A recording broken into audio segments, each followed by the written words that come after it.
I heard that. Okay.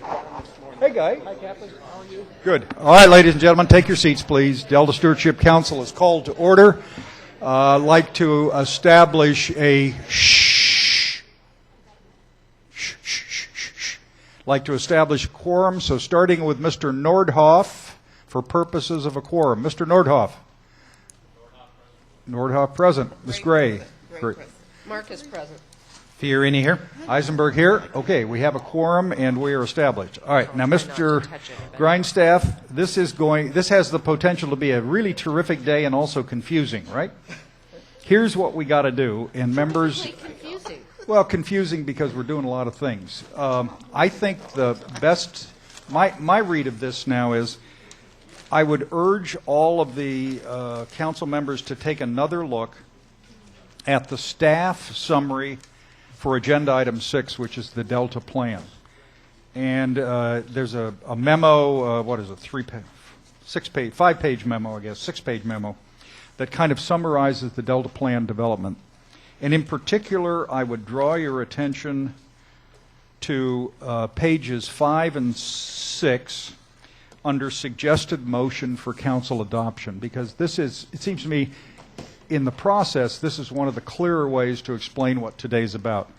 The staff recommendation on an adopted motion says, I'm going to shorthand summarize the one, it's got, 5 points. Number 1, they want us to pass a motion that schedules the November 2011 council meeting as the date for consideration of certification of the final EIR and adoption of the Delta plan. So the first thing, they're not asking us to adopt the Delta plan today.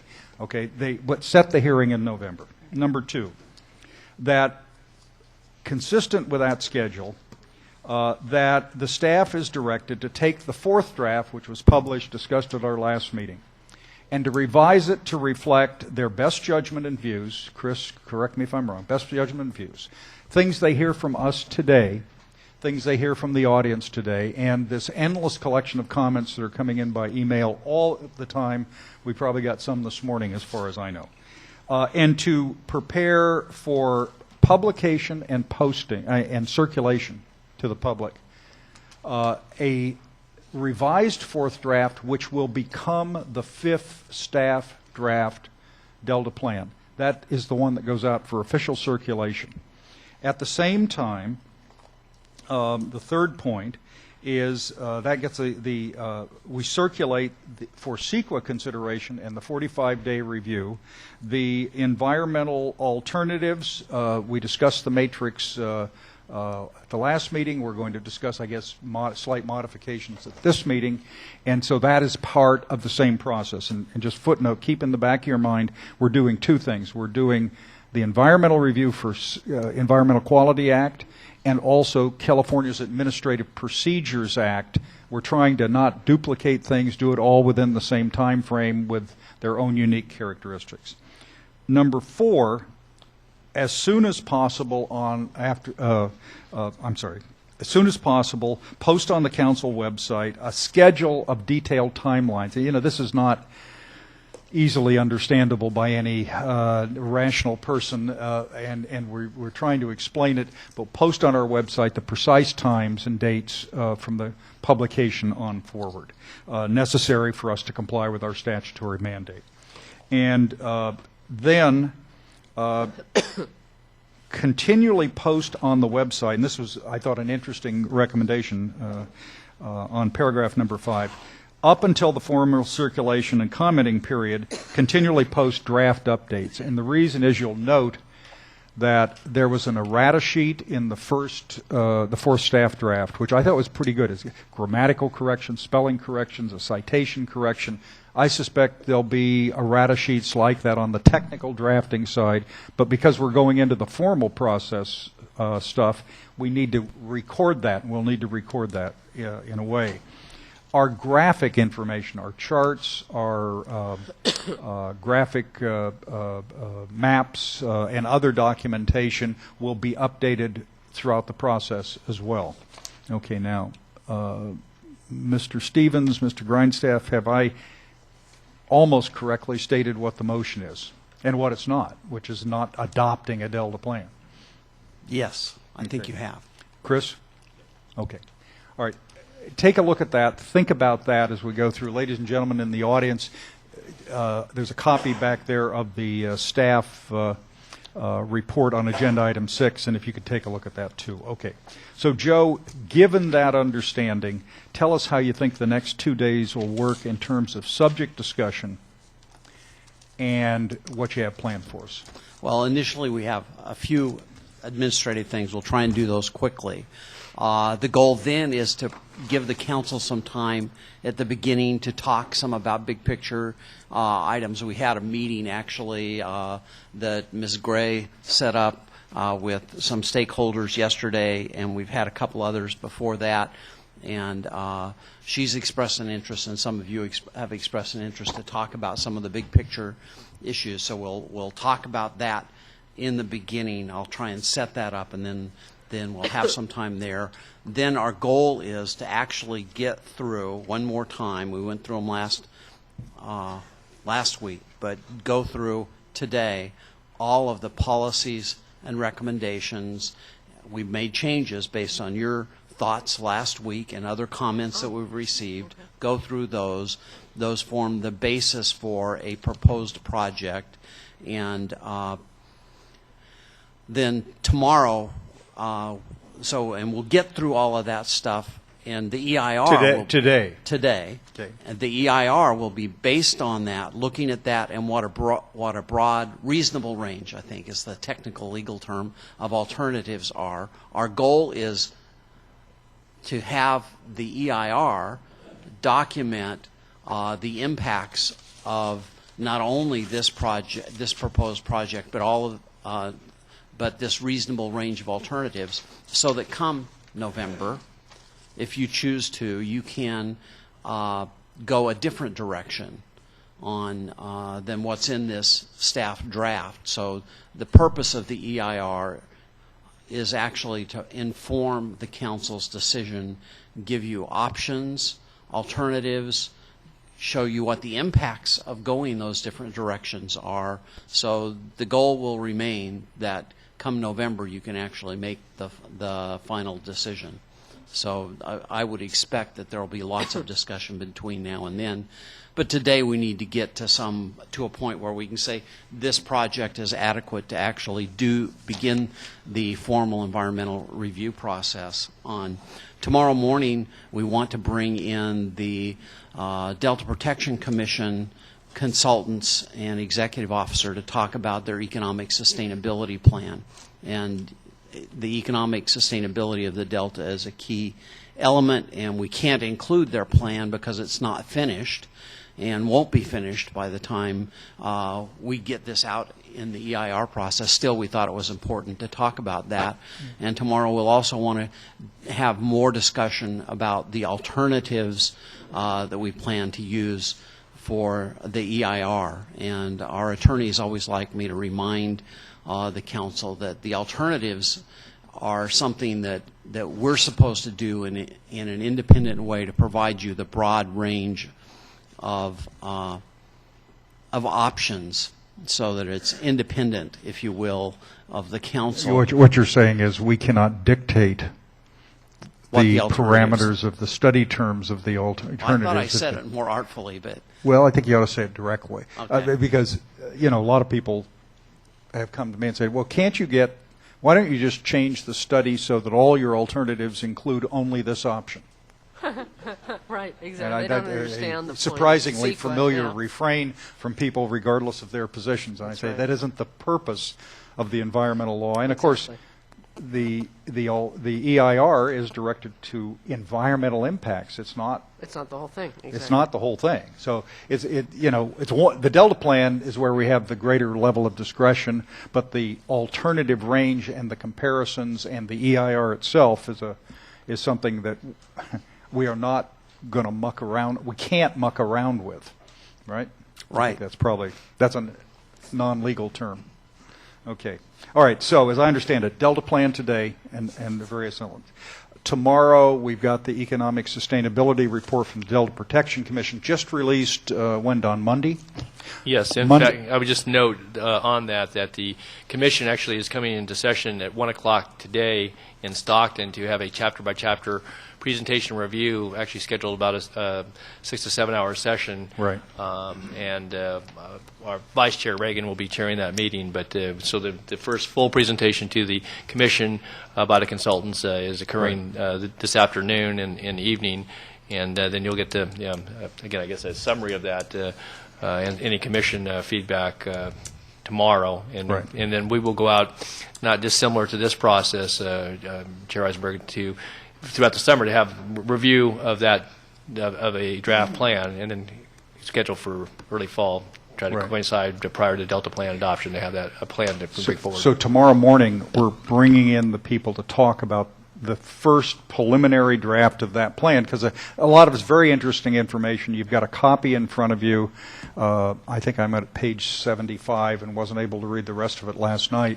But it's very interesting, generated a lot of comments already. There's a lot of website chitter-chatter about it and so on, and there'll be more. So we'll start tomorrow morning with that report. Then we'll go, and you're suggesting, Joe, to wind up with the revised EIR alternative matrix that you and Gwen had presented to us at our last meeting? That's correct. Okay. All right. Okay. Members, any problem with that process? Okay. We now have a full quorum. Now, let's just one other thing, Joe. There's a lot of paper around. We all know the fourth draft Delta Plan is in our agenda packet. However, you've also presented to us a matrix document titled Red Line Comparison of Policies and Recommendations. We saw something like this at the last meeting, but format's changed a little bit. Is it correct? This is kind of how you want to deal with it, or what? It is. So at last week's meeting, you may recall, we had the third draft, and then we had the fourth draft. So we had 2 columns. What we have this week is 3 columns. So we have the third draft still, we have the fourth draft still, and then we have the changes that we heard from the council members where we tried to take direction or follow up on our discussion from that meeting. And so we're showing, and that far left column there is probably the one that we'll be working from most of the day, but we want to provide the history so you can see what's changed, and so that red line, that far left column, is what we'll be talking about when we talk about policies and recommendations. Okay. So this has your... It has what was the fourth draft, and go to the right-hand side of the document. It compares the third to the fourth staff draft that was published, and the red line is your attempt to try to indicate the changes in policies and recommendations. And that includes whatever other changes you made since the 16th, No. based on what Yes. we said? The one on the far left. So that's is the not one that in. does So that. this is giving us the red line strikeout, and so then if we look over to this, the red on this side, the red stuff shows what you did since the 16th. Since the 16th. Okay. Yeah. Okay. Okay. And Joe and I had a discussion. Why are you going right to left rather than left to right? And that was. Well, as a Jew, this seems very natural to me. I understand that. I understand that. Okay. However direction we go, right to left or left to right, I thought this was understandable. Now, we also commented in terms of public comment that we were going to, when we took up the Delta Plan, we were going to accept comments chapter by chapter or section by section.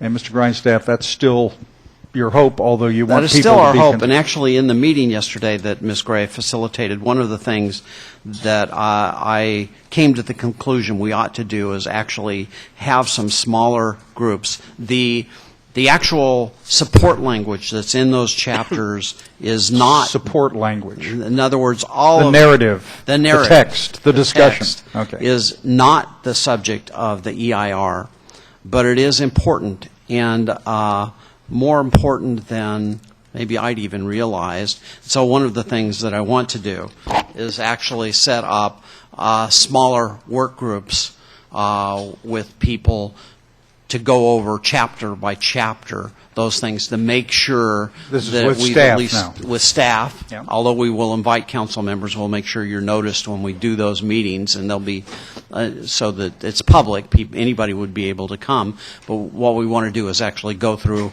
chapter by chapter and make sure that the language in there is accurate, first of all, and that we understand and can make recommendations to the council if there are controversial issues about how we describe things. I always wanted a list of what the controversies are that we could mention. So I understand more of them now, but actually I think we need to go through that formal process. So over the next 6 weeks, I expect we will have a number of those meetings while we're concurrently doing the EIR. And we talked a little bit about council activity in August, September, October, leading to our November vote. And one of the things, without deciding it today, one of the things that came up yesterday was we probably ought to think seriously about organizing our time in those 3 months so that we don't just sit here getting a report from Joe for 30 minutes. Oh, yeah, the work's going fine, and Gwen says the EIR is under development. And then everybody comes to us with whatever they want to talk about, no order, no focus. And we were talking about trying to develop a more coherent issue focus, maybe background discussion on some elements that are relevant to our duties. Joe, you want to mention that just a bit? Yeah, and there are some areas where there's a lot of specific concern, and so we probably want to set up a staff report. After we've had these meetings with stakeholders, then we actually want to come back and say, here's what we heard from stakeholders, and we've resolved a lot of these other issues, but here are the key policy and context issues that are hot buttons for people. That's great. And bring those back. And I think we can schedule that probably beginning in, it may take till August before we can actually, we may be able to get the first one done in July. I would make a suggestion for our July meeting, and the assumption I'm making is we're doing one meeting, 2-day meeting in July, not 2. But for the July meeting, I think we should add specifically to the agenda projected possible subjects for inclusion in the August, September, October meetings. I think we need to focus the issue and pay We can do attention that, to it. And for sure. There's a category of comments that I get from everybody on all sides, and it's basically the "you can't say that" observation. You can't say that because we disagree with it, and so on and so forth.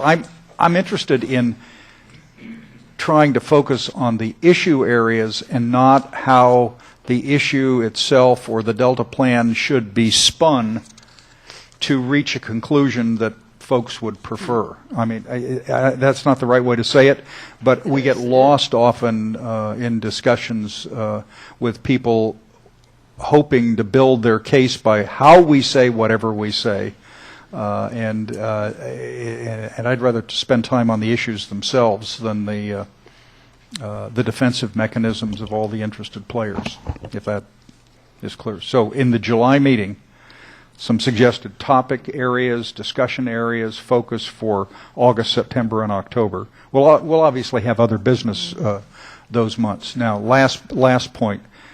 Although the vice chair smiled broadly when I said, do you think the council is really interested in having 4 meeting days a month in August, September, and November? And he said, oh, sure, they'll be happy to do it. I said they need a break in July down to just 1 2-day meeting or 1-day meeting, depending Besides on which, the chair's going to be on vacation the first half of July. Yeah, but the meeting won't happen until after that. Yes, it is my 48th wedding anniversary. We are leaving under threat of death for failure to execute that, and so we are. But I want to hold the question of whether we need to double up on meeting times until that July meeting when we look at the projected agenda. I mean, there may be reasons to do it. I just want to flag that possibility, but I'd only want to do it and impose on your additional times if there's a clear reason we can see to do it. Can I just comment on? Yeah, Gloria. Thank you, Chair. I just want to comment on the meeting that was held yesterday with the key stakeholders. In the discussion, what I realize is that we're not that far apart in terms of some of the issues. There are some real key issues, but the discussion at least happened where folks could express what they thought, and I think there was some misunderstanding. So I think it was very helpful because everybody wants to get to the same spot in terms of our co-equal goals. So I think those meetings are very, very helpful because you get a chance to really dialogue, not so much in an open session, but at least with staff and whatever board members, council members were there. So thank you, Mr. Chair, and also Joe and staff and Randy for being there because I think they were very helpful. And as we move along, I think what came out of that meeting, which was important, was to have focus meetings on specific areas of contention or disagreement or differences. And so I think it was well structured and well needed, and hopefully we can get some of the things resolved. But the message is that we all want to get to the same point once we realize what that point really is. But it's the way we get there, and I think that's what the discussion is really kind of about. So thank you again. Thank you. I should probably just add one other note. Last night, Supervisor Natoli and I were at a charitable fundraiser for a local arts organization, and I was auctioning stuff off, and I noticed that Supervisor Natoli managed, once the auction started, to position himself 75 feet away from me and the microphone under fear that I might force him to buy a piece of art. Patrick, does that sound familiar to you? Yeah, Patrick has a triptych in his house that resulted I kept from my hands in my pockets, too. I know, oh, yeah. I waved to somebody across the way, and then he ended up buying something, so. No, boy, did he move fast. Woo! Okay, I think what we ought to do, Joe, just on a suggestion, is even though we want to focus and will focus on policies and recommendations chapter by chapter, I'm going to ask for brief comments on Chapter 1, 2, and 3. 1 and 2. 3 has policy and recommendation. But, ladies and gentlemen, let me just tell you, I know that a lot of you want to tell us everything you've said before. We've got to ask you to focus, if we could, please, on the policies and recommendations, the things that have important legal implications for the Delta Plan and the environmental review process. And as we've done before, if you have stylistic changes, expressions, and all that stuff, if it's possible to put it in writing, that helps a lot because we can digest it. And there's nothing harder than trying to reconstruct what you're saying by watching a video. I mean, it ought to be easy, but you know, when we speak, all of us speak in a casual fashion, it's not the same thing as drafting specific language. So let's do this, Joe. I'm going to just start by going through the executive summary. Why don't you just tell us what your thoughts are on that? Then I'm going to open it to questions of staff, and we'll go from there. Well, I think the one thing I do want to remind the chair, we actually had a request from a couple of council members to talk about big picture issues in the beginning. So I suggest before we go directly into this, we do that. And I actually want to. I'm not sure. In the agenda, it calls for us to have a couple of other things under the executive officer's report. Oh, we do. That's right. I was just moving ahead so fast. Yeah, okay, executive officer's report. So, and Kurt Miller and Chris Stevens are going to go fast. So, Kurt, if you do the ledge report and Mr. Miller has his tie on. There must be something serious at stake today. Mr. Miller. Mr. Chairman and council members, greetings, good morning. I'm trying to look professional. That's unlike the rest of us who refuse to wear a tie. I see the dress code for the summer. I will take notes. The watchword for today is the phrase is uncharted waters, which would pretty much describe what's going on in the state government right now. The short story, we've all read the papers. The budget was vetoed. The governor is negotiating with the legislature members. They're not being paid. This is day 6 without a paycheck. They will not get paid. That money is gone for good. So every day they are haven't passed a balanced budget according to the controller's measurements. They will be out of pocket $400. So, in any event, it's anybody's guess how this is all going to turn out. I don't expect there'll be a lawsuit about any of this soon because they don't have time to go to court and do all the machinations. Will there be a balanced budget by July 1st? Who's to say? It's going to be a judgment call on who's going to make the determination on what balance means. So if there is no budget after July 1st, which seems unlikely at this point, it'll be another summer without you folks being paid until there is a budget. So. You recall that last year there was a almost 3-month hiatus before a budget was adopted. And so for a whole bunch of people, it interrupted paychecks. So on. Now, the interesting thing this year is that the state employees that signed contracts that are in force now have a clause in them they will be paid during any budget hiatus after July 1. So I believe all the contracts were signed and approved except for 2. So those people will be made whole. You won't. Sorry. And Joe. So in your packets is He didn't sound very sorry. I did. Well, we've all been through it. It's a fact of life in Sacramento. In your packets, just to conclude, there's an 11-page summary and update on the legislation we're watching, and the main water policy bills that we're interested in by Senator Simidian and Senator Wolk will be 2-year bills, and as soon as they are moved out of the House of Origin this summer, they will move over to the Assembly for work on next year. And then be paused, and next year folks will come back to them. Yeah, to work on them then. Those are my comments for today. Okay.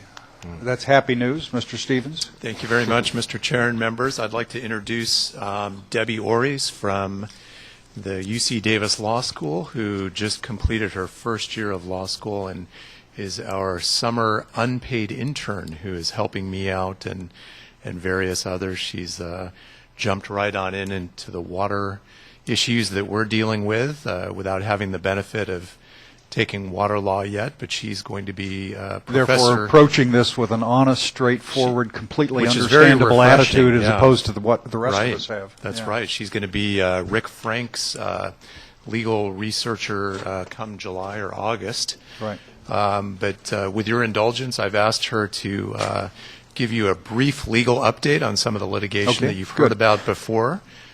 Should only take a minute or two. So with that, Debbie, please. Litigation update. The first issue is raise the mic just a little bit and get a little closer to you, please.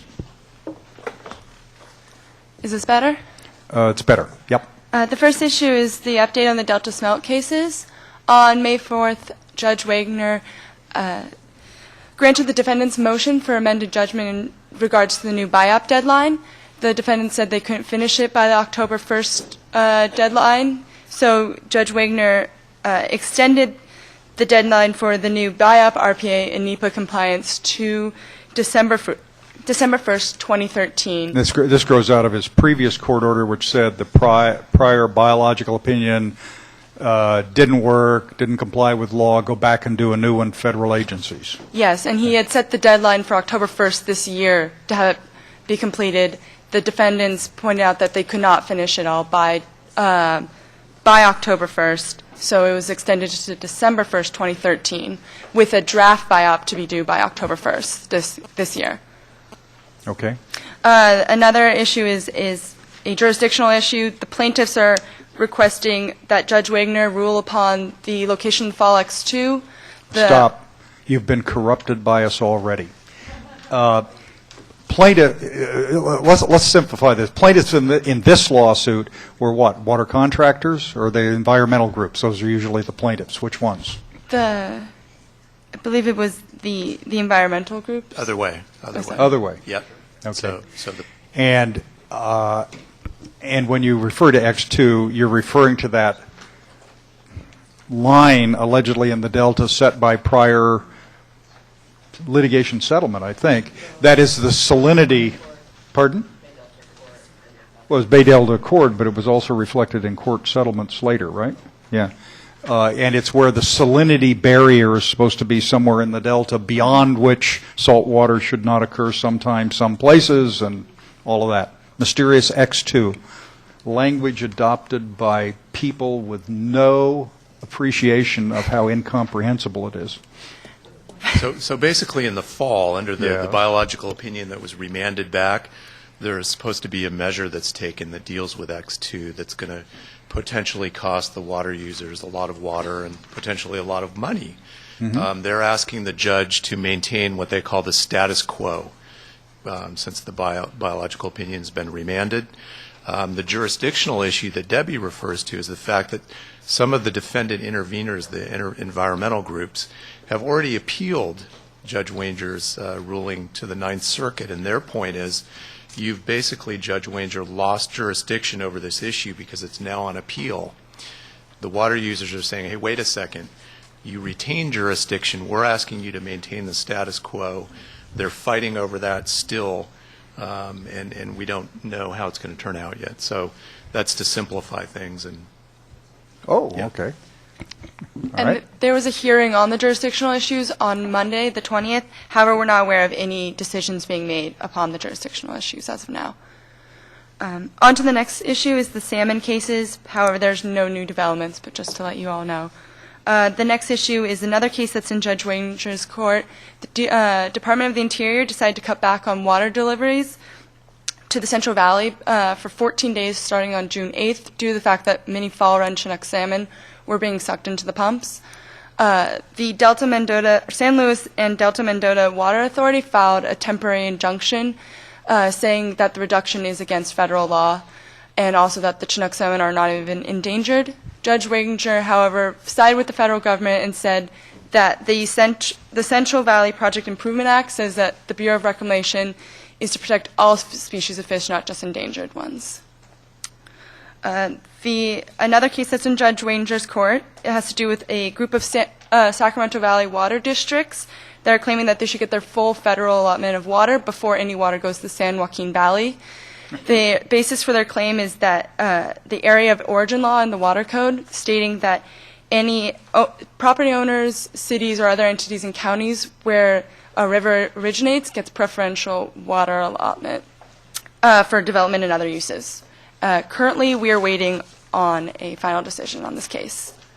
So is a fair summary from all of this that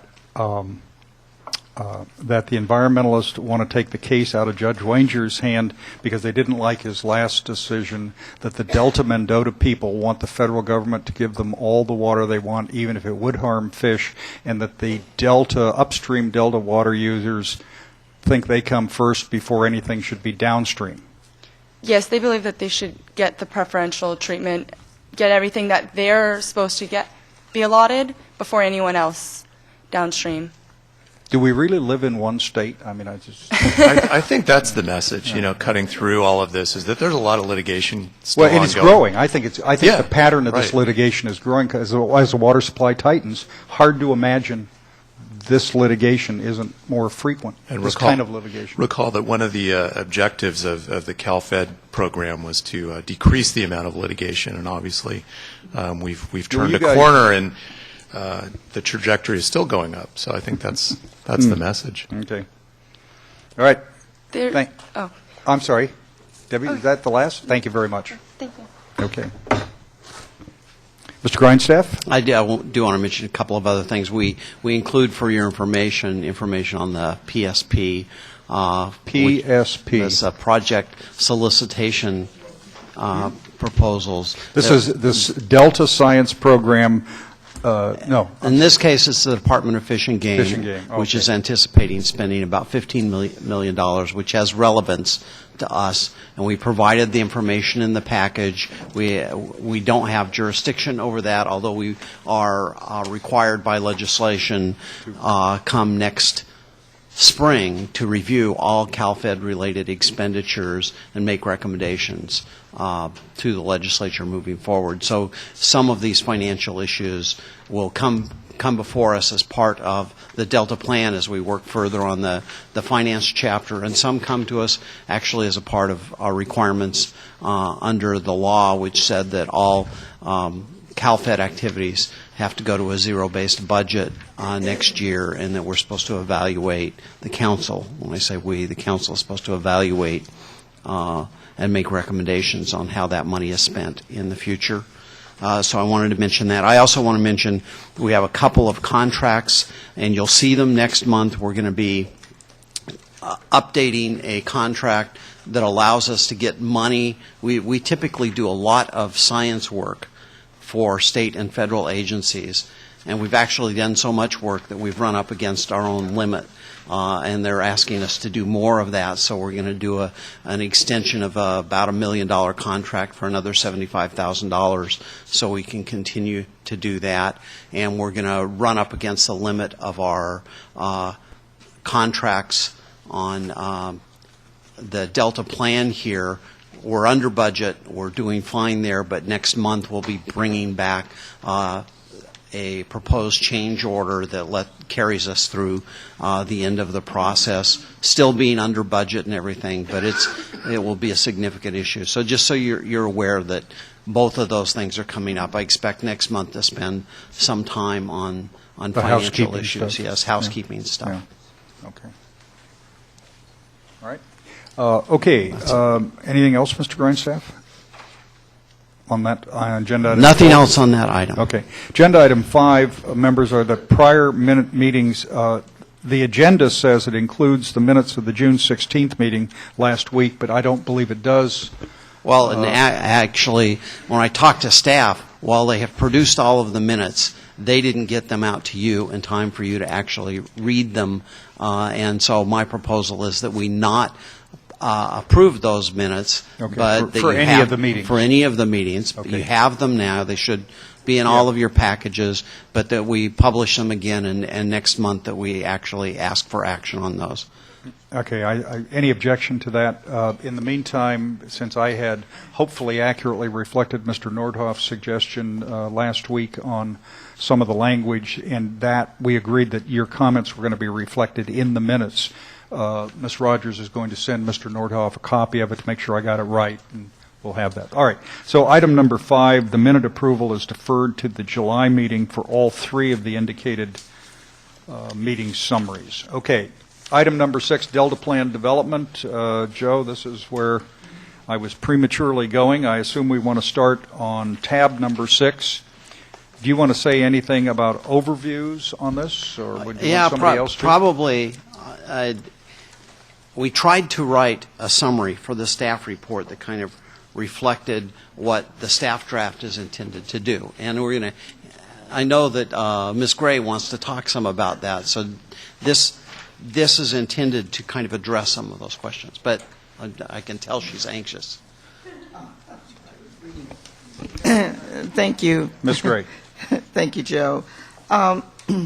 I know there are some key questions or key areas of concern or interest from different folks, and I know that the council has had an opportunity to address different areas as we move through the Delta Plan, which has been very important.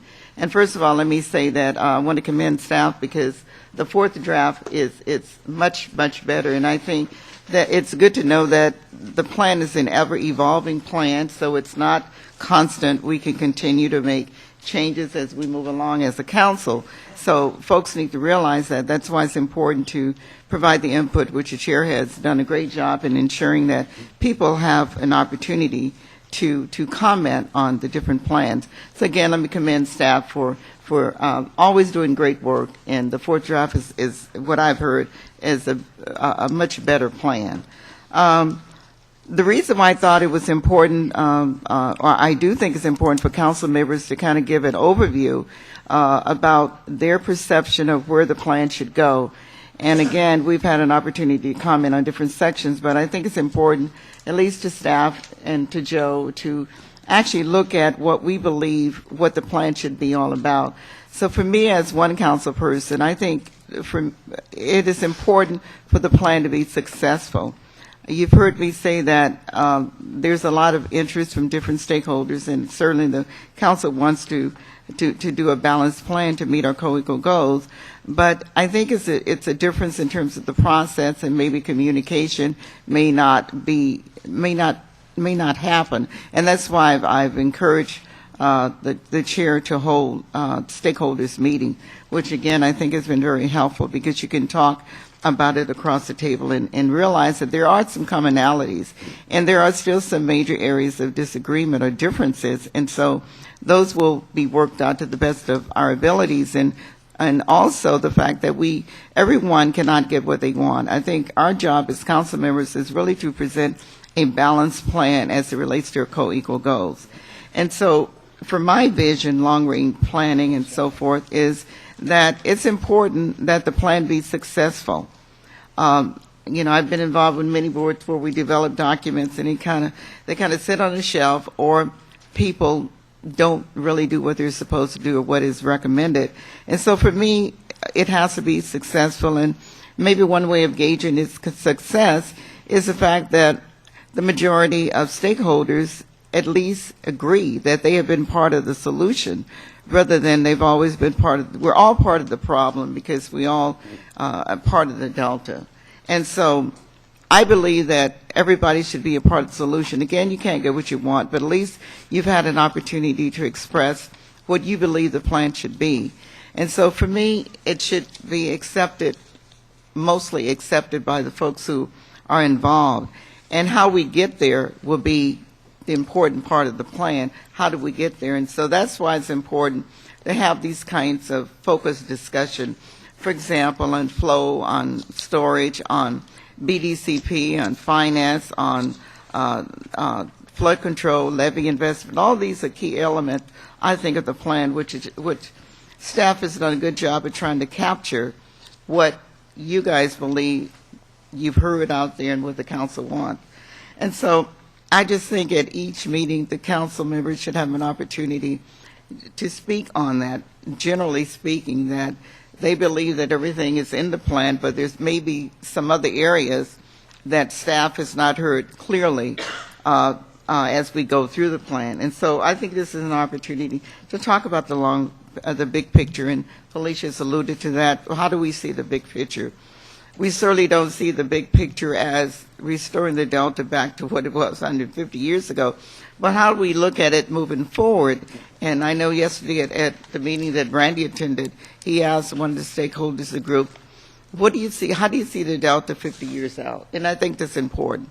And so your input is important because we don't have all the answers up here. One of the things that has been talked about is incentives. How do we do incentive-based policies? How do we get people to really want to do what the plan says? Because we can't enforce, although the plan is a regulatory document, but we can't enforce. So how do we get those agencies which are important to the success of the plan to do what should be done, what we believe should be done? And so I would like staff to explore that. I would like stakeholders to provide input to staff in terms of how do we do that.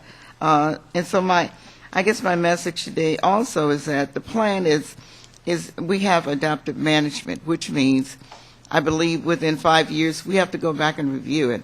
I believe we can review it after 1 year. But the message I'm saying is that I see this document as a framework to do certain things to improve on what we now have going, some of the projects that we do have going.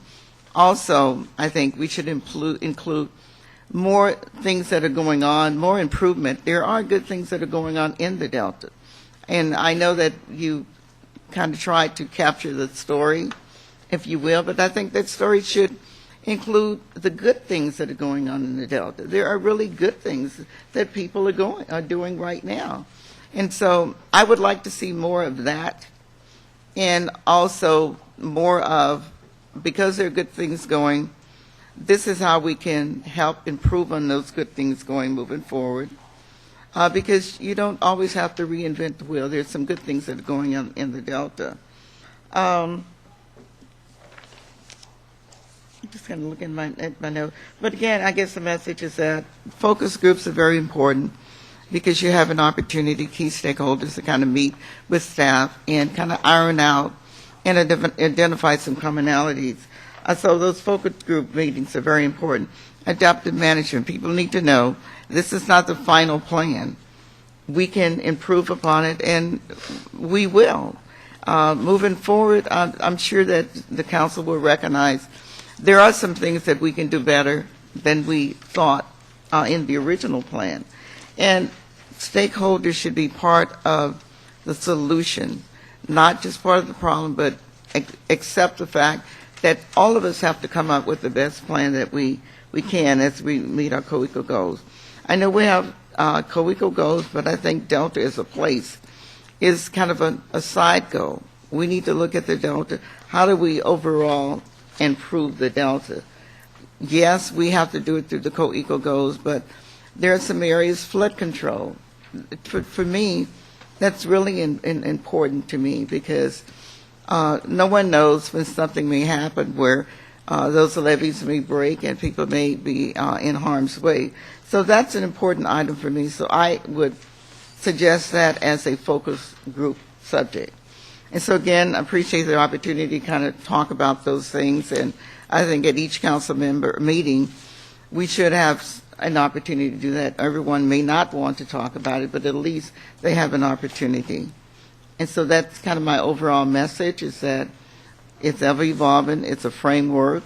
We need to kind of determine what is success, and we need to talk about that. What do we think will be successful? 50% of what we suggest to folks, they'll do. The majority of key stakeholders will buy into it, because I think that's important. And I know that we can't please everybody, but at least folks should know that we are trying to present a balanced plan, and it's ever evolving as we move along. Thank you. Thank you, Ms. Gray. Okay. Other comments? All right, Patrick.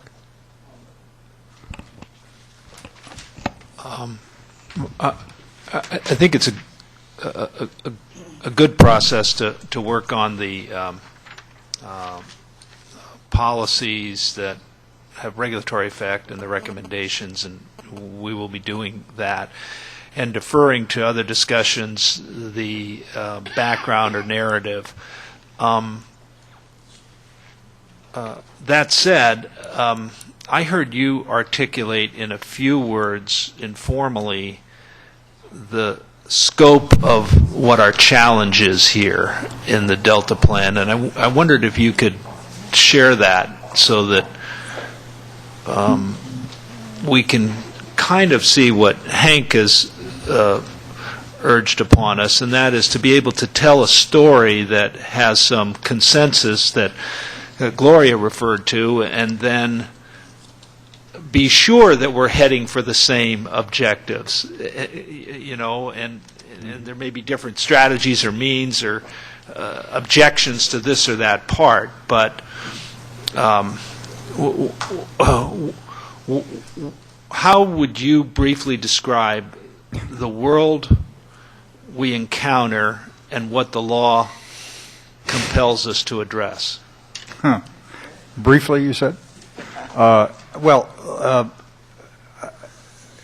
You know, I had the luxury of spending 20 months on Delta Vision doing something very similar to this without regulatory effect, and so we cranked out 2 big documents, and the executive summary and narrative part of the strategic plan was as close as my personal views come to articulating it. But you know, I look at this, and it's a water ecosystem, socio-economic, cultural mix and array of issues, and for me it starts with one principle: we're one state, and the water supply of the state is connected, and we're all interconnected, and there's no such thing as a decision that can be made without direct or indirect impacts that echo throughout California.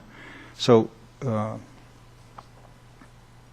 you know, where I usually started is, and Randy's talked me into a different start, but my current Fiorini-affected start is the current water supply in California is under stress. The stress is going to continue. It's not a surprise. It's not a shock. When you're a state with 300,000 Europeans and no competing demands, and you're almost all living in Northern California, the water supply looks, and in practical terms, is endless. We're now bumping up to 38 million plus people. We got an economy worth almost $2 trillion, even in the middle of the recession.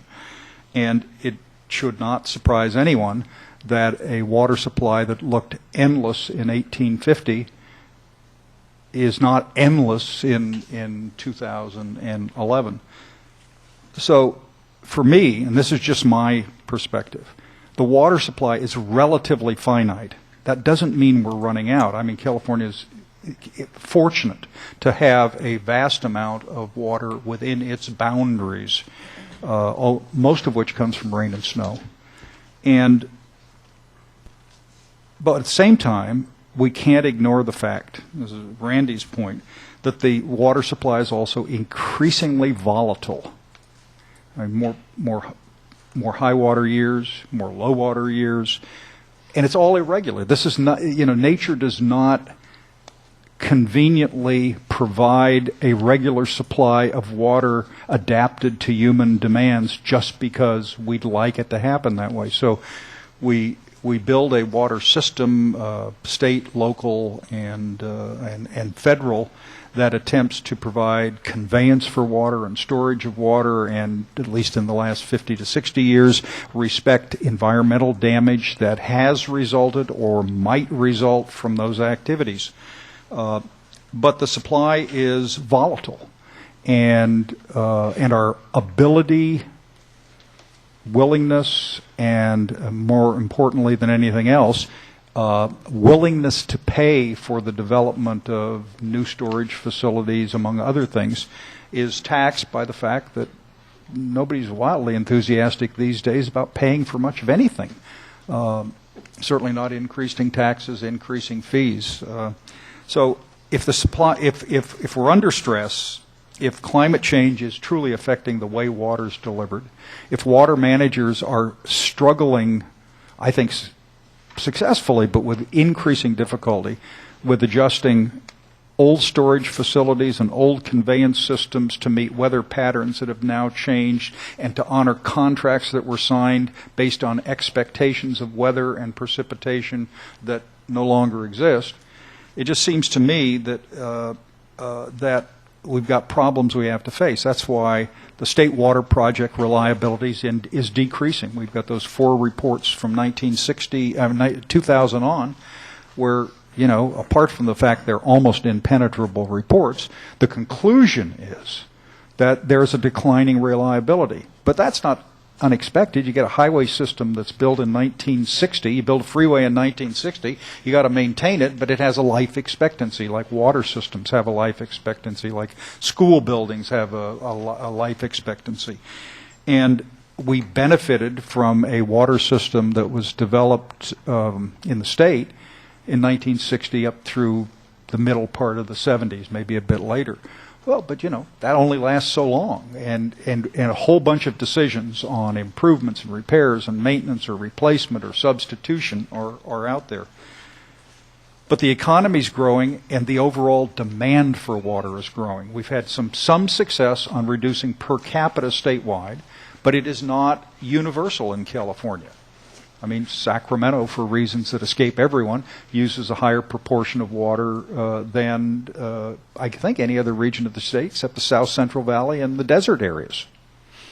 I mean, that's cultural. There's there is nothing inherently except different values and different judgments. So anyway, you get all that, and the fact that we've managed to make it work because we use the storage capacity, not for emergency dry years, but we've now started to provide a more regular water year supply.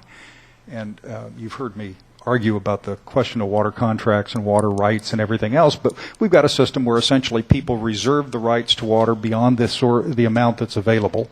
There's a delicious water board hearing that's going on about counting water, where statewide, they think, as best you can determine, granted or in the works is something like 363 million acre feet of water permits, water rights, and pending applications.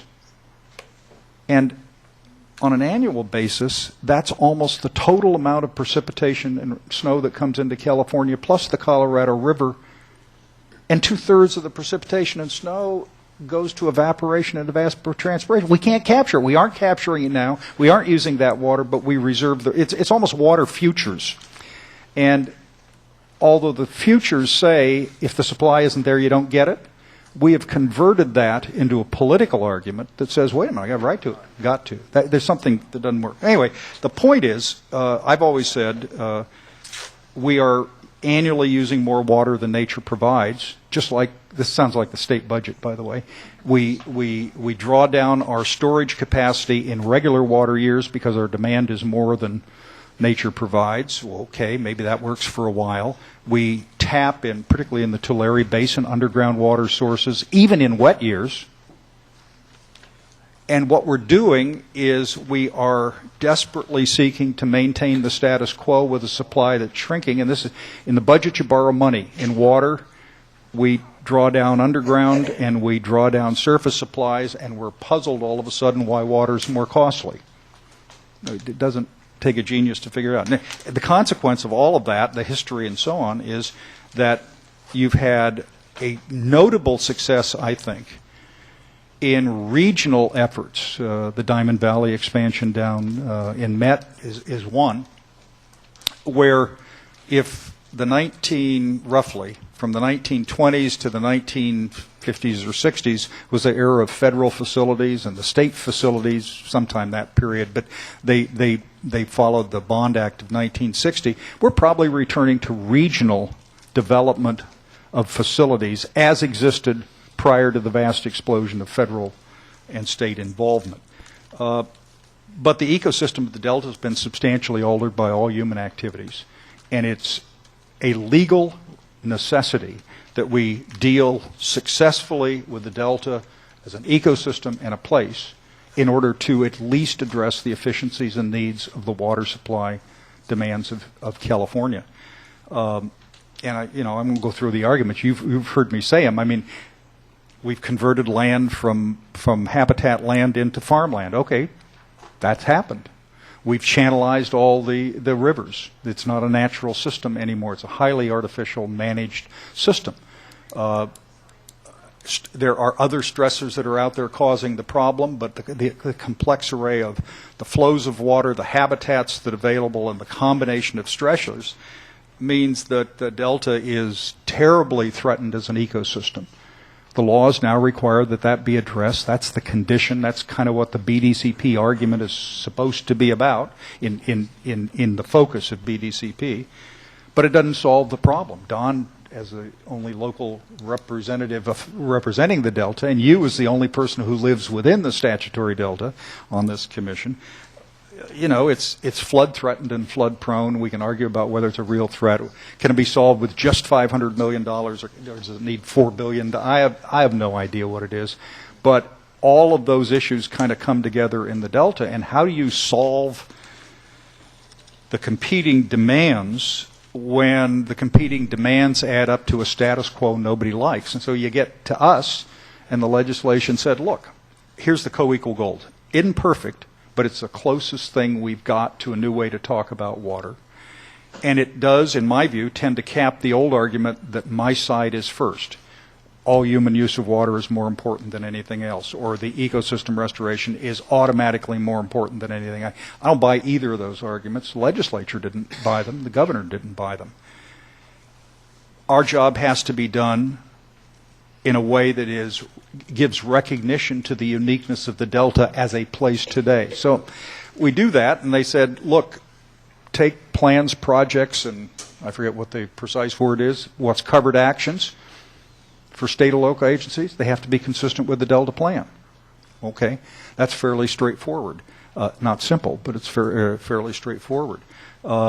We're supposed to develop it and adopt it and commence implementation. I can't remember the last time I saw that phrase in a statute. Effective date of a statute, sure, but commence implementation? That's kind of interesting. We have all kinds of other non-regulatory roles to play. But, Pat, it's just trying to bring together the diverse elements and saying to folks, look, guys, one state, one water supply, one people. Either we work together or we're going to chew each other up in this endless litigation of individualized regional interests that fight against each other, and no one will benefit from that. Gloria's right. You can't make everybody happy. Maybe in the water world you can't make anybody happy. I personally think that's a plausible argument. But this is the opportunity to have a grown-up discussion about these things. And I'm in favor of fairly. This is why Gloria tells me to behave myself, and Joe tells me I should think about how I want to say this appropriately, and Randy gives me the fisheye look.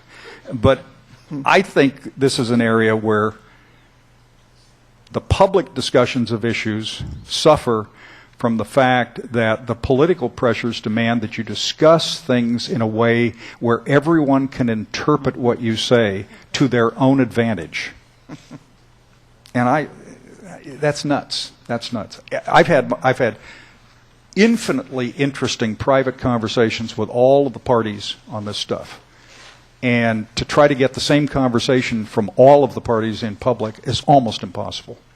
And that's because we hold back as a negotiating leverage our real positions because we want to do it 2 seconds before a final vote is taken for fear that, in the hopes that gets us a better deal. So I don't know.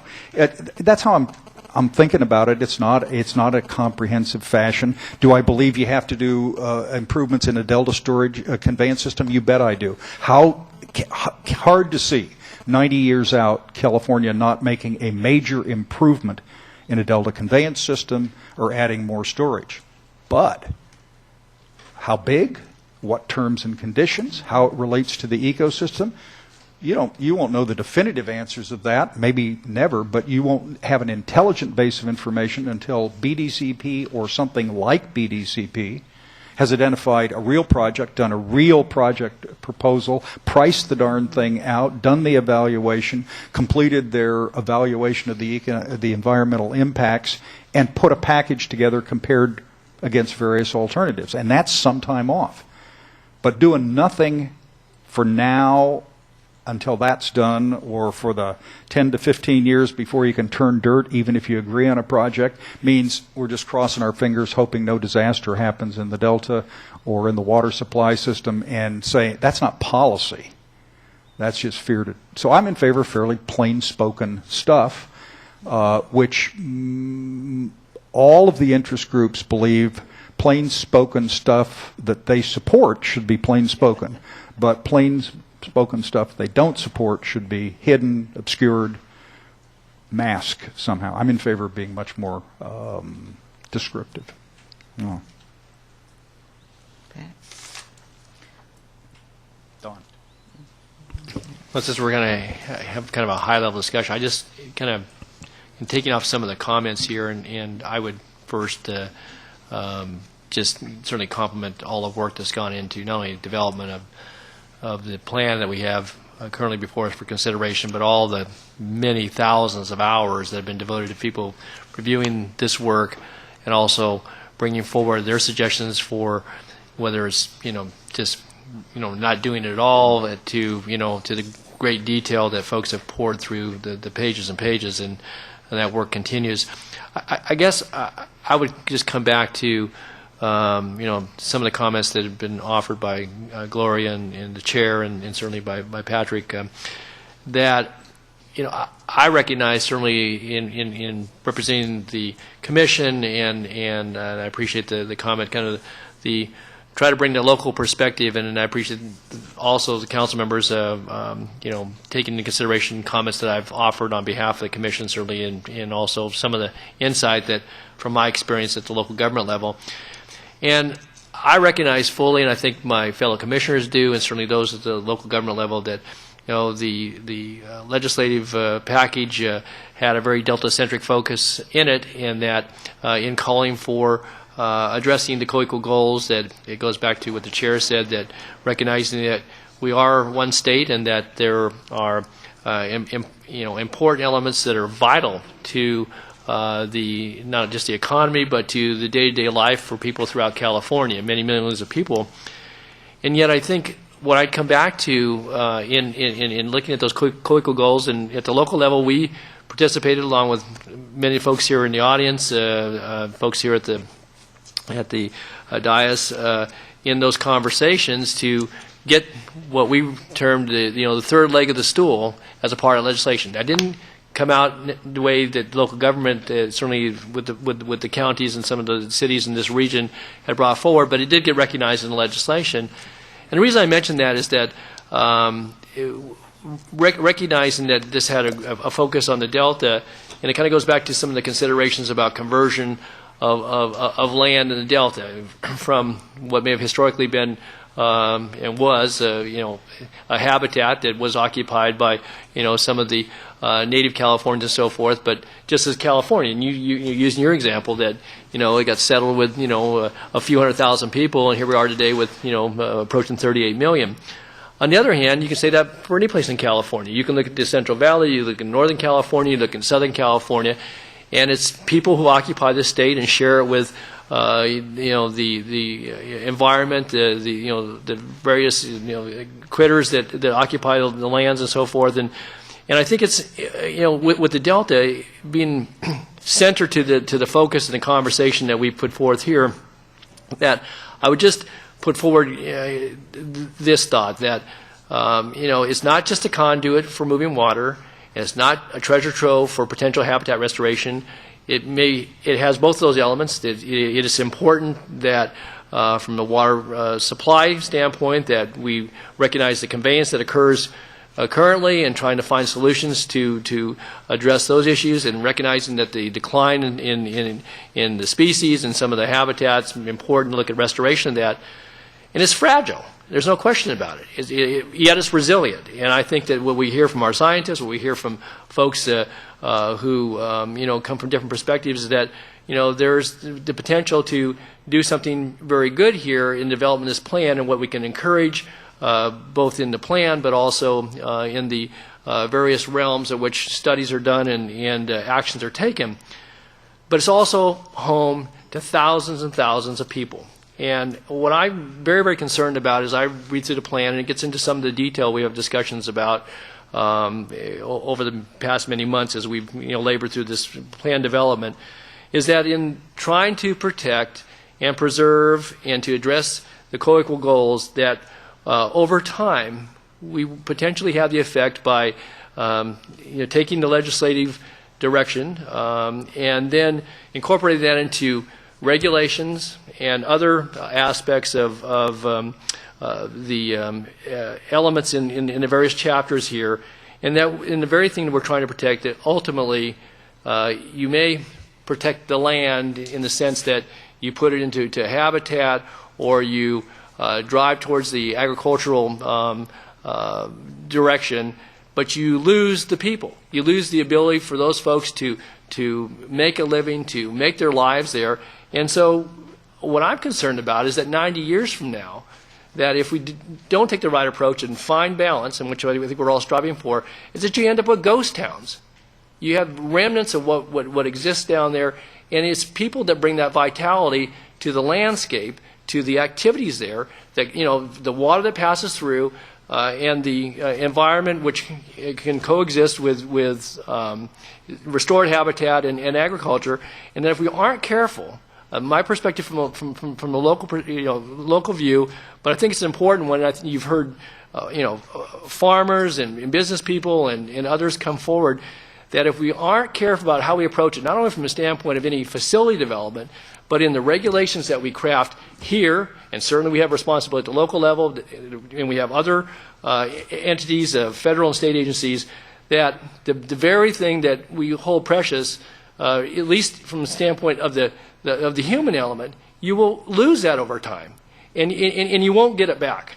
And I'm really concerned about that, because if you make it too difficult to get a building permit, to fix up your business place, or to construct an agricultural entity or a home in which to live, then over time people will not get, and we've had this conversation even as recently this week, is you can't get financing, you won't be able to get the insurance, the levy requirements of getting protection to reduce risk, is that you put requirements, when you look at that on the landscape, the possibilities of trying to do that, or feasibility of doing it, becomes nearly impossible, because the towns that line the river, you'll wipe them out with levees that are 200 or 300 foot in width, and/or you'll make it so difficult that folks will walk away over time. And I think that's not what this council wants. I don't think it's what the people of the state of California want. It's certainly not what local folks want. And how we do that, again, we only have certain authorities with this plan. And I also look at it with covered actions. That becomes very difficult, because at a local level, we struggle mightily, not only with finance, but with trying to find the balance at that level to have thriving communities and to have that vitality, to allow for recreation, for agriculture, to allow for the important elements of conveyance of water, and also recognizing that habitat restoration, you can have compatible elements with farming. And so I really am concerned, with all sincerity, that if we aren't careful what we do with this framework of this plan, because over time plans will evolve, but what we've set in place over the next few months, I believe if we aren't careful with that it may be an unintended result in some cases, it may be intended in other cases, that in trying to reduce risk and protect life and do those things that are very important. I take those seriously, you all take them seriously, and in the same vein, though, recognizing the fragility and there is risk out there, and that there's a need, if we really want to protect and preserve the Delta, then there's going to be an investment. There has been an investment. It needs to be a continued investment, and that's part of the financing consideration here. But I think, again, my caution would be is that we need to be very careful. I know I say that pretty much consistently at every meeting in different aspects of this, but I think we can get to the co-equal goals and hopefully at the end of the day, which maybe 90 years from now, but maybe look back and be successful in that realm. But if you measure success in only meeting those two co-equal goals, and you lose the very thing, the vitality and the uniqueness, and those things are special about the Delta, then I think this state, but certainly the people of this region, will have lost mightily. And so I caution about that. And I don't want to get too heavy on the philosophy, but this has been weighing on my mind as I've thought about today and what we're going to do the next couple of days as we send this forward for the reviews. And so I would just, again, as we look through this and we get into some of the detail, we need to have a plan. The legislature has deemed it. We've been given a tremendous responsibility to do that, and I'm committed to working through that with all of you, even if we have differences of opinion at times. But I would really want to put that out there today, because I'm very, very concerned that with this Delta-centric focus, that we focus in on it so hard that we really lose the essence of what it is that people want us to say. So, thank you, Randy. I appreciate all my colleagues in the different experiential, the different experience and skills and talents that they bring to this, and it's evident in this conversation that they're all valued. And I want to key my comments on a foundation that you've laid, Don. And that has to do with just taking a look at our process. We're 2/3 of the way down the road from our inception to our deadline to develop the plan. We have spent a great deal of time educating ourselves on the issues, defining the problems that exist with both water supply reliability, ecosystem health, and the Delta as a place. And I think we've done a good job. I think Draft 4 has received a lot of good comments as it has evolved because of the way we've incorporated and captured descriptions of the problems. Now we're beginning to deal with real policies, real recommendations about what to do about the current situation. And I think that maybe one thing that we're missing in the process, and Don alluded to this, is a description, a rather detailed description of what it is that we want the state of California to look like in terms of water supply reliability, and a description of the Delta as a place and the ecosystem health of the Delta 50 years from now. Now, it's just, I picked 50 years. It would be about halfway through the timeline that we've been charged to develop a plan for. But I think if in the next few months, if we can spend some time defining what success is, defining what the preferable outcomes should be given the current state of problems that we face, and do those in a measurable way. Measurable objectives with a definition of what success would look like 50 years from now. I think that'll help shape our policy discussions as we go through the 5th, the 6th, and ultimately the 7th draft. My tendency is to want to deal with the details. I lose patience talking about big picture stuff because the action is in the details. So as we proceed through the next couple of days, I'm going to probably roll back into my mode of discussing details. But in general terms, I think it would be very helpful as a council if we could begin describing what water supply reliability for the state would look like 50 years from now, and what kind of infrastructure improvements and what kind of conservation and water reuse and management applications should be made. What does ecosystem health look like 50 years from now, and what do we need to do to achieve that?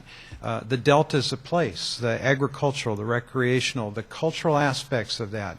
What is the preferred outcome 50 years from now, and what steps should we recommend to make sure that we're on a path to get there and to not be detrimental to those outcomes? So that's my non-detailed view of what we ought to include in the plan. Okay. Anybody else? All right. No, oh, well, Felicia.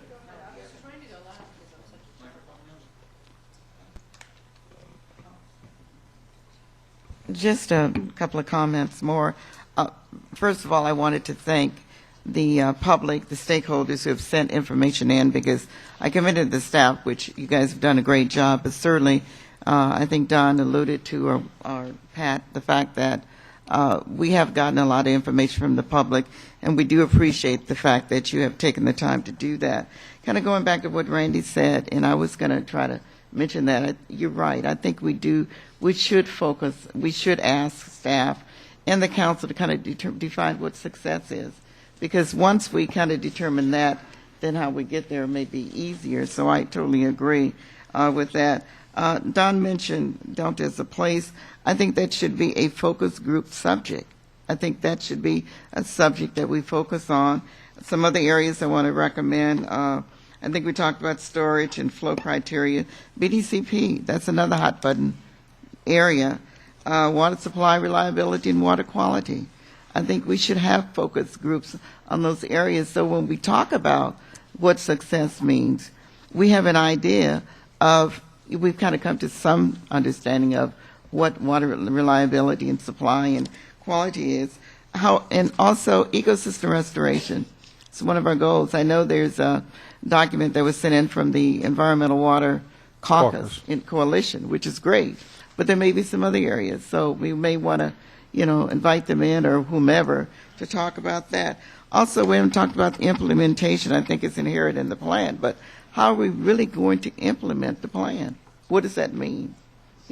How do we do? Does it mean coordination with state agencies? So what does that really mean? So finance is a major area, and I know that has a lot to do maybe with incentive-based regulation policies. I don't know, but I think those areas, as well as flood control, that may be part of the Delta as a place focus area. I don't know, but those are just some of the recommended areas that I think we should focus on. And just one last statement is,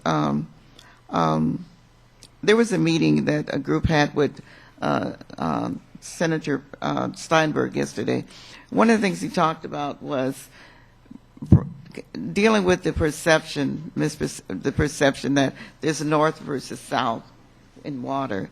And I think we really need to talk about that. We really need to make sure that folks realize that the council is looking at providing water policy as for the whole, as for all of California, not north versus south or Central Valley or whatever. We're here to look at water policy as it relates to the entire state. And so that's important for us to continue to focus on. every council member, I believe, is interested on water policy as it relates to the state. Yes, each stakeholder have their own perspective, but if we can talk about what makes sense for the whole state, then I think we can do a better job of coming up with what makes sense. Thank you. Felicia. Hank. Felicia's concerned about being a chatterbox. I've never been accused of being a chatterbox, so I'll go penultimately. I guess for me, the unifying view is one of economic vitality for the state. So I look a little bit beyond this. I see water as being absolutely critical for that, the usage and the management of it. And I guess that's where I'm coming from. Unlike Randy, in some ways, I like to look at the big picture and then go down in the details, to start from the top down rather than the bottom up. There's no question that nothing I've ever done has prepared me for this process. It's unbelievable. And occasionally I try to get some perspective by putting all of this into a corporate setting. And every corporation I've ever been with, if we used this process, would have been bankrupted a long time ago. I mean, it's nice to be transparent, but it's not very efficient. And it does take a long time. It's like being in a discussion in a business trying to decide between going with 3 or 4 different suppliers and having the suppliers there and kind of taking a vote on which one should get it. So it is unusual, but I think we can get it done. Clearly, we have taken short-term pragmatic actions for the last 150 years without really knowledge of the long-term consequences, and they have been negative, particularly on the environment. And I like the idea of co-equal goals, knowing how difficult it is, but knowing that they have to be equal when we're looking for something. What I'm after is growth, trying to remove some uncertainties, to put certain things on more solid footing so that the economy can start to grow again, create jobs, offer people alternatives and all the rest of that. But it's got to be economic. So overall, I think we can do it. It again is something that's been very foreign to me, and as California goes, so goes the rest of the country, and that's why I got involved in this in the first place. But when you look, and there have been a lot of articles comparing California to Texas, and I think we've talked a little bit about it here, that 4 years ago the states were probably in the same place, and Texas has just gone beautifully in their economy. They have grown nicely, and California's gone the other way. And there have been a lot of articles written about this. Part of it, I think, is that we are very, very idealistic. Texas is more practical and longer term. They have oil, we don't. They have a legislature that meets every other year. We have one that meets more often than that, which is probably a pretty good lesson. And then I look at California, United States, compared to China, where I spend a lot of time. As long as you've got really bright people making the decisions, you've got enlightened dictatorships, you can really develop your country. And they don't really care about being reelected or not. You know, it's not a free democratic society. And that's a strength for them, as long as they've got the right people.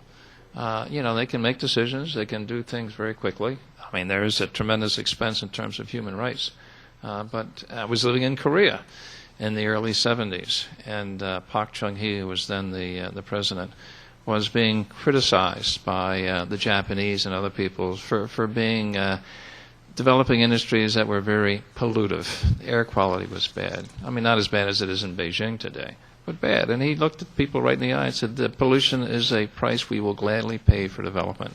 When we can afford it, then we will put in the pollution control document. We can't afford that right now.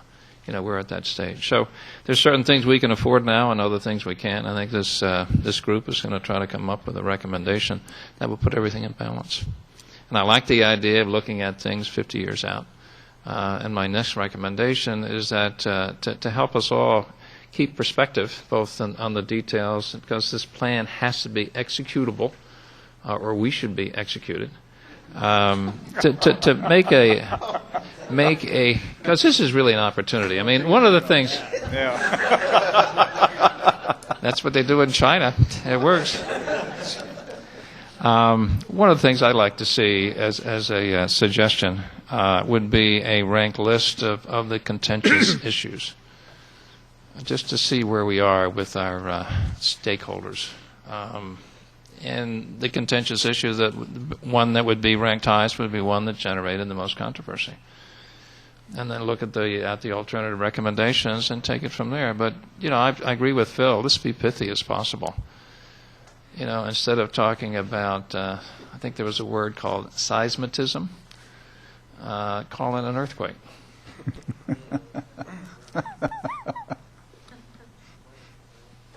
Felicia. Well, that's great. This was a good idea, and I've agreed with everything everyone has said about that, except for that executed part. Except for the death penalty provision. Well, no. As a Chinese studies major, I am very aware of the pros and cons of the Chinese system. I also like 5-year plans, and we could have them, and that's part of what we're doing. I mean, we're doing a 90-year plan, but I think as California has been seen as a leader, so goes the country. That is not true on water. We're way behind most rational states on this because we've stayed in this state of suspended conflict without being able to resolve some of the issues. And I think that one of the great opportunities that we have here, as well as the obligation, and this is why I think over the course of the next few months we'll be spending so much time on the wording of this document in many ways, is to really, for the first time in a balanced way with people who bring different expertise and issue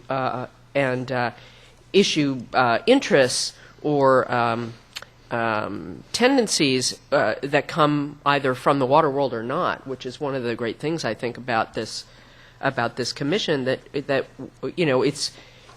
it's of tremendous value for us to be able to lay out for a broader public what the issues really are here. I mean, water has been very inside baseball in California. There are other places that are much more water literate just down on the street because they're smaller communities in some ways, and their water comes from somewhere they can actually see, which is not the case in California given how artificial the system is for all of the incredible productivity that has yielded in food, fiber, and economic development. So I think it's good. So it's not that we're stupid, it's that we have evolved in a different way, and I really like the way Phil laid it out. But I think the challenge for us is not only to take the long view, and I with the 50 and 90-year view I think is very important because we haven't painted a compelling picture of why bother and what will happen yet, but also bringing, and people have said balance, somebody who's bringing into balance what have been competing interests with people trying to win and somebody else losing,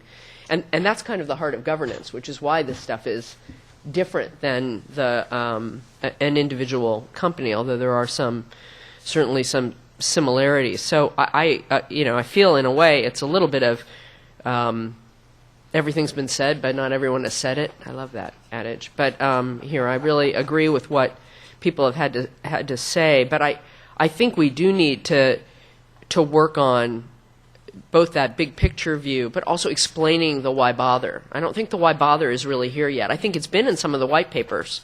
I think it's been in some of the conversation. But as I went through and tried to do a clean read, the why do all of this does not yet come through. And I think it's because, and I sort of thought this might happen because of the deadline, we're worried about getting stuff on the page because we had so much stuff to do. And I think we do have time to refine it and think about it, but I think we'll need to do it in a way that maintains all these big picture issues that everybody has raised so well, and almost might be good to have, I could do a little wallet-sized card as we're going through each of the sections and doing a cross-cut on, first getting the overall picture, the executive summary, and probably an introduction fleshed out so the policies we lead to make sense to the person reading it. Right now it's pretty uneven. I can see a fair amount of where it comes from just because I'm one of those people who's been a water wonk for a long time. But if you're not a water wonk, it's not clear why we're where we are in this. And I think we're going to have to figure out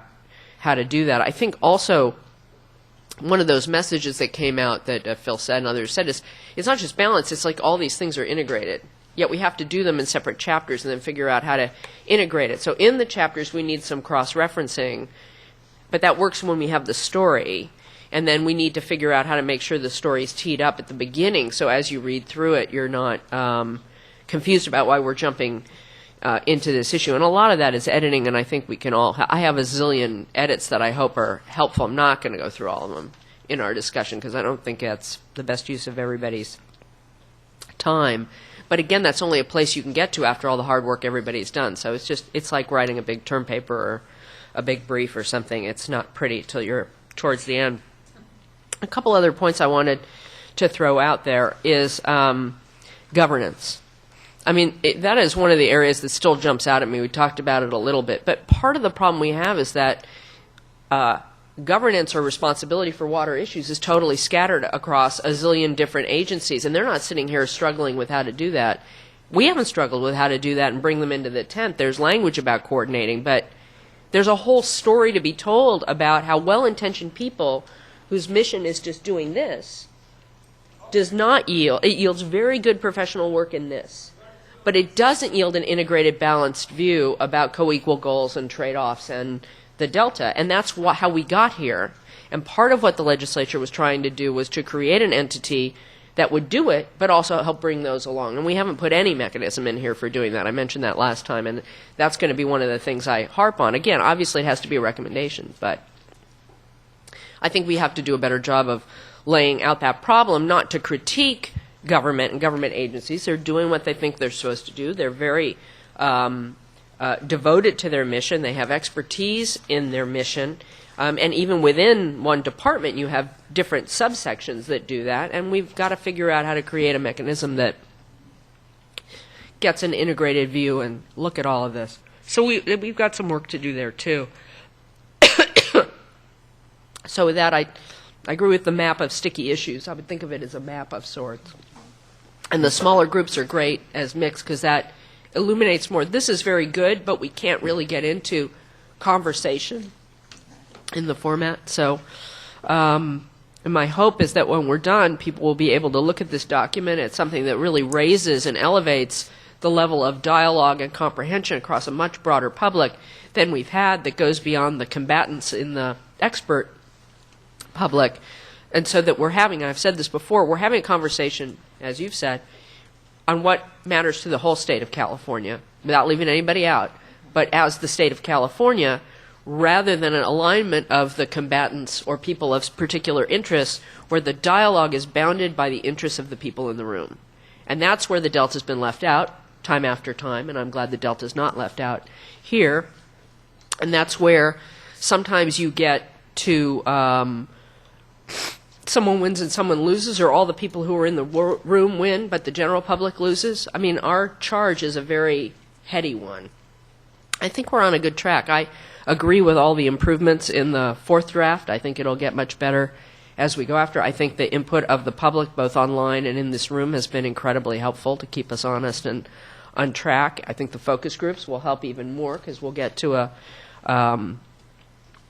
smart way of doing it. But so I hope when we're done, it'll be self-evident that this was a useful and good process, and that the framework for how to deal with water is forever changed in California. The big challenge we're going to have on execution is that we don't have the regulatory power to tell the agencies what to do. It's all those recommendations.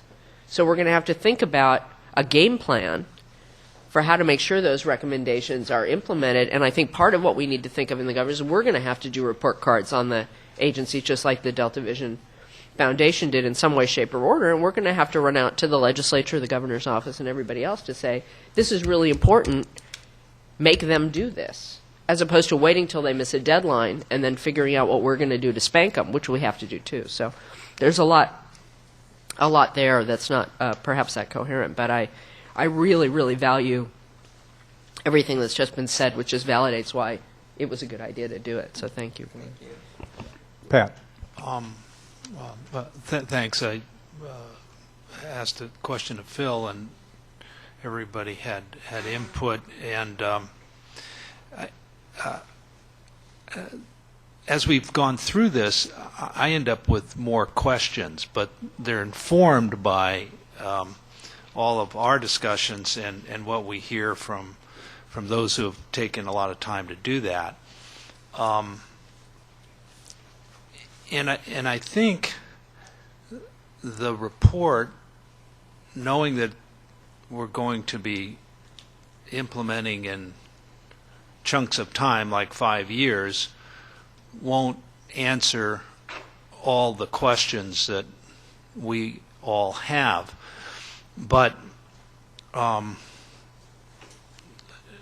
if I was in the audience or paying attention to us, I'd be trying to figure out what we're all thinking about this. And so I'm going to share some of the questions I have, which is that since regional self-sufficiency, or at least responsibility for figuring out water, is an important principle and necessary, and lots of regions of the state are doing it, but they have different mixes. So in Gloria's area, they do a lot of recycling, and they import water from a variety of sources, and they're doing desalinization. In the west side of the San Joaquin Valley, they have less sources, more dependent on the delta. But nevertheless, the principle that they've got to figure it out, and they know that, and they're working on it, is important. So what I tend to be impressed with is that all regions who address us and comment subscribe to co-equal goals and subscribe to the principle that we are one state and have to share the resource. But their responsibilities are regionally, and in effect, we're reinforcing that. But it doesn't answer the question of then what is the state's responsibility in achieving the co-equal goals, and what is our responsibility or opportunity for assisting those regions accomplish their necessary goals. So, for instance, I haven't read, Don, the report on the economic sustainability of the Delta, but I believe it focuses a lot on agriculture as a core economic activity. And then it raises the question as to whether water quality will be sufficient to support agriculture at the levels that it is. So I would be interested in looking those in tandem, because since I live in the neighborhood, and you do, and so we get the view. The view is that you're stealing our water, Gloria, and we'd like you to give back what you've stolen. Not Gloria personally, but just kind of representative. Okay. That's right. So, but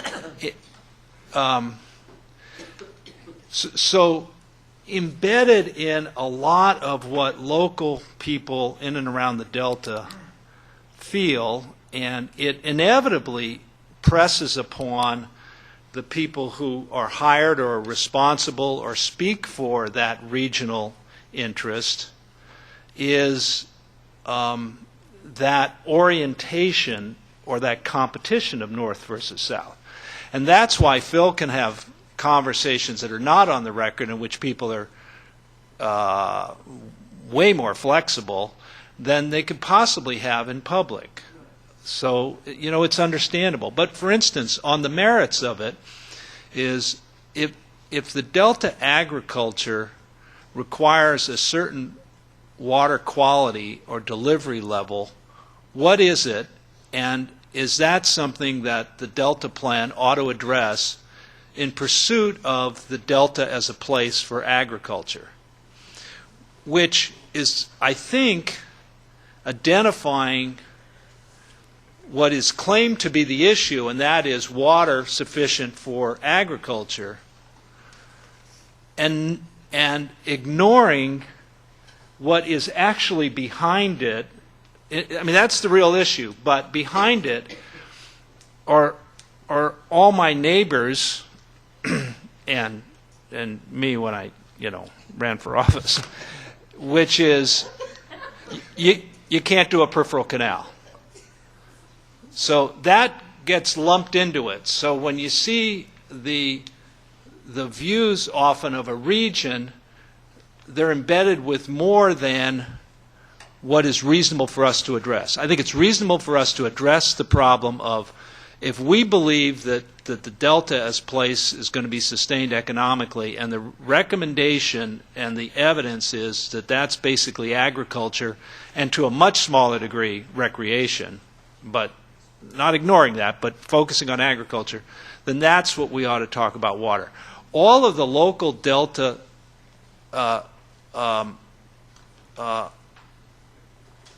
people, certainly not the ones that speak to us who spend a lot of time, understand it and the complexity, but all the other rhetorical assertions about not taking our water, we just ought to ignore. Now, Don can't ignore them, and the Delta Protection Commission can't ignore them, but we ought to focus on those things that we can.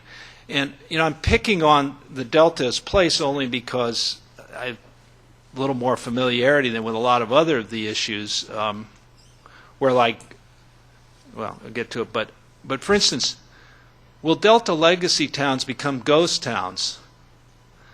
Well, I never really thought of that until this week when you started explaining it, but it may be that that's their future on a long trend line, and it really doesn't have to do with what we are involved in. It has to do with the inherent flood risk and the standards imposed by FEMA and what lenders will accept or not accept. And so, I mean, I want to think about it anew as to whether we want to make it even more difficult or how would we support them. But there may be things that are regrettable, but trends that we can't affect. And I think we ought to face that sort of candidly and not make their situation worse, but not pretend that we can save it either, because those communities have existed for a long time, and in some ways they will continue to exist, maybe beyond our 90-year horizon. But if they're doomed economically by the flood risk, that's a reality that we didn't create and we can't probably fix. The other thing in looking at region versus state responsibility, I'm still not clear why groundwater is treated differently than surface water in terms of what we know about it and what our expectations are for integrating those two sources of water. So this is an area that's more complex, and Randy has helped me understand it better, but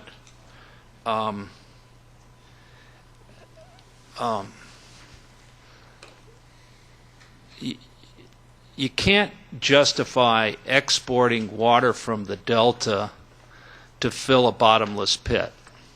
So what is the safe yield of water from the underground in places like the southern San Joaquin Valley that are utilizing it? The answers may have been all in the material I have, but please direct me to it if I've failed to do it. The other thing that I noticed in the public debate is that people talk about their favorite stressors and then leave out others, or they compete. They say we ought to just talk about flows primarily, or we just ought to talk about the other stressors, and no matter how much flow you have, it'll never save the fish. So I think that, you know, view that we all seem to have, which is, you know, the truth shall make us free. We got to talk about all of them in their relative importance, and Cliff is very helpful in helping us understand that.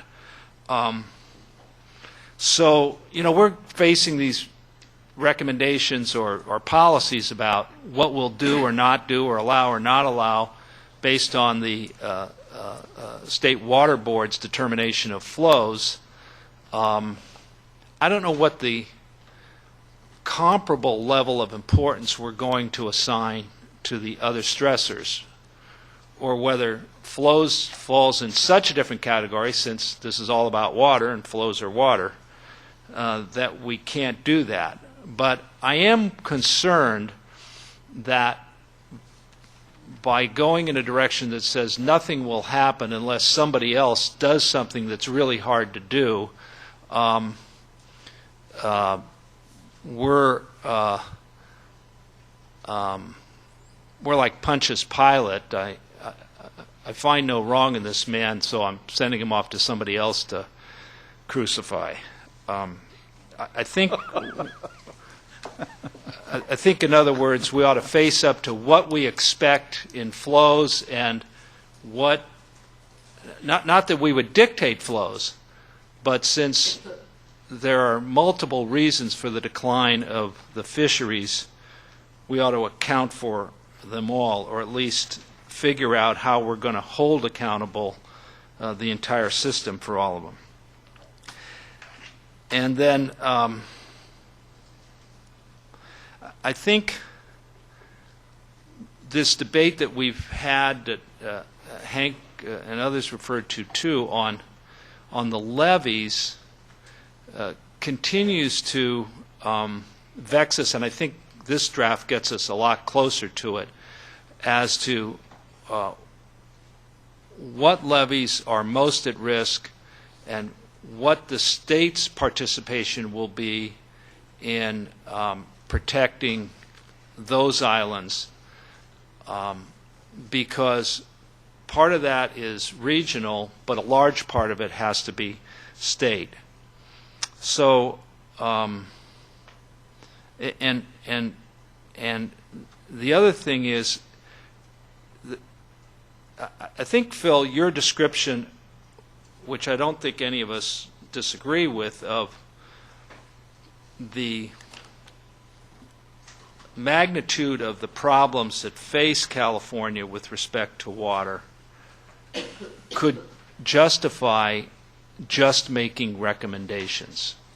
And so what that balance is between regulatory policies and recommendations is what we're doing. But those who would urge us to just make recommendations,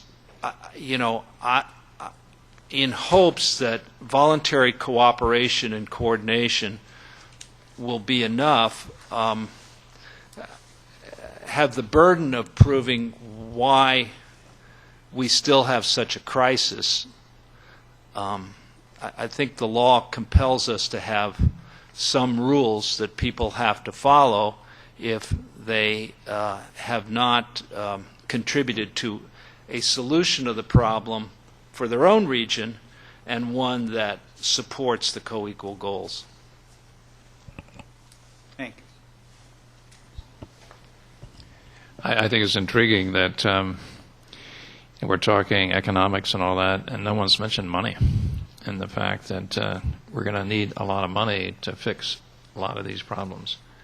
And I think the state is rapidly reaching a place it probably should have been some time ago, is looking at places to spend money in terms of the return on the investment from those funds. And obviously it can't do that every place. There's a certain fairness that has to permeate its philosophy in spending money, our philosophy in spending money. But when it comes to the Delta, to allowing these towns to protect them with state money and allowing them to exist, it has to be an economic consideration and analysis. And we have to get some return on that investment, or we're going to continue to pour more and more money against things that don't yield economic benefit. Okay, we got to move on. Ms. Gray. Oh, just one comment in terms of what Hank and Pat said regarding the levy. I don't know if you have in the plan a levy investment policy, kind of looking at those levies that make more sense versus the fact that we may be doing ecosystem restoration on different islands. Do we have something like that in the plan? We do talk about that, and when we get into it, we'll talk about what that policy is now and how we propose to develop it. Mr. Grindstaff, I would ask you to take a note of what I have now come to call the Nordhoff-Marcus map of sticky issues based on their comments. Okay. I have a couple pages of notes of things I need to do. Okay. All right, members, I think we also now need to start focusing on the fourth draft Delta plan. Joe, you've made a note on the agenda that probably the best way to do is to ask the authors of individual chapters to come up. And the first is Ms. Pearson.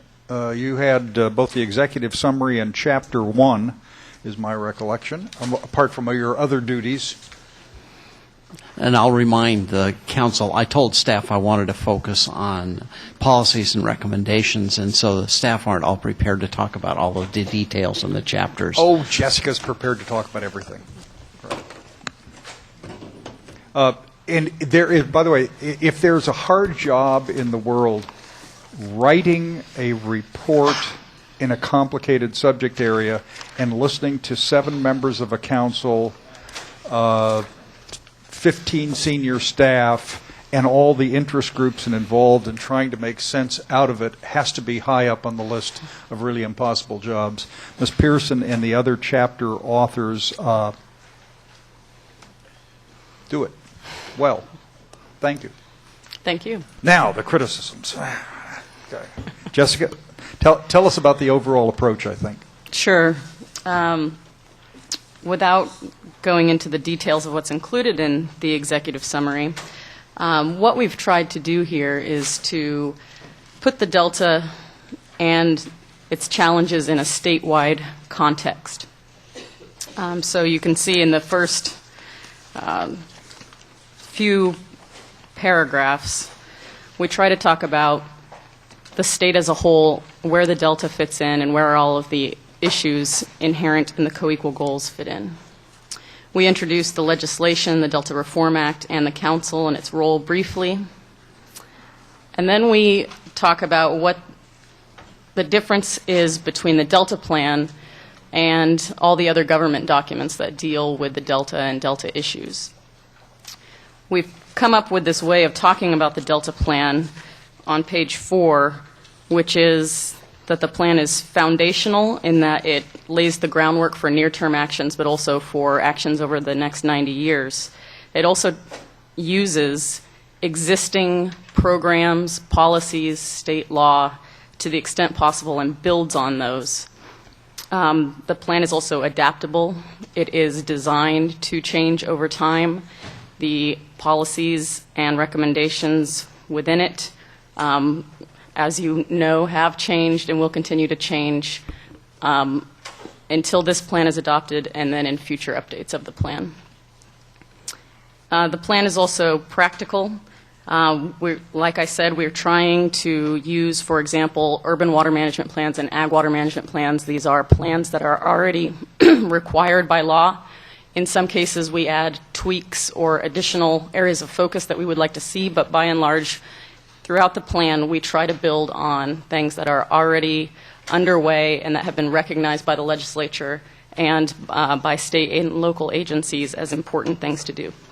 And then finally, we talk about the plan as being enforceable.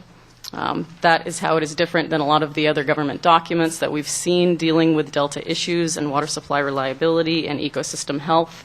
As you know, we have regulatory policies in the plan as well as recommendations. And in our view, that sets the Delta plan apart from other plans.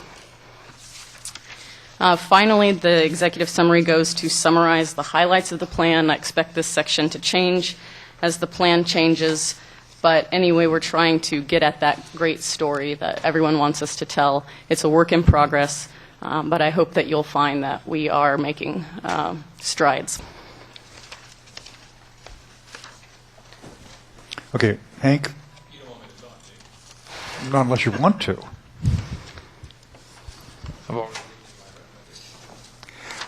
Yeah, in addition to the ones last that you, oh. No, as a matter of fact, you've got a copy by an email now of the minutes that Pat had taken of the comments I'd recorded. Take a look at that, and we'll circle back later this afternoon if some of them are wrong, and I may have gotten them wrong. Okay. Joe? Jessica, just a suggestion. In some sense, in my mind, the executive summary kind of blurs into Chapter 1 for me. because Chapter 1 provides some discussion areas that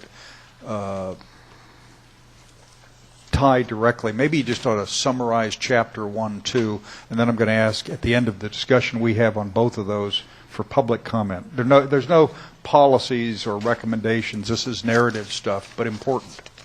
Important. Sure.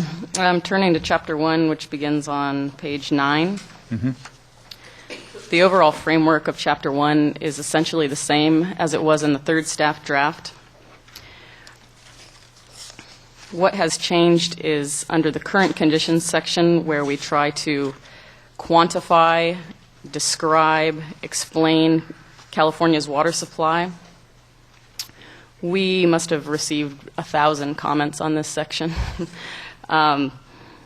We have done our best to incorporate as many of those comments as we deemed appropriate, so this section has changed quite a bit.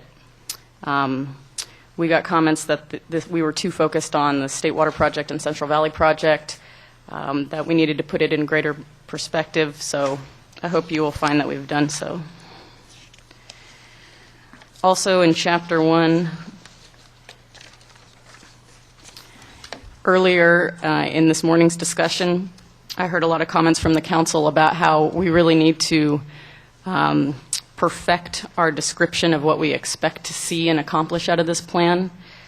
So far, staff's best attempt to do so begins on page 14, what the Delta Plan will achieve by 21. So I would really appreciate that you re-review that if you have not read it, read it again, and give us your comments, because that is where we attempt to get detailed. Can I just add a note in there? I thought this section, which in one of the earlier, either the first or second drafts, was farther forward. Maybe it was part of in the chapter. I liked this looking forward to the future kind of stuff. It's what people have mentioned. And something tells me that you're going to, I don't know about the chart, but you're probably going to take these diamond points on page 14, 15, and the one on page 16, or something like them, and either using them in the executive summary or somehow highlighting them. They're thematics that are important, and they do come closer to integrating all the various policies and recommendations than our current Delta Plan narrative does. And so I just flag that. I think that's an important point. We'll argue about them, of course. And the more emphasis you give to them, the greater the argument will be from us and from all the interest groups. But I think this was a reasonable way to kind of put a tone projecting out into the future. Don?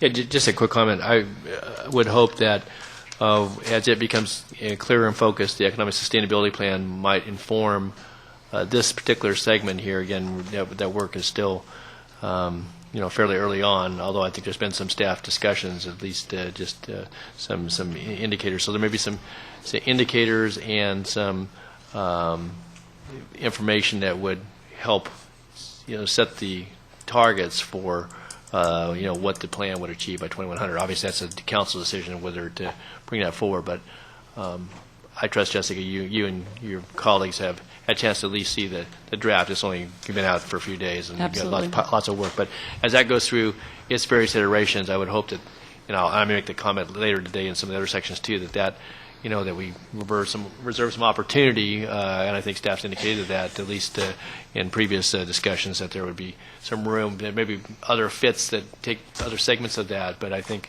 this could be an area where clearly that plan could help from the standpoint of the focus of the Delta as a place, along with the co-equal goals, that it may help set some of those milestones that we want to look at for where we want to go with this plan. So. Absolutely. Thank you for pointing that out. As you know, there are a few sections in this plan that have essentially been placeholders in anticipation of that report. So. Yes, thanks. Moving on. All right.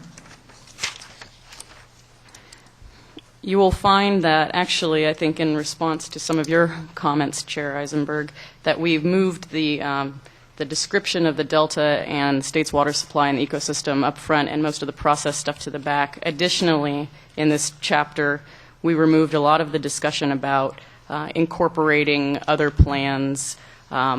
All of the process-oriented stuff is starting to migrate into Chapter 3, governance and implementation.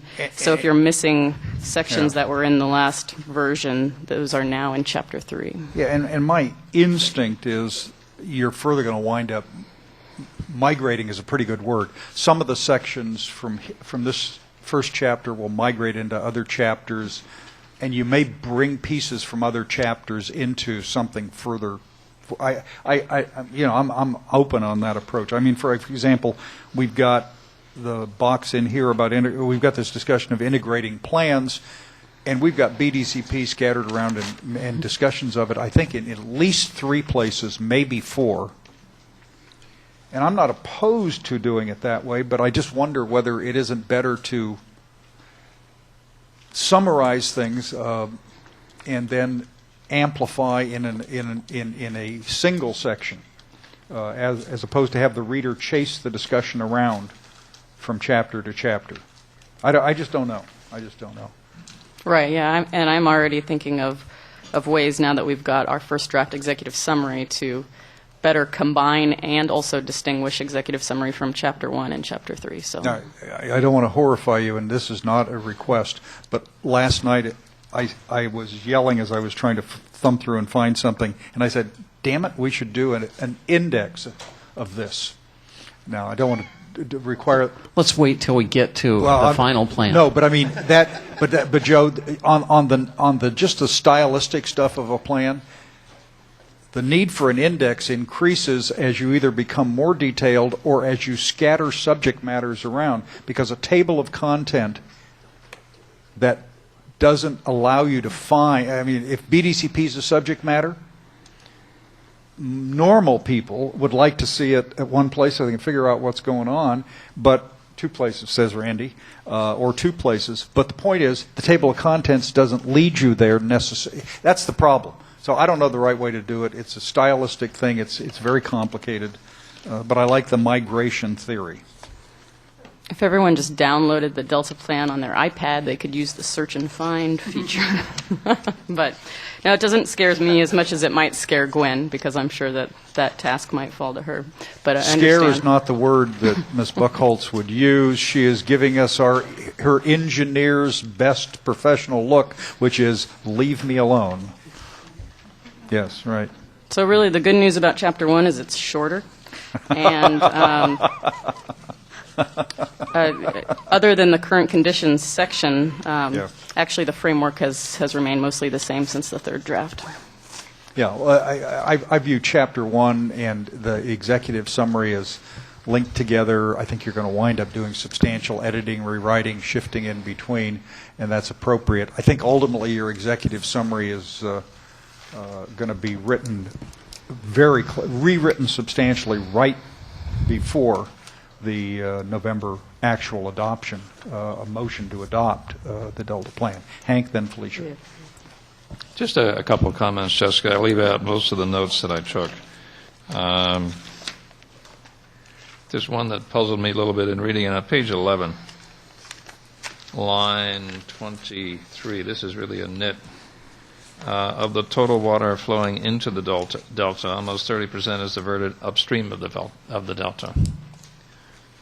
And it made a lot of sense to me. How about the water flowing toward the delta instead of into the delta?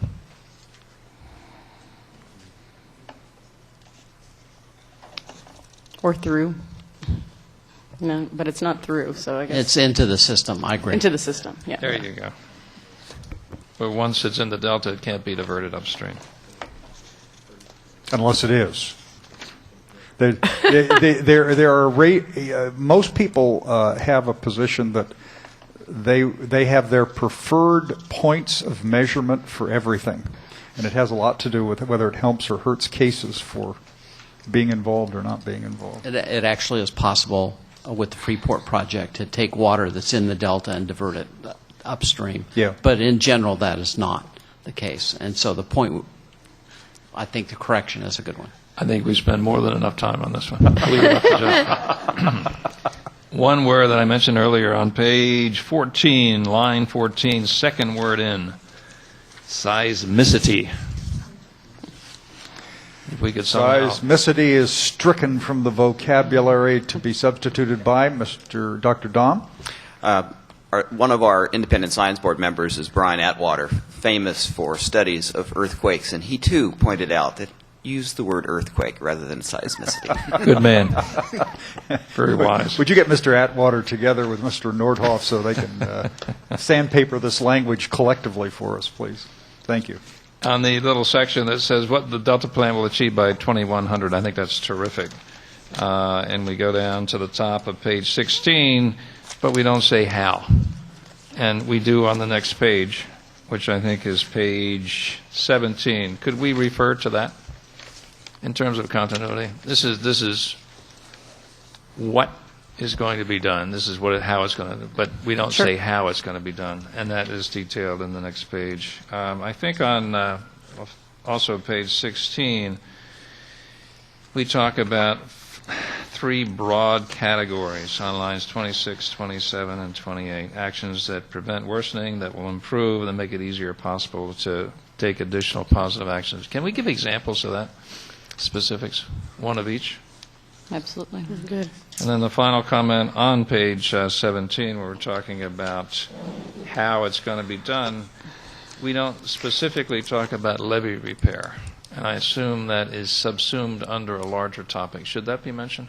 Yes, and I will note that this graphic, like all the other graphics, is under repair. So we'll definitely take a look at it with that in mind. Okay. Can pursuing on that graphic, which I think, as presently represented, Hank made a very good point on the narrative, but also as graphically represented, it isn't obvious how important this is. This is, in fact, a presumed way that the collective state of California can get through the next 30, 40, 50, 60, 70 years. And in some sense, I'd almost say that in broad brush strokes, this is performance measures for the Delta plan. And I just raised this question. We shouldn't discuss it here. If these are performance measures, are they regulatory? What are they? Some of them are performance measures, actually, later on in the plan, and they are in the chapters. I know that. And they aren't regulatory, but they are the measures that the council uses to determine how it would tweak the plan so that we either change the performance goal or we actually change our policies and recommendations moving ahead. So that if you say this is what we expect in terms of ecosystem restoration in the next 15 years, and we have things in our plan, and it doesn't occur or it isn't occurring on the schedule we want, then the council should come back and adaptively manage to try and move ahead. So this is part of how the council will work over the coming decades to actually see that we're moving along to get where we plan to get to. I'm sorry, one I forgot, Jessica. Sometimes it has more impact if you take a narrative that contains numbers and put it into a table. And I think there's an opportunity on page 11, about the middle of the page, beginning in line 19 to 29. I think that's pretty powerful stuff. If we could put that in tabular form, it might have more impact and be easier to understand. Yeah, and there may even be a graphic under development for this part as well, but good. We'll take a look at that. Felicia. I'm going to be a contrarian on some of this. I think all of this whole plan is much better, and I can just see us being on the way. And the front part is the one that's going to keep being revised. But I actually am not a believer in less is more on this. So migrating things from one place to another isn't as good, I think, as saying it more than once. I mean, and whether it's that it's scattered or not, what we're trying to do is build a story. And what we have instead is we've got a short executive summary and a thing about the Delta plan that doesn't tell the story yet. It doesn't talk about everything you just said. We should talk about the physical constraints. We should talk about evolution.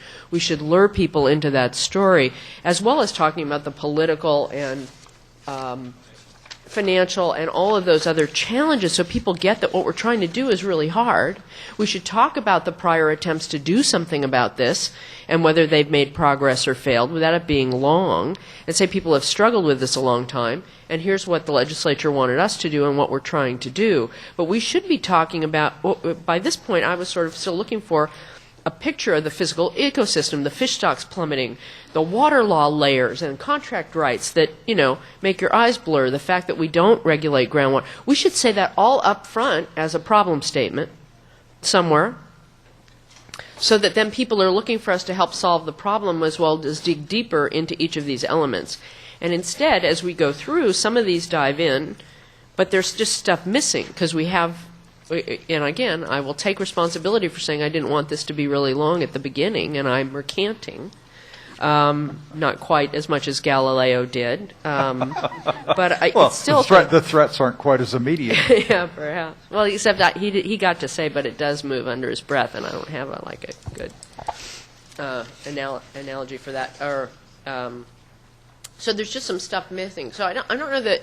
I want to put on Jessica having to do all this now. Pull that mic closer. Oh, depending on her time. But I just think this has got to pull out what the problem setting is, so people like a good detective novel or something want to see the answer, but they know enough about what they're going to see to want to read on.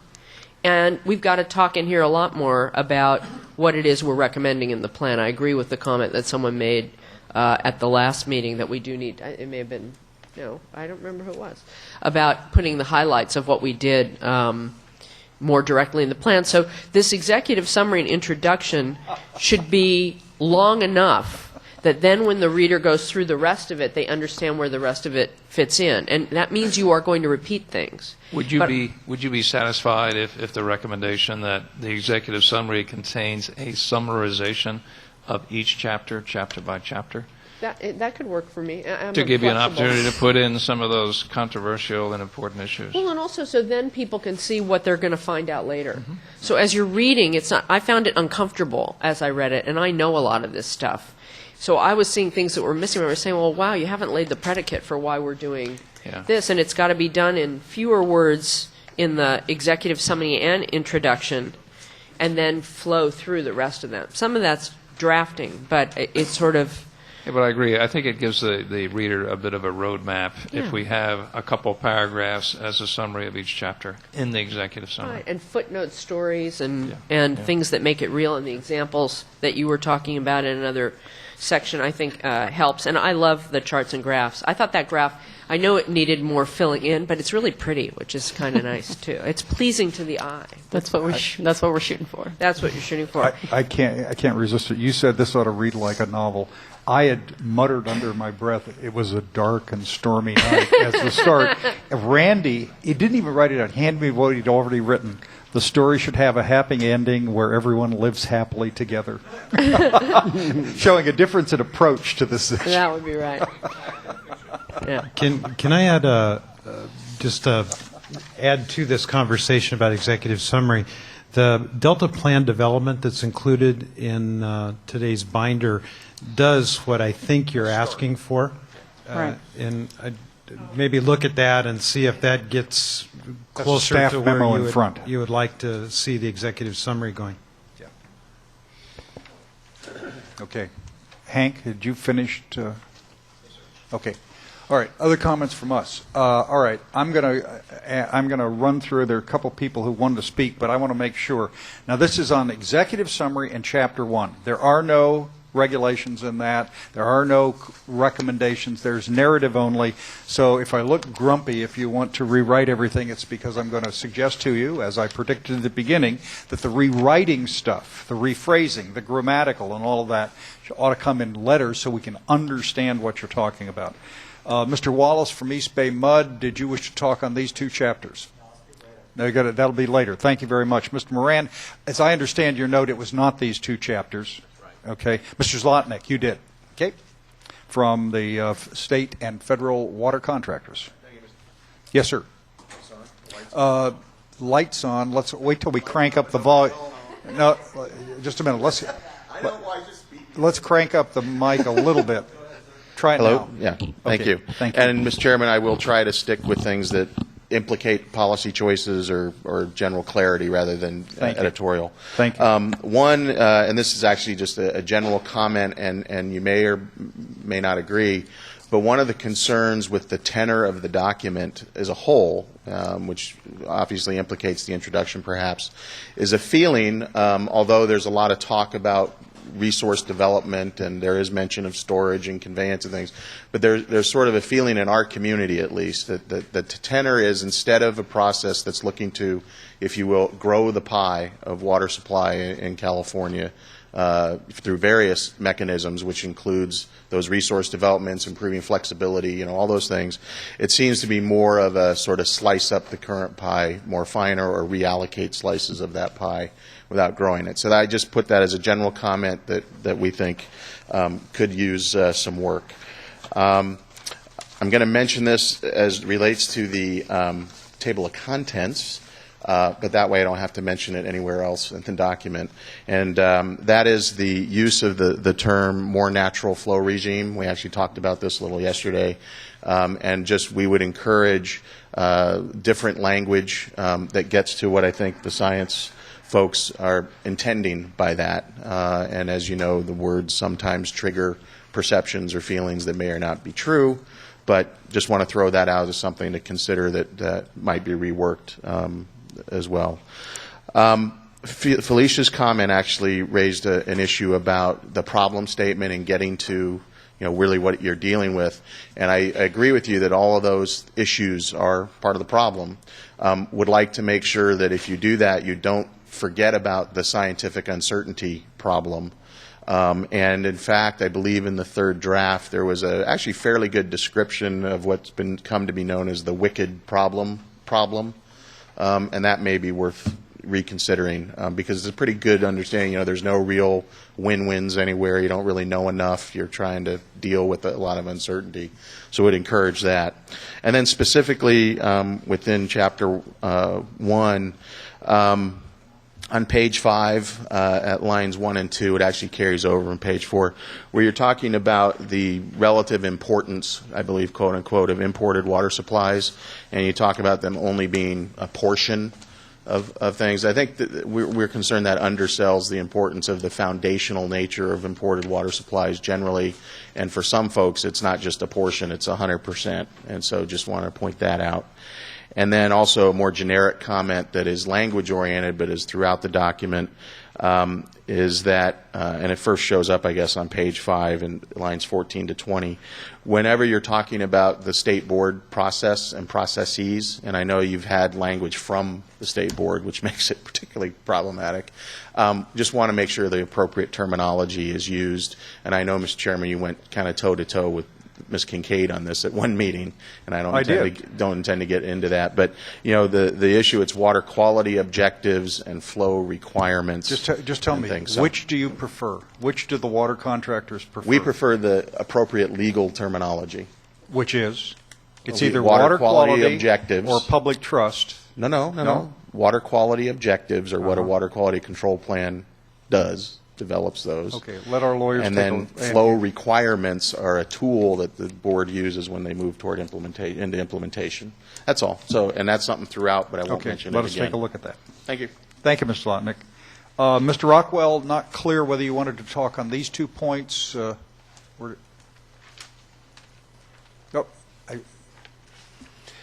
Thank you, Chairman. I'm Eisenberg Mark Rockwell with the Environmental Water Caucus and the Endangered Species Coalition. I just wanted to make a couple of comments, not on specific sections, but on the comments that were done by the council in general. And I would just like to say, the concept of water reliability ecosystem, Delta ecosystem, and Delta as place, and a 50-year vision that Mr. Fiorini referred to, I think, would be a critically important statement to try to get to. I think we've all tried to get some articulation on reaching that vision, and it would help, I think, everybody to get a sense for where we're going and why we're going there.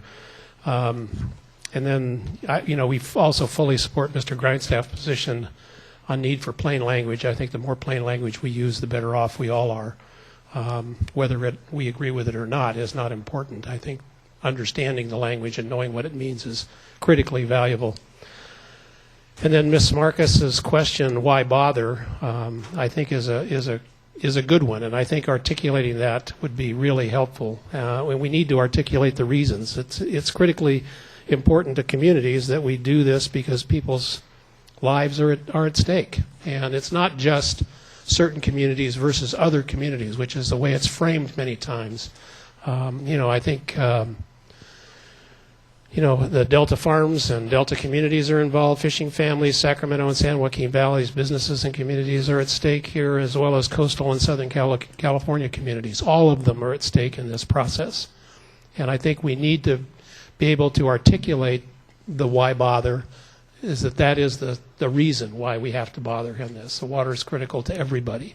It's not just San Joaquin versus fishing communities, or as it's been articulated. So, and then the preamble to the vision that Mr. Fiorini requests, I think, links all of these things together, quite frankly. So anyway, I just wanted to comment on that, and I think that conversation was very fruitful for me and the audience. Hopefully it's fruitful in the process of moving forward in this. So thank you. Thank you, sir. Ms. Terry, North Delta Water Agency.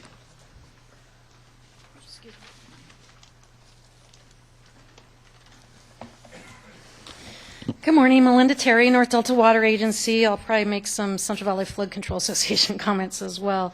Generally, mine are, I guess, going to be on the Chapter 1.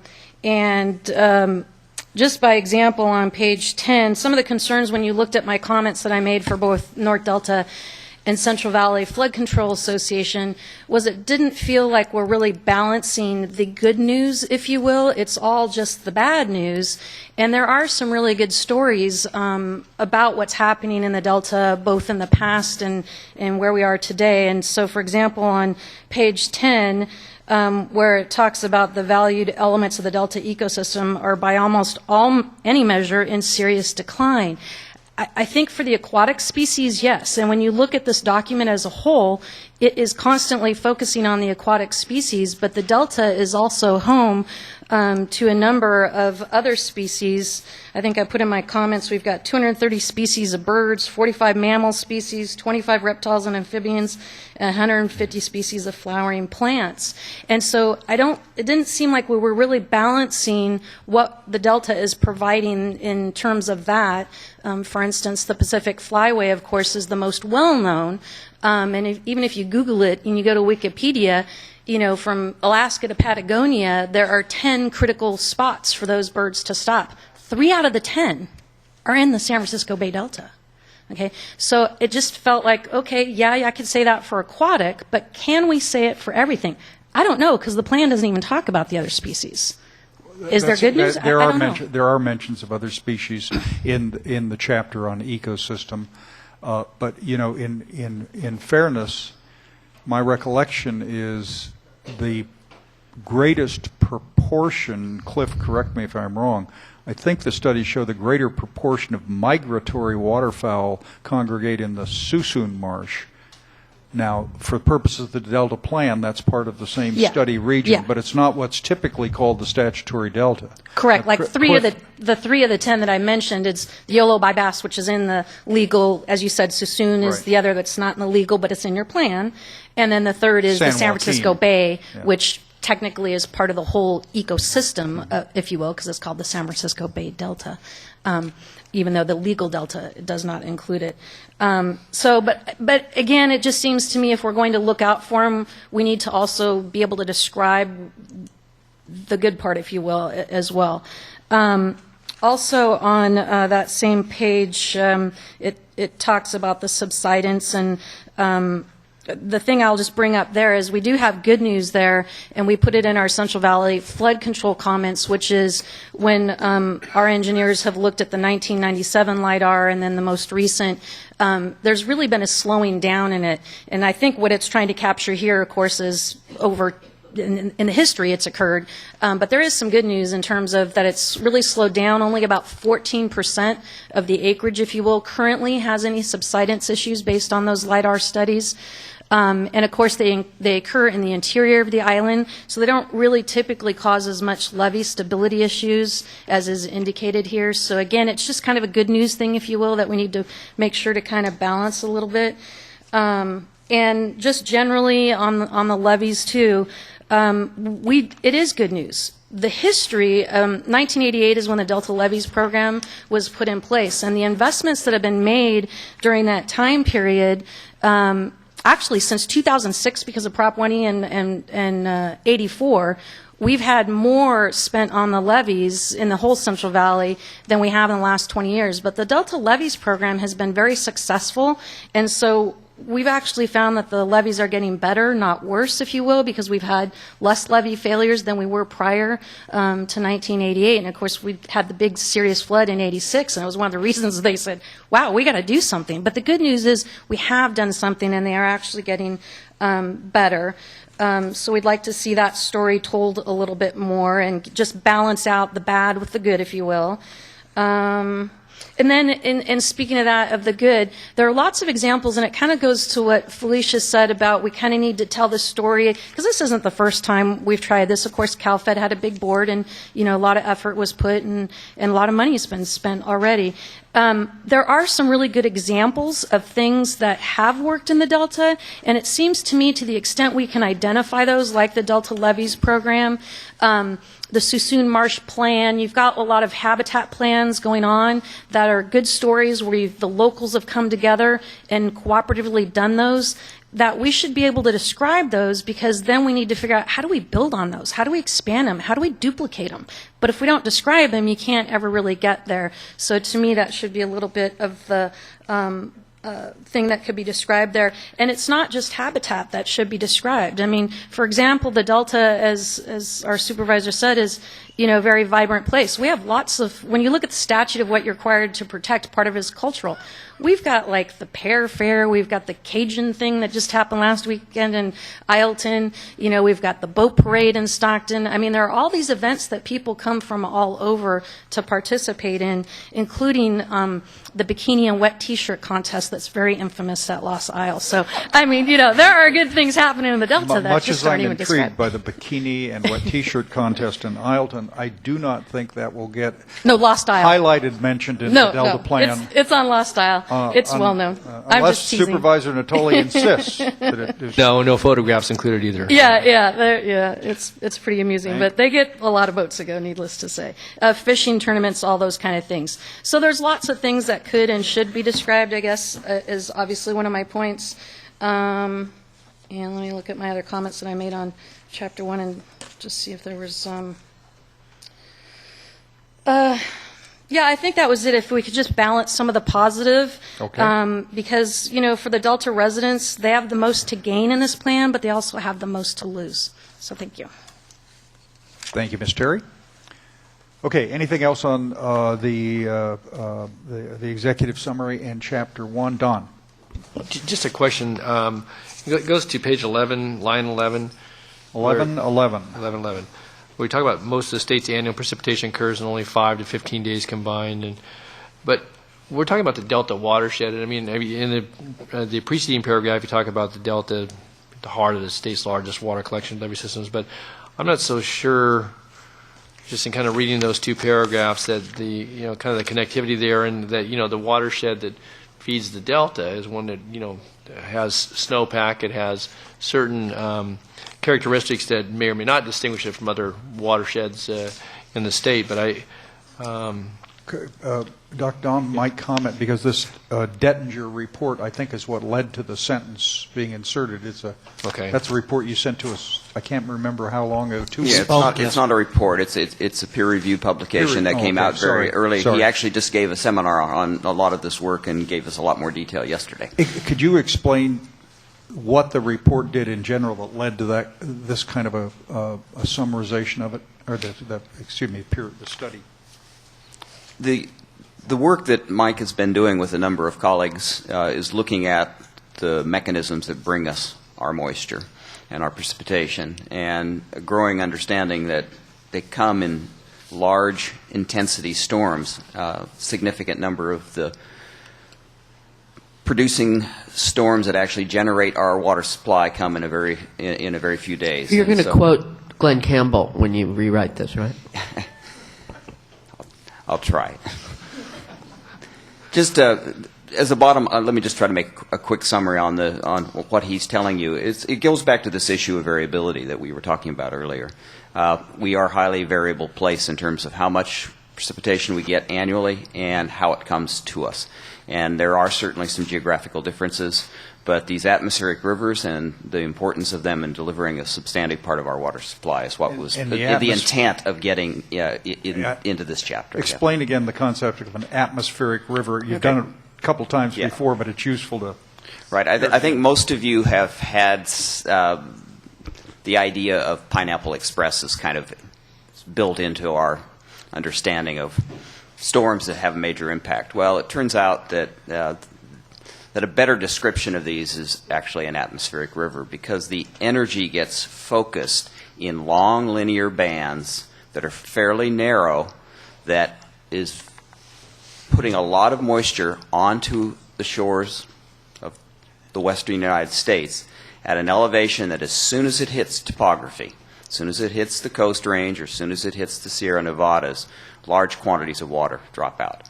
And some of the things that he has shown quite nicely is that because our flood risk and our water supply often are coming from the same kinds of events, that we need to plan for these in our water planning, and that this kind of event is occurring now. It has been the major source of floods throughout most of the major drainages in California over the last few decades, as far back as they can go with good data.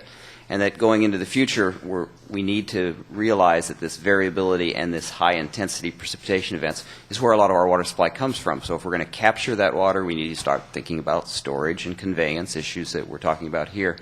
And it's just this idea of variability. You miss 2 or 3 of these storms in a winter, you have a very, very dry year. You get a couple, 3 extra of these storms in the winter, and you have a banner water supply. And if you look at the United States, California is the bullseye for variability. We are the most variable state in the United States, and that's why it has to be built into our planning. And that was the attempt, I think, here in this chapter, was to simply show you that. Well, there's a chart that Dr. Dettinger had done in his study that used bullet points, and you're thinking of using that chart. Actually, we got the figures from him, and I think we're going to build a figure into the report that shows both the annual variability in precipitation and how many days in the year precipitation occurs to get half of the water supply.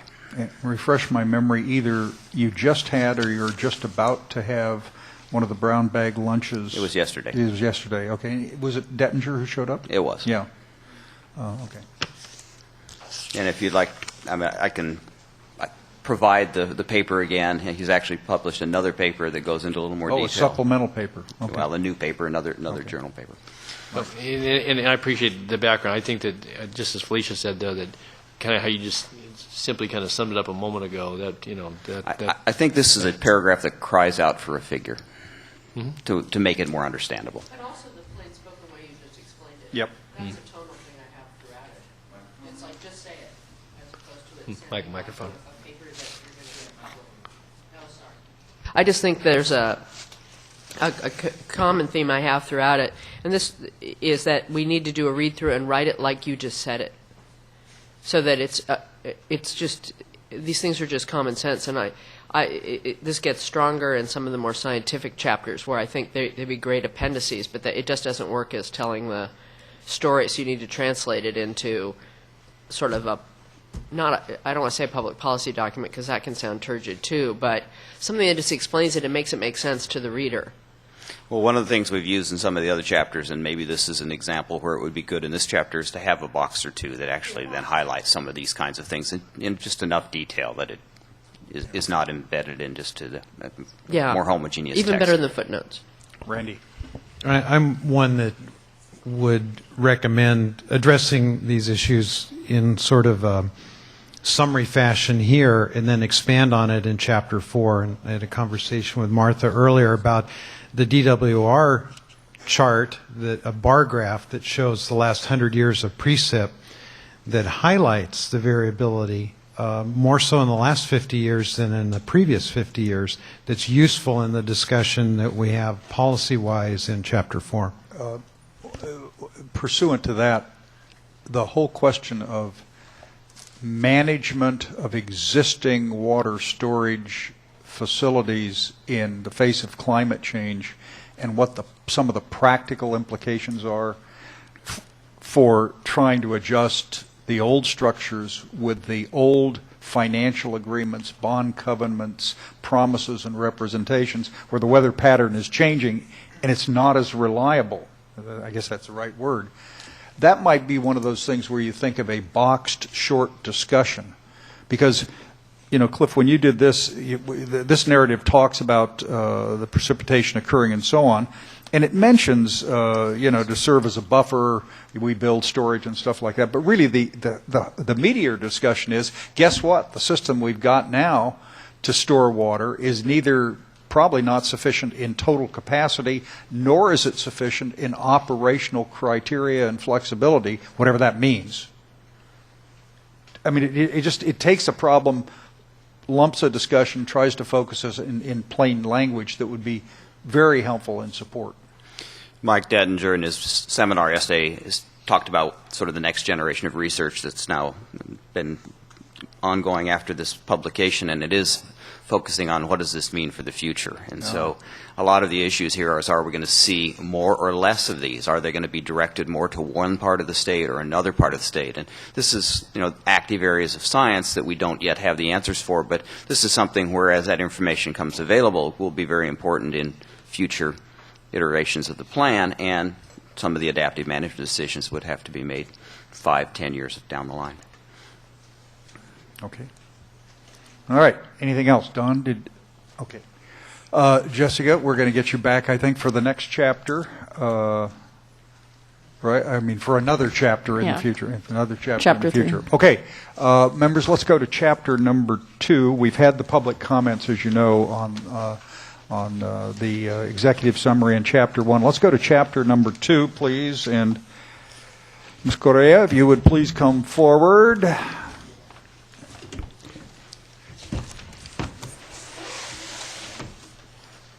What I want to know is how you convinced all these high, powerful scientists to reduce their comments to only 10 or 12 pages or so. It seemed to me that we were headed to a much longer presentation. How did you have great authority? How do you do that? I would point out that Lindsay herself is a scientist. A high-quality scientist. I understand that.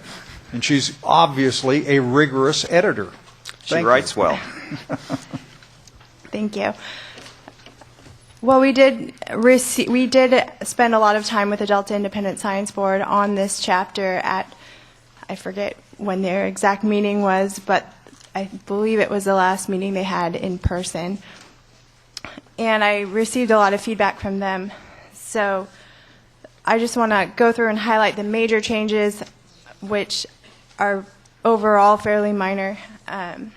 First, on pages 26 and 27. 26, 27. The description of the adaptive management framework was restructured with numbers to hopefully clarify the 9-step adaptive management framework that's laid out in this chapter. Sidebars or boxes, however you would like to refer to them, were added to highlight or to provide examples of some of the key steps in the adaptive management framework. You can see the one on the Kissimmee River Restoration Project on page 28.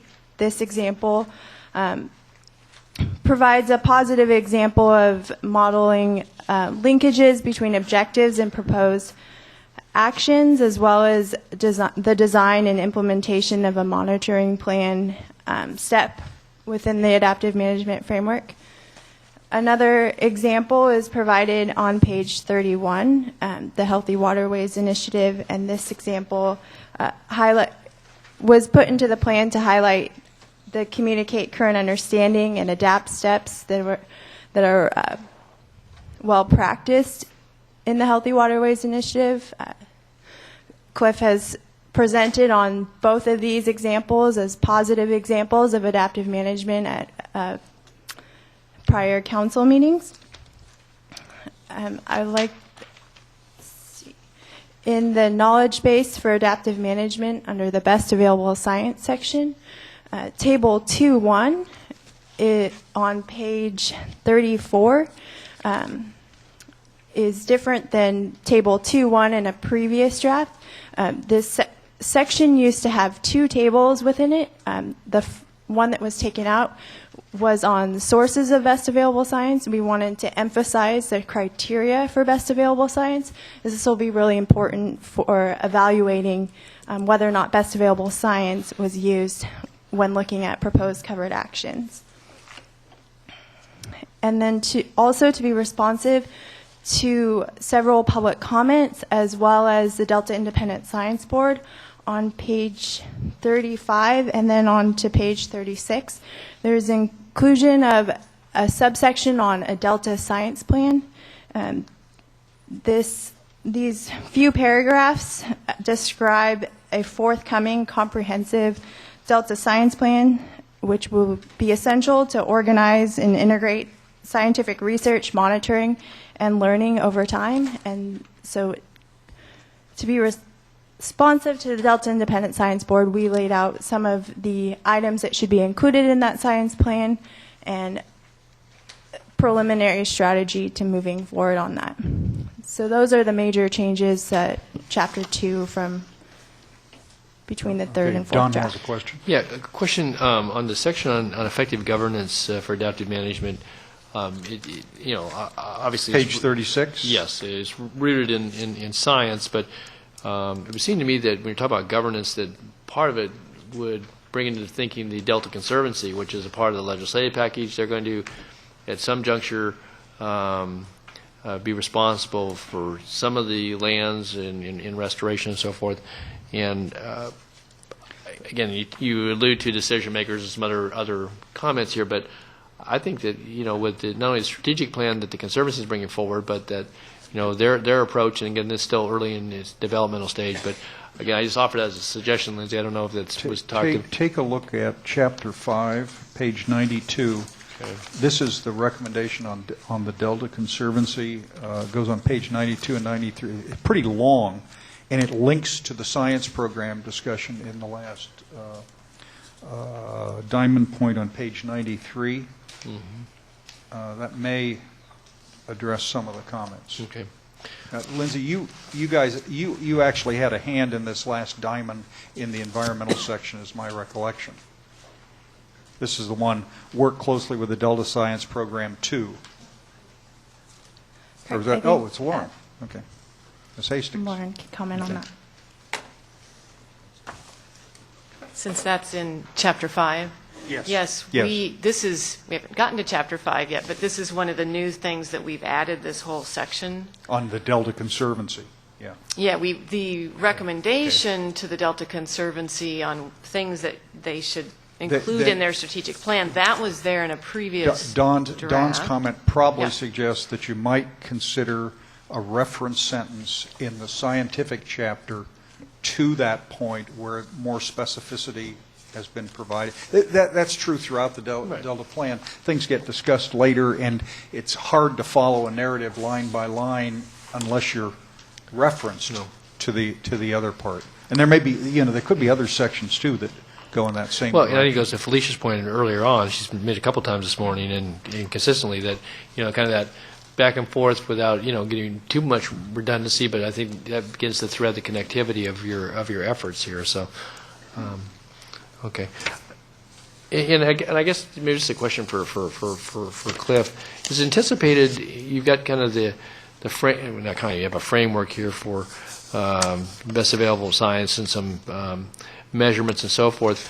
That in bringing this forward, you've used the Kissimmee River and Queensland projects as some examples. As background. That with your adaptive management, that this chapter actually would, at some point in time, some years out, and maybe this is one of the goals, that this chapter would then reflect how that, in actuality, on the ground is working in the Delta, because then hopefully that's your frame of reference from the standpoint of successful measurements of implementation, and that you become maybe a reference for somebody else doing something else in the States or in the world, but this chapter becomes more Delta in its experience, but you can't, obviously you're just embarking upon this effort. So I don't know how you might envision that. I guess that's my question, Cliff or Lindsay or others. Yeah, we were responding with these boxes to the suggestion that we provide some positive examples that have actually gone to the implementation stage where they're actually doing it. Right. Adaptive management is a concept which a lot of people talk about, but often it doesn't go much beyond the talking. And so we wanted to actually try to provide an example or two where it actually has gone to the implementation. I'd love to be able to write up some great examples of this same kind of process 5 or 10 years down the line, if I'm still around. Well, hopefully you will be. To highlight some of the examples where this has been an effective tool for water supply management or for restoring parts of the Delta or for improving water quality or for improving the economic vitality of the place. Okay. Good, thanks. Felicia, then Hank. Oh, sorry, Hank, you want to go first? Just a few. It is a better chapter, I have to say. I have a few. I have a bunch of edits on all the chapters. I love the boxes, obviously, and I just had sort of as a more novice reader, my suggestions have to do with just explaining the setting more or something, so it has more impact. But I think they were good. Of a couple of overall. Well, one sort of overall observation, maybe two, and then some specific things I'd like to see added. One is there a reason, and I don't know, you may know, or Joe may know, or Cliff may know, how we've ordered the plan logically, where we have this, we have the chapter 2 about adaptive management, and then chapter 3 on governance for different reasons, sort of sidetracked me. And I thought, why aren't we going right to the meat of water supply reliability and ecosystem early, and then explaining these sort of things later? Because to my mind, logically, they flow, no pun intended, later. And I found it kind of distracting, because here we go into something, well, not as sciencey as some of the other chapters. It's still a little bit, if you're a public policy reader, you're like, whoa, why are we getting this lesson on adaptive management and what it means before we get into the heart of things? So I would just suggest, I know it's always hard to order, that from a psychological reading standpoint, from a logical standpoint, it might make sense here, but from the psychology of the reader, that we consider reorganizing the order of the chapters if we can. It's not this, I won't fall on my sword on this one, but it was a little bit jarring. That's the kind of thing we can continue to do up till November. Yeah, no, most of my comments are up till November comments, I have to say. I did want to make one point, though. I mean, and I understand what you're saying, but one of the reasons the science program has liked it here, and I understand what you're saying about the flow, but we want to make the point, often when people think about adaptive management, they think of it only as something that occurs only at the end. And one of our points is, from the very beginning, you need to be already thinking about how to apply adaptive management, so that adaptive management is not a plan. So in one respect, we actually think the entire Delta plan should be an adaptive management plan. Mm-hmm. So it includes all the steps from the planning stage through implementation, through evaluation and responding. Well, that's a good point. That helps me understand it. So then my suggestion would be, you got to explain that's what you're doing and why. Because right here, it's more like a lesson, a good lesson, but it's a lesson. Mm-hmm. And it's you infer that this is going to influence us, but what's missing is, how is it going to apply? How are we going to apply it? Even if we don't have a successful example of a Delta Science full adaptive management program, I would suggest that you have examples from the past, going back to CalFed and way before, of where changes have been made based on changing science.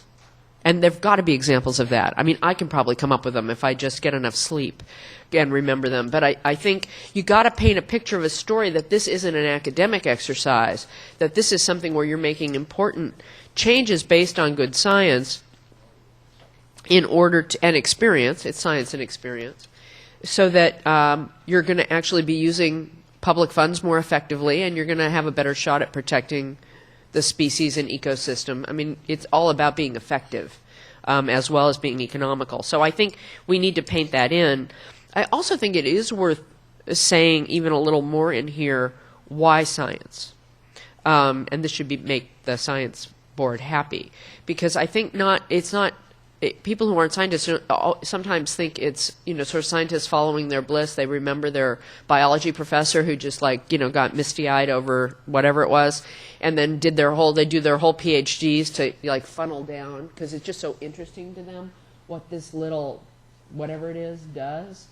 And that's, a lot of people carry that into it, and so there's a hurdle to get over. And so talking about how the science can inform it, why it's important, is also going to be helpful in helping us to continue to get the funding for you guys to do the science. I was impressed when we were looking at some of the projects for funding a couple of times in the past year, or I guess I haven't been here that long, but while I've been here, that they were very applied. It's like that we were funding projects that even I could see reading it were going to be helpful in determining what the smelt needed or somebody needed.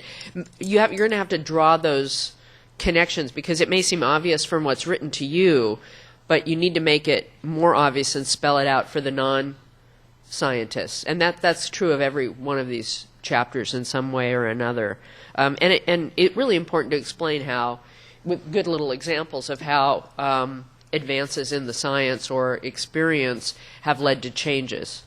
Not just the process. And the process thing is nicely done, and I think it's interesting.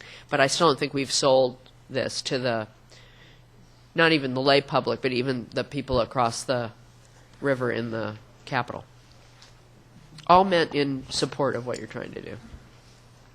Yeah, I think there's a very nice document that was product of the last lead scientist, and that was the 2008 State of Bay Delta Science, that summarizes a few of those those themes of how emerging information has improved the way we've made decision making and has impacted the policy and the management of the system. And we can probably start with that. Perfect. Add something that highlights some of those key points. Yeah.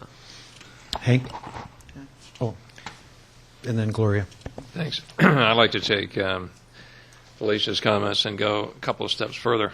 In the interest of plain speaking, and please don't take any of this thing personally, but I'm not a process guy. I found this disappointing and boring. I think the word science, I had my expectations the first time I read it, but there's really no science here. It's a scientific methodology, if you will. And my first recommendation is hide it someplace in the back. Because, I mean, it's a diversion. We're talking substantive issues, and then we get into a primer about how to do adaptive management. And there's not a lot of substance in here. I guess that's my complaint. So either retitle it, call it Management of Science or Scientific Approach, and I would suggest putting it back, because it really disrupts the flow. And everybody is big on flow in this room. We have jokes. Gloria. We have jokes. Thank you. I was just going to comment on Felicia's point about this chapter and Hank's. I agree that it has to be some reason why it's included in the plan, why it makes sense to do this. And if you're going to put it at the beginning, or at the back, because you're right, the plan is supposed to address the co-equal goals, so that's what we should go into. But if we put it in the front, it's got to be some linkage as to why it's important that this is here. Yeah. And kind of going back to what Felicia said, these are some things that have been a part of adaptive management, and it has been successful because it has been part of the plan. Some reason why, because it's there. And the process is there, but it doesn't say why we really need it there. I guess that's what I'm trying to say. Why do we need it there? Why do we need it, at the big back? You have it at the front. Why do we need it there? Because I would think it would come kind of at the end after we address all these other critical areas, and so therefore adaptive management would be part of the process. But again, kind of why we need it, and even with all the other chapters, I see the co-equal goals as that's the main meat of the plan. And of course, Delta as an evolving place is a real third issue. But kind of link all these other reasons, all these other chapters as it relates to the co-equal goals. And maybe you may have done that in the narrative, I don't know. but kind of like as people read it. And I think we really need to kind of look at the readability. Hank is always stressing that the average person, will pick up the plan and say, why do we have all these things, and where are we leading, what's up front, what's really important, and where are we fitting everything else in there? Yeah, Does that make sense? I Yeah. don't know what I'm trying to I say. agree. No, that was well. Since you agree with me, I think it was brilliant. I think the problem is not. I want to make the science board happy. I like them, but the more important thing is to not lose the public policy audience that we're trying to address. And my fear, even if you make it better, and again, I'm not going to fall on my sword over that, is, and because I was trying to read it with my who we're trying to influence hat on, is, a bunch of wonks, put it aside. I'm going to read something else. Because you want to get in the meat of the stuff they understand, which is the water supply reliability, the ecosystem, and all that first, and then this is the how. One suggestion to redeem this chapter, and I'm big on examples, would be to apply all of this to the levy classification we're going to do. Let me weigh in on this. A way of trying to diagnose, to be able to classify those levees strictly from a physical risk standpoint. How are we going to do that? We don't have perfect knowledge. What is the best scientific knowledge available? And how that's going to be used to take those that are most at risk and all the rest of it before we apply the economic criteria. I want to weigh in on this point. I had a reaction very similar to the first time around. Then something occurred to me. I mean, first of all, we're statutorily mandated to use best available science and adaptive management, elevate the position of science, blah, blah, blah, and all of that, which you're right is relevant to the policy chapters on water, ecosystem, levees, and all that. But beyond that, the history of water resource development in America and California was essentially engineering dominated for most of the history of the country and the state. And the creation of water quality laws and environmental laws has all of a sudden imposed the need to evaluate what we call ecosystem or water quality conditions separately. And under pressure or prods from legislators or facing courts who say, wait a minute, you don't have any science on that, the water community early in the stages acceded that, gee, yeah, it's okay, we'll hire some scientists and just tinker with it. That has since morphed into something more formally serious. So federal and state legislation now and for some time has been using the phrase best available science, adaptive management more and more, and state statutes have. But it is continuing to this day a competitive political debate on what it is and whether it should have any relevance or importance, and if so, what relevance and importance.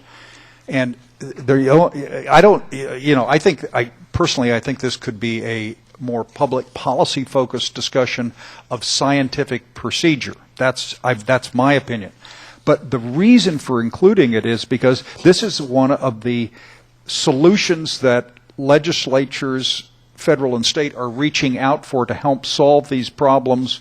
They don't know what the details are, and they say, we'll throw it out and somebody will figure out. This is the first serious attempt by a state agency to give some flesh and meaning. Now, earlier on, when Cliff gave me the Randy Fiorini, Cliff Dom look when I suggested this, I thought, my first reaction was, well, where's the beef? Where's it going to be so scientists get 50% of the vote on water and ecosystem projects? And, and that's, Science Board got all mad, and Cliff's, and Randy told me I was nuts. But that's essentially, this is, from a public policy view, an attempt to define terms that legislators are using, and our statute includes, and to explain what it might look like. It is deeply controversial when you try to do anything that imposes the Cliff Doms of the world on a system that is not totally comfortable with that. They're moving in that direction. I mean, I think it's fair to say all the big water organizations are moving in that direction, some quite successfully. But this is not just, even though it is too academic in tone and texture, it's a tough nut political problem at the same time. So I had your first reaction, but I've almost been talked out of it by all these folks, and I put my own spin on where I think it is. I think it can be written. I think it can be modified. Part of me says you ought to start out with that kind of discussion. It's the emerging role of science as a real player in public works projects in America. That's fundamentally what it's about, and particularly ones which impact dramatically ecosystems and water quality in this case. Hank, that's the way I do it. Making it more readable, yes. Making it more focused, yes. But if we don't have in the Delta Plan a definition and an explanation of adaptive management, there is no other place in California law to find it. And I suggest give an example of application of it. Well, Cliff is was relevant to what we're trying to do. Yeah, it is. There are some state statutes, I think Cliff had done a memo on, is either best available science or adaptive management, I don't remember which. There are various permutations in statute that have tried to define it. Texas, what were they, Cliff? Washington State, there's the Department of Interior has their document on adaptive management. There's a number of them out there. Their guidelines or something like that? Yeah. Washington's is actually state law. But I think it's clear that we really need to have this chapter. I get the point that it needs to be more readable and needs to explain to people what it is, maybe have more examples, and we can consider where it fits so that the flow of the document's better. That's also an important thing. Put some substance in it. Okay, other than more process. Well, you know, the process is substance in many important ways. One of the interesting things, other than saying it, the real question here is, how does science and adaptive management work on achieving the co-equal goals? Now, that's a public policy cast on it, but the co-equal goals are what the Delta Plan is about. That's controversial to the science world. It's controversial to the water development world, in my judgment, or will be. But anyway, I think there's a reason to keep it in. I think it ought to be refocused. And maybe repositioned as well? I'm agnostic. I wouldn't want to make it just an appendix. No, call it a chapter, but make it the highest chapter. I wouldn't want to do that.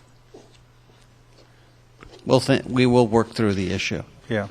By the way, in some sense, it's also this. If we were doing a synthesis chapter or an integration chapter, this would have been a significant part of the integration. You know, how do you integrate water quality, ecosystem, water reliability, Delta as place, and use science as part of that? Well, I'd also, science and best judgment. I would all. I'm sorry, I don't mean to interrupt. I think also in that frame, as we're trying to figure out the why and the integration, you can also make a case, as I said earlier, about how it helps us be more efficient, economical with the resources that we expend to achieve a result. But I think it also can I don't want to say depoliticize, because that's not really the word I mean. I suppose it could be that, but I almost want to say it demystifies. There is so much in California water that is based on lore, mythology, strongly held beliefs that are not grounded in science or fact, etc. And it's actually pretty striking. And so adaptive management, if applied correctly, is a way to get us away from the one with the best mythology wins and more towards real solutions on the ground that are, I would keep emphasizing, grounded on reality, which is what we really need. So there are ways to make the case for why this is so important that go beyond just that. Okay. Let me make a quick point. This chapter does focus on the methodology of applying science in a planning and policy perspective. There's no question about it. It's focused mostly on adaptive management, and it's focused predominantly on defining best available science, because best available science has become basically a focal point for litigation, particularly in natural resources, particularly in marine fisheries.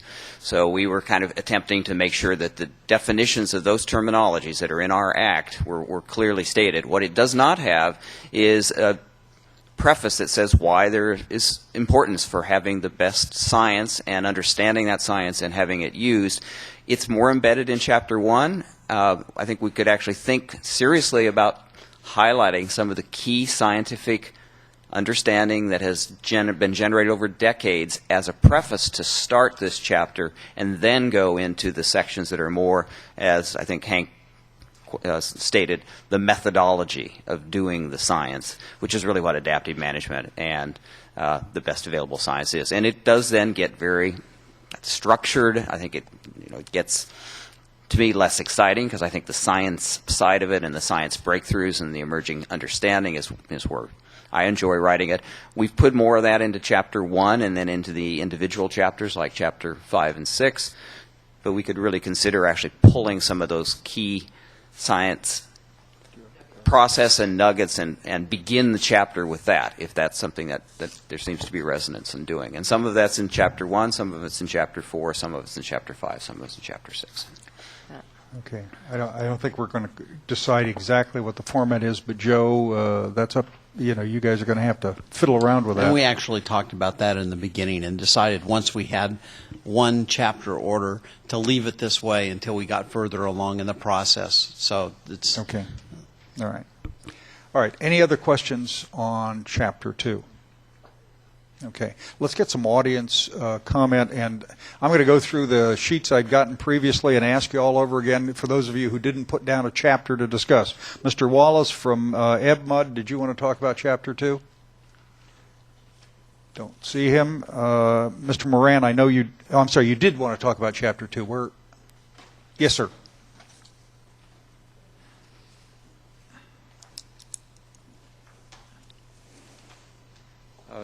Just a very brief comment. Pull the mic up a little bit. Thank you. Yep. My more substantive comment will be in Chapter 3, where this gets implemented. I want to make the point that, first of all, I think that adaptive management is incredibly important. I think the chapter deals with it pretty well. The only concern that I have is that it has been oriented toward adaptive management of the policy setting framework, and I think that's appropriate. I agree with the statement that the Delta plan should be an adaptive management plan. I think it is trickier when you try to take something that is defined in those broad terms and apply it to a specific project. Well, and your comments on the requirements for project submissions, covered action projects are somewhat in that direction in the other chapter. That's right. And that's why my substantive thing will be in Chapter 3. But I did want to bring it up here because I think that as we think about adaptive management, there has to be room for projects that just do what they say they're going to do. Best available science says that it should work. You've got somebody that's going to pony up the money to do it, and that should be good enough in some circumstances. Not everything has to have a full-blown adaptive management plan. Thank you, sir. Thank you. Okay. Mr. Zlotnick.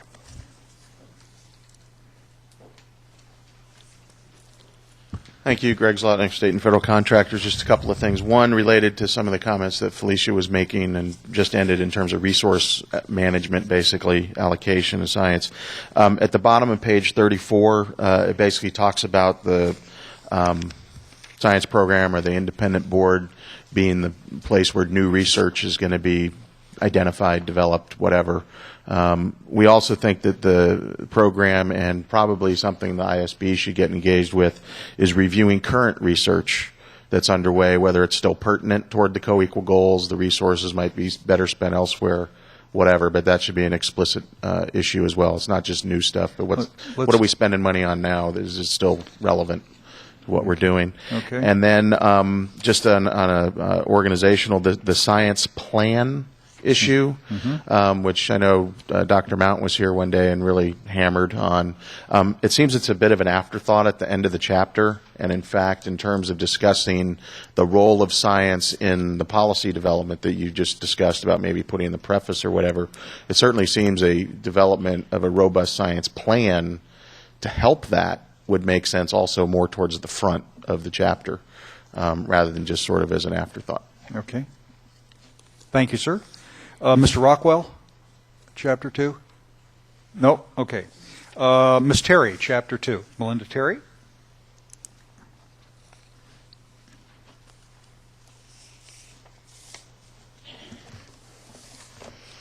Thank you. Melinda Terry, North Delta Water Agency and Central Valley Flood Control Association. I think I'm just the opposite of Mr. Moran. For me, you read the adaptive management, it's a little easier to understand how it could apply to a habitat thing.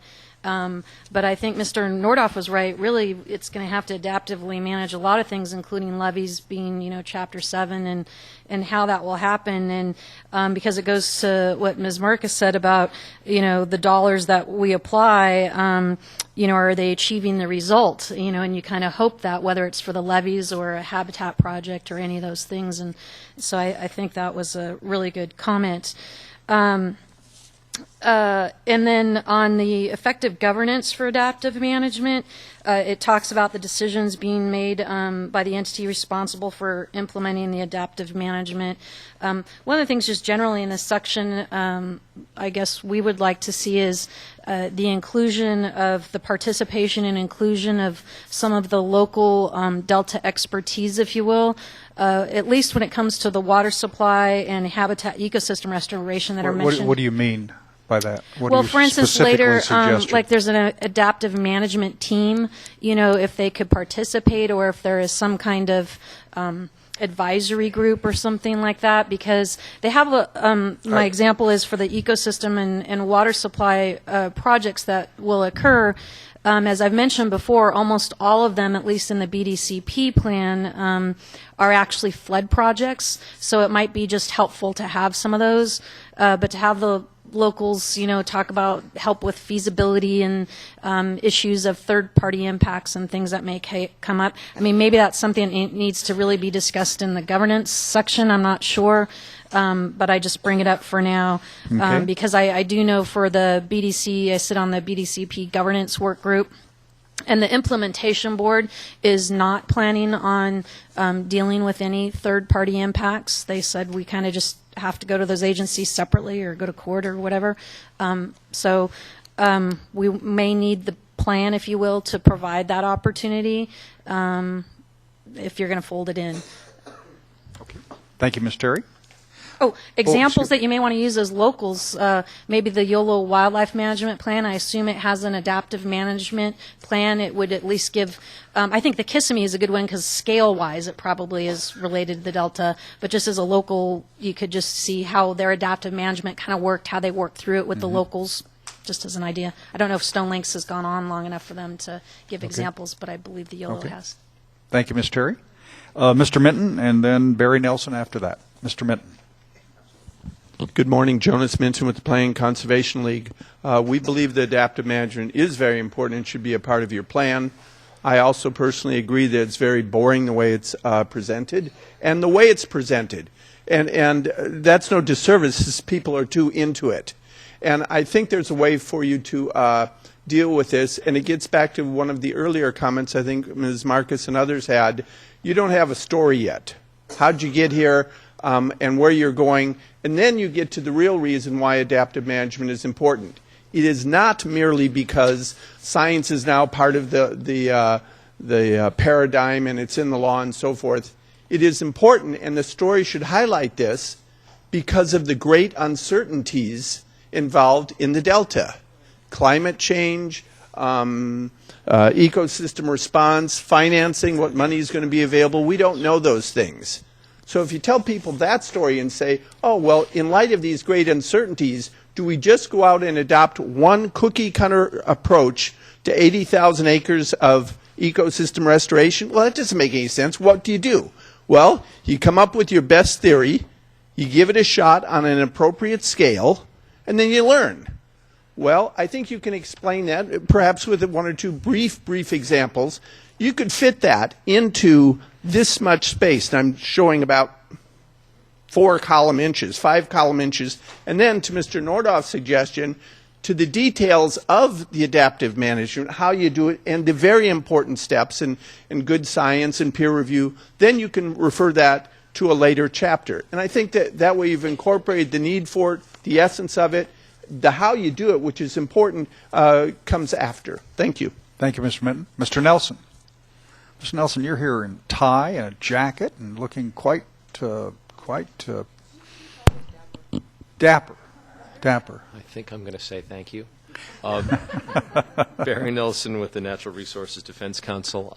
For the record, I did not find this chapter boring. And that says something about the chapter or you. Or me. A couple of thoughts. We have submitted just yesterday. We submitted a letter on the fourth draft. I just want to make sure you all have that. I'll be members. There was an email that came in last night Yesterday, or right. late, as with a lot of others. And I think Joe, you've had one of them. A Minton proposal was passed out. I think all the late stuff that came in that couldn't be in the packet is going to be distributed, and it may be there. I don't. Pat, do you recall? I don't think we got that one Okay, printed. then let's get it just- tomorrow. Yeah. So we have the printed copy of it. Right. Thank you, and I'll just very briefly touch on some of my recommendations.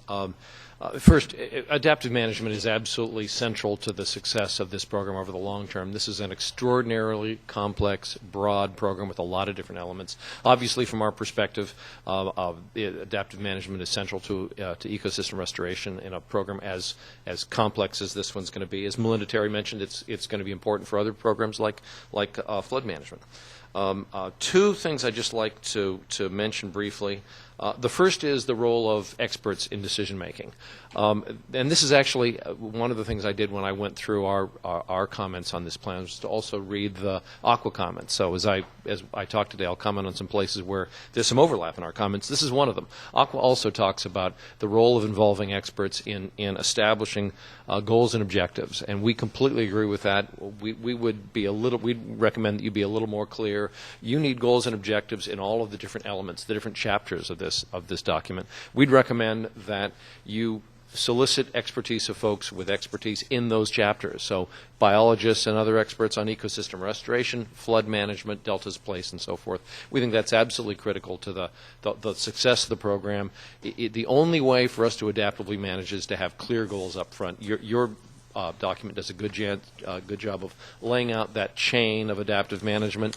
Goals are at the front of that, and it's critical that you get experts involved in that process up front with the appropriate expertise in the different chapters.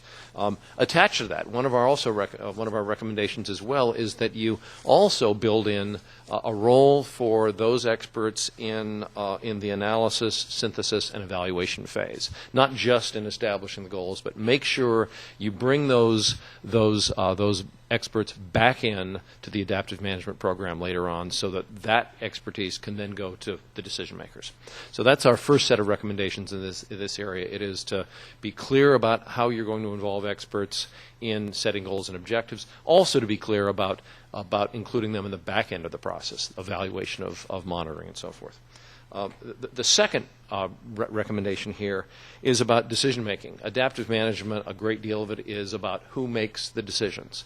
And we recommend that you provide a little more meat there regarding the decision making role. One of those areas, well, the easiest example actually is one that's actually in the legislation, where the legislation, SB 7X7, specifically says that fisheries agencies need to make adaptive management decisions on project operations. That's a specific example where the legislature answered that question. Who's going to make the decision on this issue? But I think it makes sense to step back and ask that same question about things like habitat restoration, levee maintenance, and so forth, and to be more clear about who the decision makers are. And in at least that one case, project operations, the legislation answered it for you. I think there's going to be a robust debate around who the decision makers are in implementing this program. I think it's appropriate for the council to weigh into that discussion. Thank you. Mr. Nelson, thank you very much. Mr. Wallace, I think you were out of the room when I called your name. Did you wish to talk on Chapter 2? It is Chapter 4. It says Draft 4, but it's Chapter 4 you want. Okay. Oh, sorry. Doug, you just missed an opportunity, because every single time you would say, no, but thank you, you would have gotten brownie points from him for not saying something. Okay. Ms. Correa, Ms. Hastings, thank you very much on this. Ladies and gentlemen, it is 12:20. We're going to start at 10 minutes after 1. 10 minutes after 1. Lunch break, 10 minutes after 1.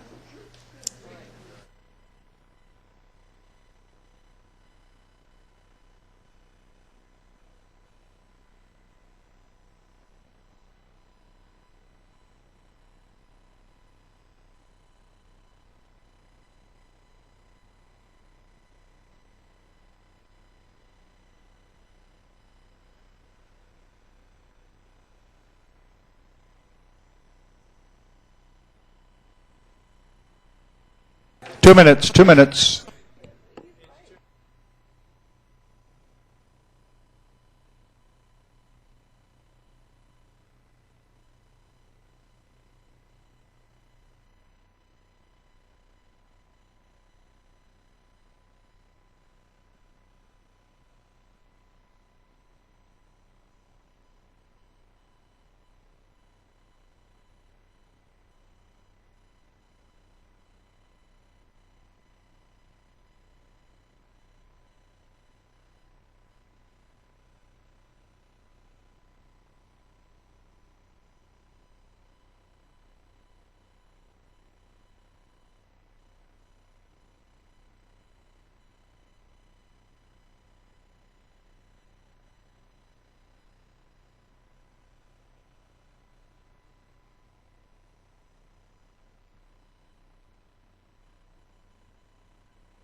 Okay, ladies and gentlemen, take your seats, please. Delta Stewardship Council is called back to order.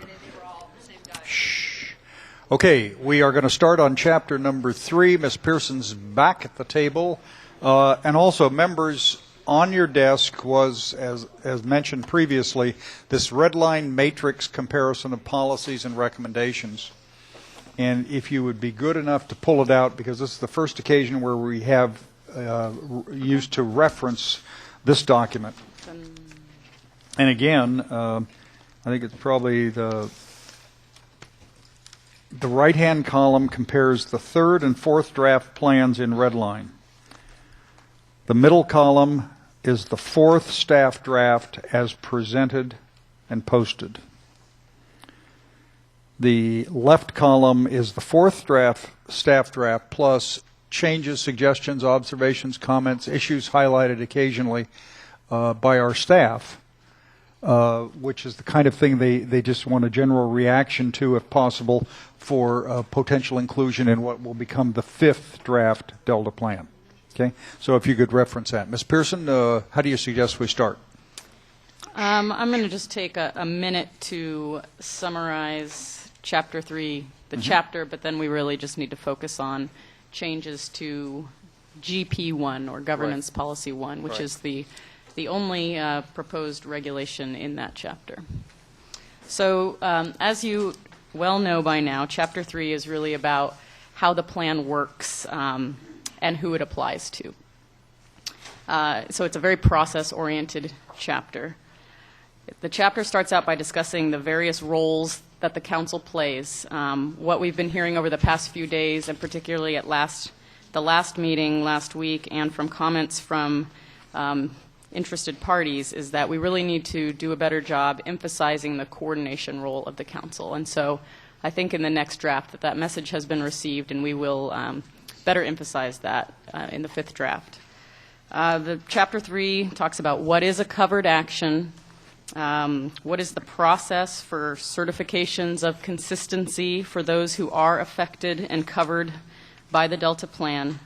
Talks about updating the Delta plan, incorporating other plans, other projects. There is a little bit of new language in there. We're attempting to further clarify and, to the extent possible, simplify all of these processes, which were not necessarily crystal clear and detailed in explanation in the statute itself.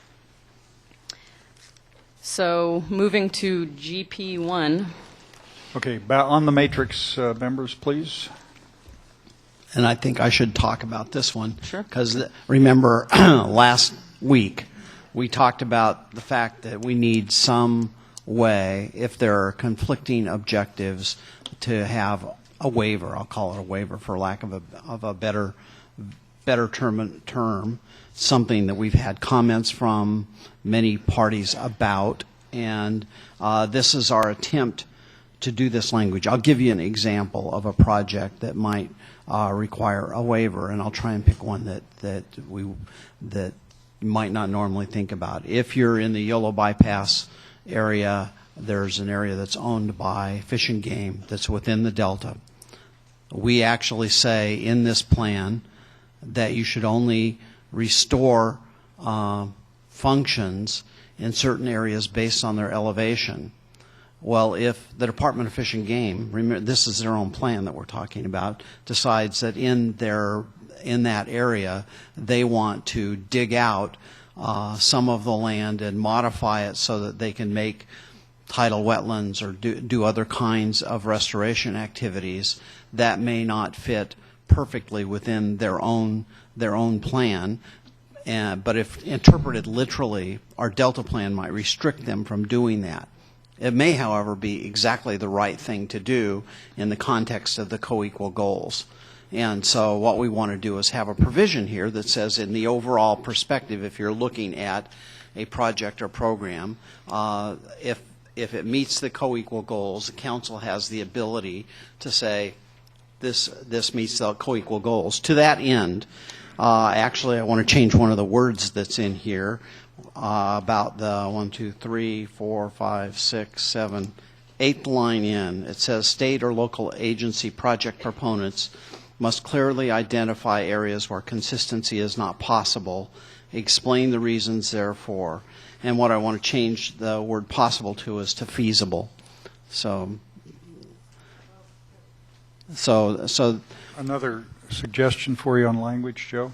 Yes. You say project proponents, but the statute says cover actions are projects, plans, and what's the third programs. word? Programs. And you have to be careful here because someone will say, well, they meant to exclude programs, which you don't. Right.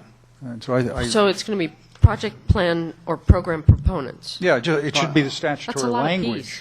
Agreed. Which I assume is intended. Okay. Yeah. Okay.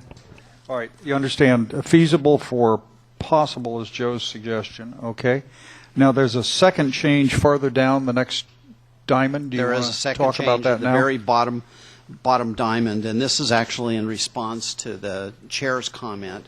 And after having many internal discussions with legal staff and other staff, we are recommending that we reinsert, and this goes back to what had earlier been in there, slightly tweaked language.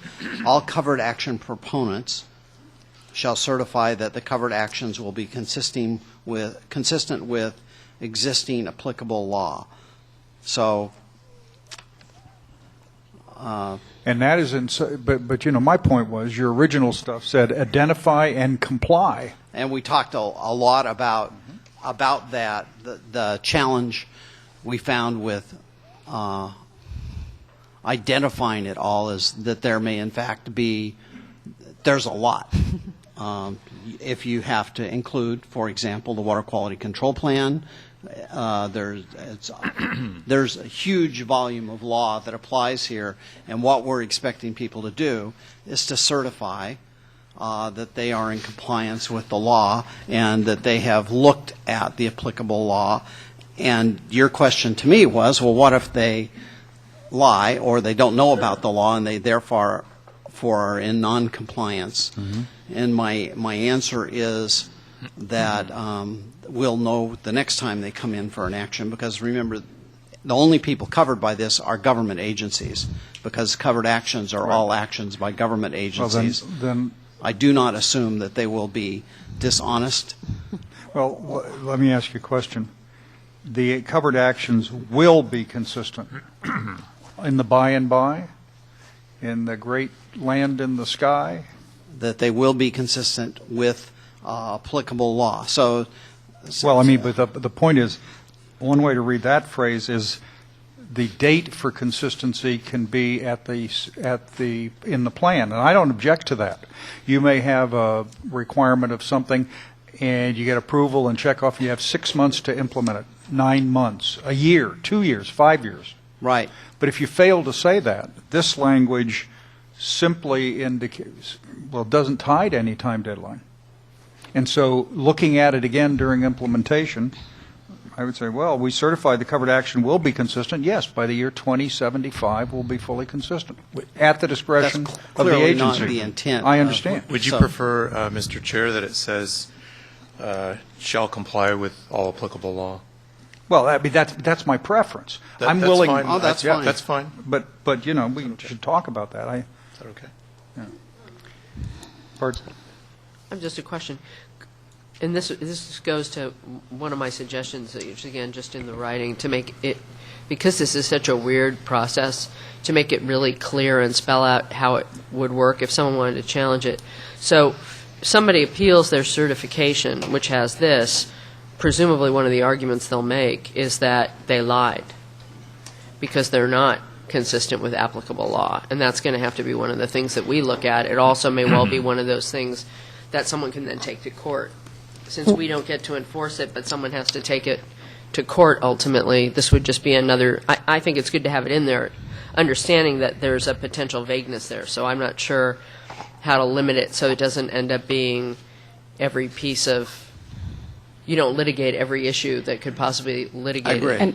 And So- just to clarify, this will be a proposed action that will happen in the future, and so they are certifying that they will comply in the future as they implement their covered action. Then they will be consistent with applicable law. And normally what you'd do is you'd see compliance of such a detail by such and such a date. And that's the kind of stuff we'd expect to see in the plan.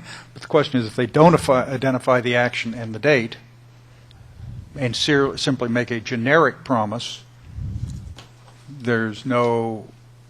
we've left ourselves no option. So I'll leave it up to you guys to write the thing. Yeah. So are we okay then with all covered action proponents shall certify that the covered actions shall comply with existing law?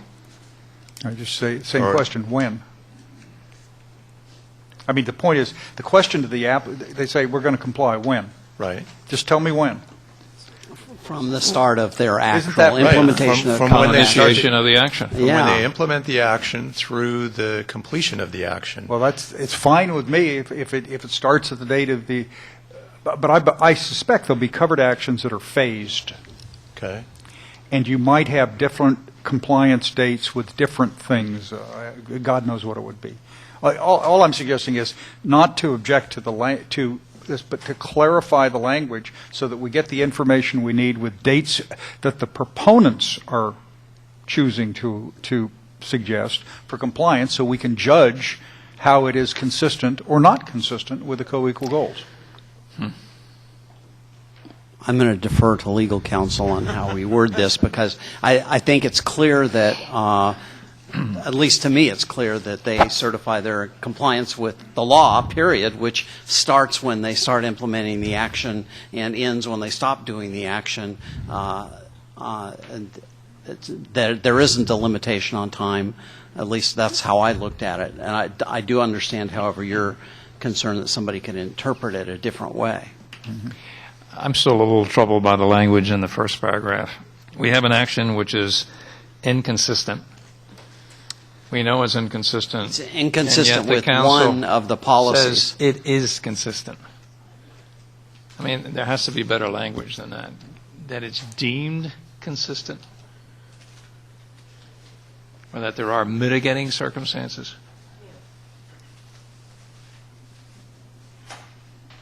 Okay, that makes sense. We can and this is from the legal side. improve the language. Yeah. That way. But I mean, I think there should be some. So in both cases, the concepts the council is comfortable with, but you want to make sure that the language itself is clearer.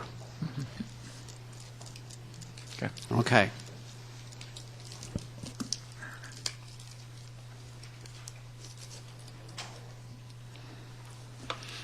Okay, those are the changes presented. Questions on, okay, generic thing. Okay, this is the only policy for Chapter 3, and my recollection is there are no recommendations in Chapter 3. That's correct. Okay. I should also note that last week, Council Member Marcus raised the issue of, have we thought about governance reform recommendations in our governance chapter or in the plan? And she indicated that at least if we're not going to get to that, we should mention that in the future the council will or may go there. And so I'll add some additional language to get at that concern. Great. I mean, I'll get you my comments. I have a number. I actually think we should have more recommendations on that. You know, I'm kind of a militant on this governance chapter. I think we should talk about the feds. We're not talking about the feds anywhere except occasionally CVPI and PATH. We should talk about the whole governance structure, and I talked about a little bit earlier about how it's all screwed up. And we should talk about the need to coordinate better on both sides. We should talk about the consistency issue a little bit more that we're going to be asking. We could do a recommendation that the feds and the feds should spend more time with us. I mean, I just feel like we've punted, to use the word I've been using on this. And I think we should actually go to the place of saying much more strongly, and thank you, Jessica, for having listened, that we play a coordinating role, that we convene them, that we map the roles, that we do regular reports, not even just a report card, but regular reports to the legislature about how each of the agencies are doing and moving forward on this and whether they're late or not. I mean, we should be buttheads if we need to be on this issue, because someone's got to be. And we need to be in engagement with them, because maybe we'll make some recommendations that are hard for them. So I don't mean we should just be hard asses on it, but I do think there's a need for someone to mind all the pieces so that everything doesn't always become later and later and out of whack. I mean, we should, it's not that we need to be the therapist for the group to pull them together, or the camp counselor, but they certainly need it somewhere, and it's not happening anywhere else. And I suspect if we work closely with, and my guess is the resources secretary, the Cal EPA secretary, whenever there is one, and people in the governor's office, they'll like us taking on this role. So I just think I feel very strongly that we should do that. And there's more there, but those are the sort of some of the main things. And I think we should elaborate more from a governance perspective on the Delta Reform Act and the creation of these different bodies and why they were created and the need for us to coordinate with them more. And we can make, I just think it needs to be even more meaty, so thank you for looking at it. But I think there got to be some recommendations on this that we can put out. I don't think it affects the EIR, EIS review at all. So I don't know that the timing is that critical, but it might be worth just a couple of minutes discussion to see if anybody disagrees or circulating something, because I just think if you read it the way it is, you do the dog thing. You know, agree, like, and I don't get what you're talking about is stuff that certainly we already have a federal coordination team and a state coordinating team, but something that's even required in the law, that we have upon implementation of the Delta Plan, a coordination team of agencies. So we can certainly write something in here. I think it will require adding some more to the chapter, and if that's the direction from the council, I'm glad to do that. We'll add our benevolent butthead provision. Okay, You want some names? Don and then Gloria. Okay.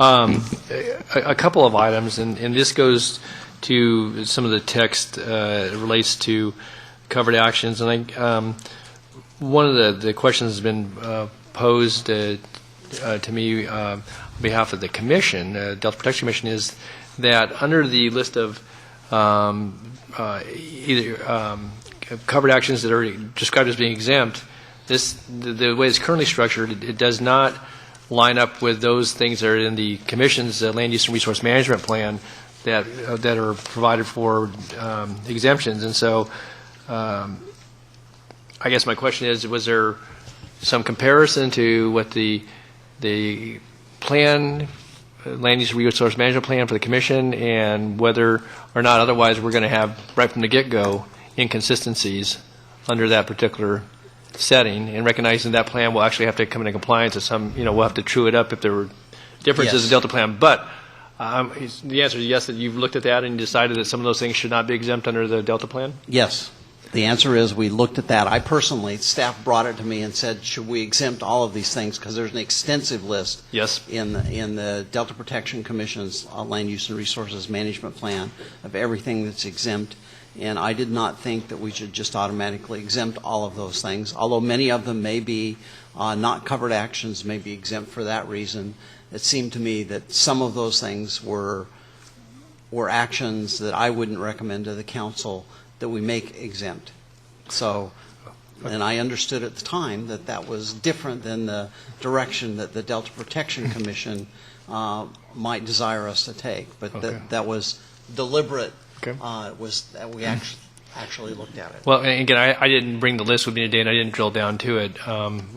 Somewhere in this paper, I've got the plan here, but I guess what might be useful, at least for tomorrow's purposes, if we could, I can get the list this evening, but if we could have that list and just so we could have more conversation, so there's understanding about those things that we, are not being covered. That plan is only, 15 months in its current iteration, and recognize obviously this is a effort that will require incorporation of this Delta plan and being consistent with the. We'll have to be consistent with this plan. I want to have a little more conversation because on its face it doesn't really address that. I appreciate that Joe and you and your staff have looked at that and made a decision from a staff perspective as to why. Before we leave that though tomorrow, Mr. Chair, I'd like to at least have a conversation about that. The other issue that I wanted to raise, and this goes back to some of the discussion we've had earlier this morning. And it relates to consistency and whether or not if a covered action would it be deemed inconsistent if it was necessary and local agencies, and again, where I have a little bit of difference here is that everybody gets lumped into this group, state agencies, local jurisdictions that have a whole lot of other governing statutes over the top of them relative to CEQA, to general plans, and all the processes that we encompass. State agencies may or may not have some of those limitations, and I know you're trying to rope everybody under the same umbrella, or at least have consistency in the way it's applied. My question is, though, if something was deemed that it was necessary for protecting and enhancing the cultural, recreational, agricultural values of the Delta, because that's not the two comparisons. We're using the co-equal goals of water supply reliability, ecosystem restoration, but if at the local level determination was made, because there is no consistency finding that because of those particular applications of discretion that would be exercised at the local level. So I guess I'm curious about how that would be treated. I think the co-equal goals actually has a fairly long definition that goes beyond. It says the co-equal goals are water supply reliability and ecosystem restoration and must be implemented in a way that protects and enhances the Delta as an evolving place. I'm paraphrasing. And so I think that they are covered in here when we talk about the co-equal goals. The definition of a covered action under the statute, plan, program, or project, it has to meet all the following: occur in whole or in part within the boundaries of the Delta of the Suisun Marsh. Mm-hmm. Number 2, will be carried out, approved, or funded by the state or a local public agency. 3, is covered by one or more provisions of the Delta Plan. 4, will have a significant impact on achievement of one or both of the co-equal goals or the implementation of government-sponsored flood control programs to reduce risks to people, property, and state interest in the Delta. Then there are specific exemptions for local plans that any plan is exempt if it's a local public agency and it's fully permitted by September 30th, 2009. That date's coming on. Or it's undertaken by the local agency. Then there's a secondary zone exemption filed where it's been filed before the date on which the Delta Plan becomes effective. Mm-hmm. So that's the statutory language. Well, again, I'm just kind of thinking about some of the practical terms here. Again, we can't anticipate everything that might or might not happen, but the concern certainly emanates, going back to the discussion we've had on several occasions about ministerial and what gets roped into that and this checklist, and And I guess one last thing I would ask, just as we're talking about this briefly, is that there are any number of local ordinances, city, county, maybe even within confines of some of the special districts that exist that, and at a macro level we talk about the general plan consistency, but a lot of things emanate from general plan, but not everything. You have areas in water resources and in water quality, environmental management, solid waste, a whole lot of things that local jurisdictions do that are conducted as part of daily life in the Delta. And will this require that all those ordinances have to be, not just prospectively, but retrospectively have to be trued up? Because some of those exist today. That's how we operate. That's how we function. Yeah, I don't think we're requiring the truing up of anything. I think that the way that it's drafted, or at least that we proposed it, was that we would exempt ministerial actions if they were trued up. But we're not requiring them to be trued up. But I think it's an important point that you raised, that we're not just looking at local general plans, county or city general plans. We are talking about a whole host of different ordinances. And we're also talking about, when we talk about ministerial, in some jurisdictions, some things are ministerial, and the exact same type of thing in another jurisdiction may be what's called discretionary, which means that the approving agency can put conditions on granting the permit. So our point here is, first, that let's focus in on what a covered action is. A covered action has to meet the significant impact test. For 99.9% of ministerial actions out there that we're talking about, at least in our humble judgment, they would not meet the significant impact test. They would likely not be covered actions. For that tiny minutia that could rise to the level, I think that we want to take a look at those. If they would impact the co-equal goals or a flood control program, we want to take a look at those. We want to make sure that they are consistent with the Delta plan. Very small number of instances that we could perhaps even think of. But the point that you make is that there's a huge universe. It's not just looking at the jurisdictional local plans. Right. Yes. And so for us at this point to say, at least from a staff perspective, that we recommend exempting all ministerial actions, we would have to take the time to go through the entire universe of all the plans, all the ordinances, figure out what's out there, figure out in which jurisdictions some things are ministerial and some things are discretionary, and then come to you and try to sort through all that. I think that what we're saying here, the more reasonable approach, is if they do want to true things up, great, we'll grant ministerial exemption. If they don't, based on the definition we have in the statute already, 99.9% of those things will not meet the definition of a covered action. For those certain, even if they're ministerial, if they would impact the co-equal goals, we want them to be consistent with the Delta plan.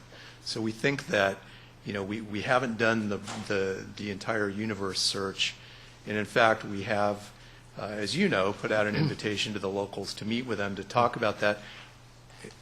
I think that they've identified the fact as well that it's not an easy question, and that it varies from jurisdiction to jurisdiction.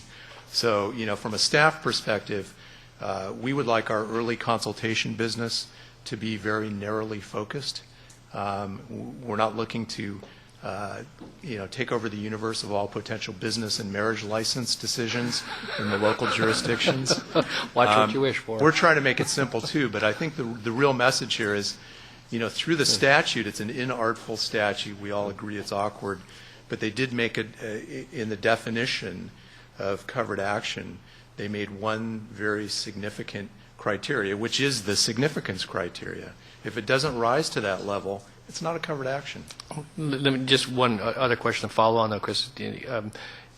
So, what about the appeals, though? If somebody thinks that it is, because there's this appeal procedure, and if we aren't checklisting all those things, and then you get somebody decides that they don't like the way we're doing business under the Water Resources Ordinance in Sacramento County or whatever the ordinance, and so they, or the way we're issuing building permits, and so the next thing you know, this council has those things on appeal. Well, building permits, those are ministerial. We basically, if they meet the building codes and meet the zoning, we issue the building permit. People can get in a circle, somebody could appeal that to the council, and you might very well remand it back.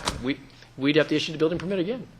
So, I mean, I wonder what happens. Again, I don't want to try to over-anticipate this, but once this becomes a regulation, then, it's certainly subject to some interpretation, but then it becomes the law. And I appreciate that. And I just want to, I want to have a thorough understanding as best I can about how this is going to function. So do we. Yeah. And I totally hear you on that. And we don't want to be, again, in the business of either doing unnecessary early consultations or getting into the appeals business where the executive officer is having to go through and decide the merits of whether or not it's really an appealable issue in the first instance, but we're overwhelmed by marriage license decisions or, to take the extreme. So we understand that. Only in the Delta, right? Only those that are getting married in the That's Delta. right. Yeah. At the same time, I think at this point in time, we see this as at least a good start on getting us to a place where we may have to refine things. We may have to make amendments. We may have to take another look. Okay. And I think that's the nature of the beast. Okay, thanks. Gloria. Yeah, just a couple of points I wanted to make, and one of them has to do with covered action. It's obvious that there's a lot of discussion, there's a lot of probably different interpretations, and I would suggest that covered action become a focus group meeting, because it's too important to kind of discuss it around here and maybe not get the right input, because frankly, I've read it, the law, whatever, and I've heard Chris's interpretation, but it's still kind of puzzling to me, because I know there's been some question about water transfers. I mean, is that a covered action? I don't know, but what I'm suggesting is that we have a focus group meeting that specifically talks about covered action as we move along. So I suggest that hopefully that's something that we will do.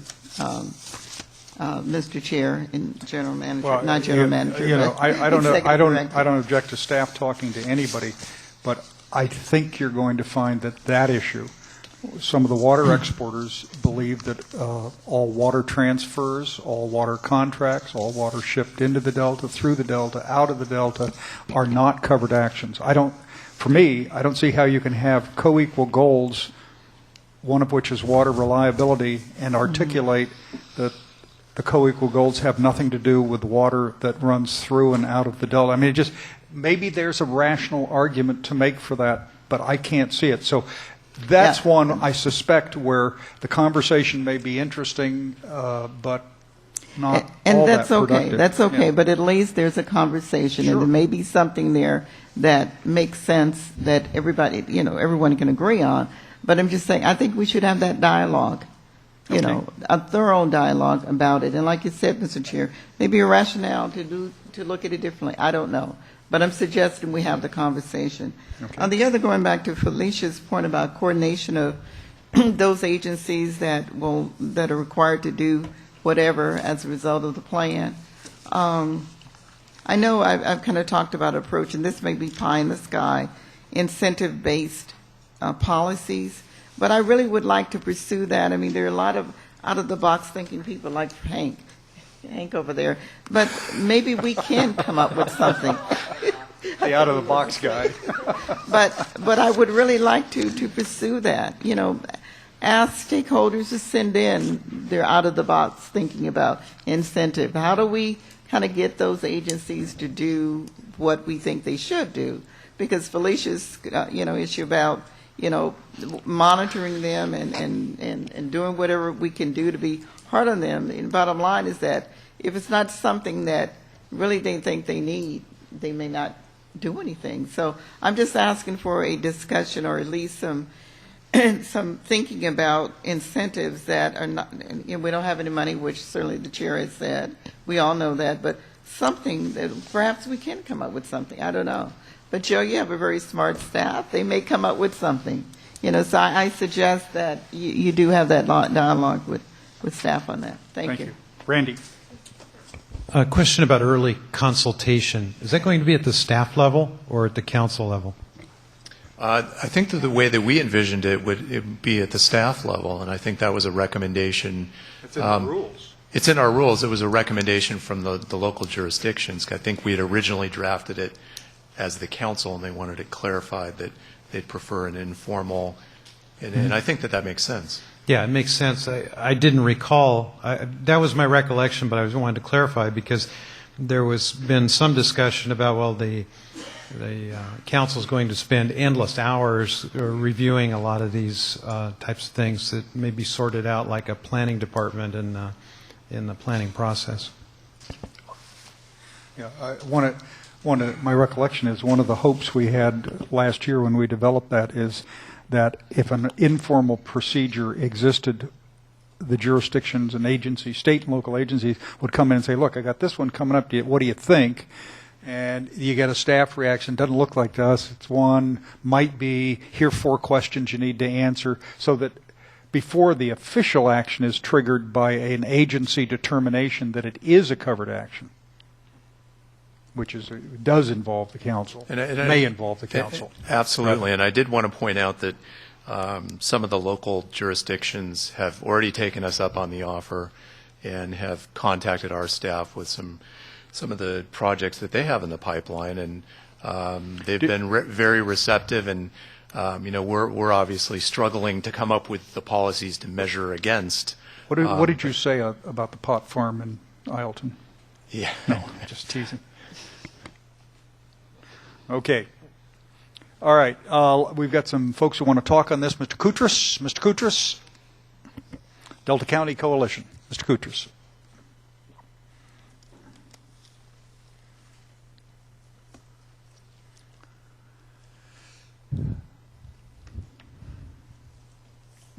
Thank you, Mr. Chair, members of the council. I do have an email from Mr. Stevens where he did approve the pot farm in Isleton. So, could you give it to us? We'd like to post it on the website. Absolutely. We will find that. A couple of housekeeping items. I've received some text messages this morning and some emails from some folks out there watching you who are asking for the matrix to get posted up. They're trying to follow your conversation. The one from today. The one from today. Matrix. And I don't know if that's posted up or not. I have no idea. All right. They're asking for that, so I'll just we're going to check while you go continue with the testimony. That's a good point. Thank you for catching it. Also, I had a conversation with Mr. Grindstaff. I just want to put on the record that we've asked, as the Delta Counties Coalition, to be advised of any of these focus groups. When they will be, so that we can sort of self-select which ones we want to participate in. You didn't see the little memo that you have to attend every meeting? No. I wanted to be clear. We'll self-select what we come to. So I just wanted to put that on the record. And lastly, do we know when the July meeting is?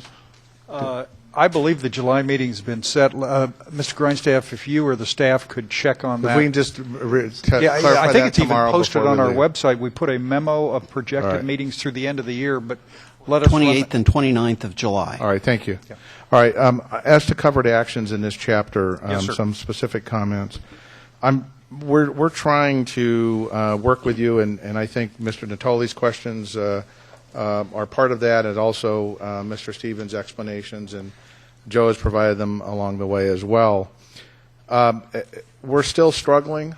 The language change today of striking, and thank you for striking possibly, and substituting feasible, but there were, just want to make sure it's in both places because possible was used twice in that language.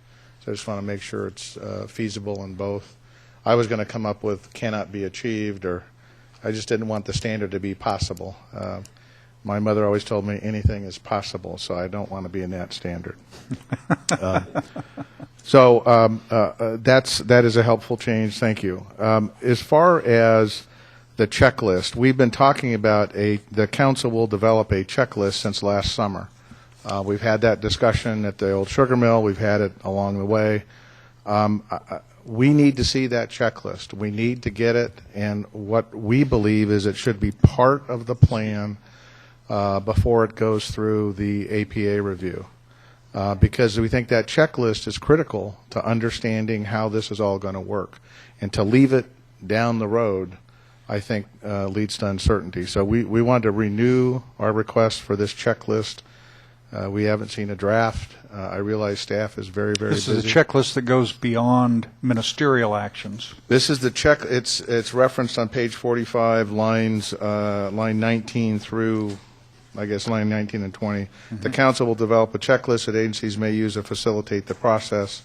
That was designed to be the form that you would submit it, wasn't it, Mr. Stevens? This was something that was going to be a discretionary checklist to assist state and local agencies in filling out their certificate of consistency.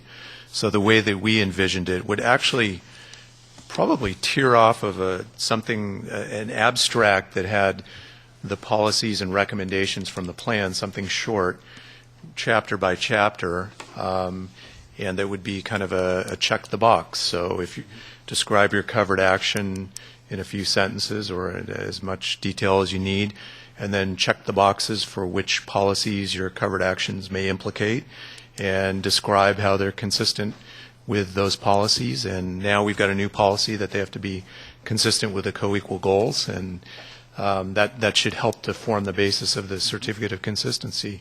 Whether or not you staple it to the certificate, whether or not that is the certificate, I think the way we left it was it would be up to the discretion of the state or local agencies, and that's how they had as asked to whether for it. they use it. So it was an aid or a tool, and the idea was that we weren't going to be adding anything substantive that wasn't in the plan, but I don't think we're necessarily opposed to, in the checklist, to coming up with a checklist as part of this. No, we actually committed that we would do that Yeah. when we developed the requirements for consistency. We committed, the council committed and put it in there that we would develop a checklist, and my challenge is just having the staff time when we've kind of firmed up more what the policies and recommendations are so that we can actually make Mr. Kutra's suggestion is he'd like to see it before it goes out for the APA procedure. So what is the timetable needed for that? That's in September, so we would hopefully be firmed up with the policies and recommendations following the CEQA, at least the response to comment period would be around the beginning of September. So it'd be about September. So by then we should be... here's what I want to do. I want to pin you down to a real timetable on this one for starting and ending. And I understand that's unfair, but you know, I'm a little puzzled why a discretionary checklist rises to the level of Mr. Kutra's the insistence that you see what the discretionary checklist is supposed to contain prior to completion of the legal process, unless you wish to have the checklist included in the Delta plan itself as an enforceable item, which you don't, right? Here's our dilemma. Yeah. Covered actions are still foggy and mysterious for us. And you've all done a valiant job, your staff has, trying to lay out some clear criteria. And they're improving each go-round, we're following. But we're still not clear. And if the checklist is discretionary advice to us, great. But I think we all have had enough government experience to know that when staff has delegated a checklist to review someone's filing of a consistency determination, they're going to go through it and go, well, you missed this, this, and this, therefore you're not consistent. I don't know how that conversation is going to take place. So if it's discretionary and it's just something for us to utilize for our information when we file, great. But I don't know that it's that specific. It says the council will develop a checklist. Somebody, and I forget, on staff said discretionary. Did I miss it? Miss here? No, it's in our rules as well that we've already adopted. It's intended. Your point is well taken, though, Pete. I understand working for government, and also if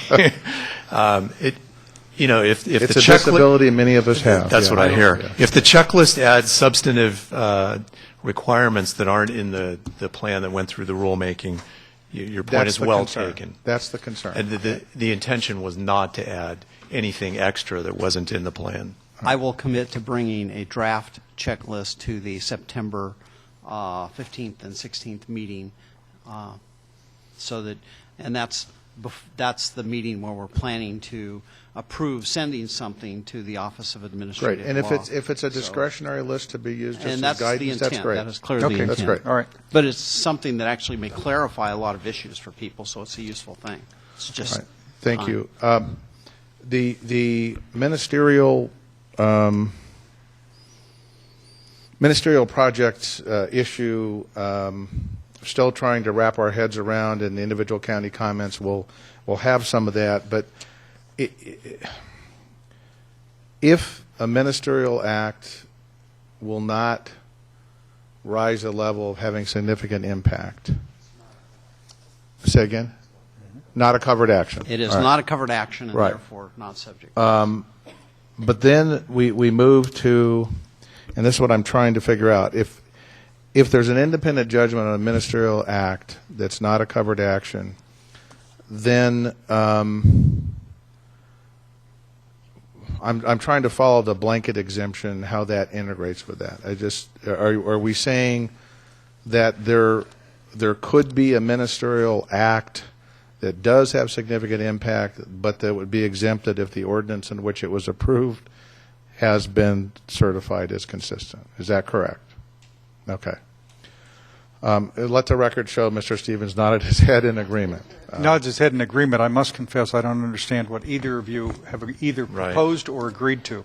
But Well, that's neither. I've got it, so thank you. We should move along. How about this? We'll exempt the pot farm in Ileton from covered action review unless it has attached to it a provision that there can be 500 houses in which individual pot plants can be grown for the Understood. occupants. Yes. All right. Now, the problem, I just want to make, when you ask a question for which there is neither a problem being described or an answer that can be proposed to a problemless query, I just don't understand it. I understand the reservation. You guys are going to go overboard. You're going to do terrible things we won't like. Tell us you're only going to do the things we might approve of, or we got to have an illustration on some of these things. This is a good faith inquiry based on, we believe we are required under rules that we operate under to approve certain things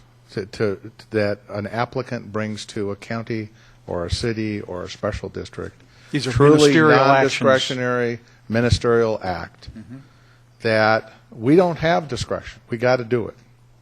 So we're trying to figure out, will you in fact open the door? And it's this loop that Councilmember Natoli references, where the local jurisdiction approves this non-discretionary act. It gets appealed to you, and it's, let's assume it has significant impact. Let's assume that it does get swept under a covered action. Like a what? Well, some type of building permit, some type of approval that, Mr. Eisenberg, I can't think of all the what ifs, but the focus here is, the problem statement is non-discretionary acts that a local jurisdiction has to approve. How do those get handled if they get swept up in an appeal to you?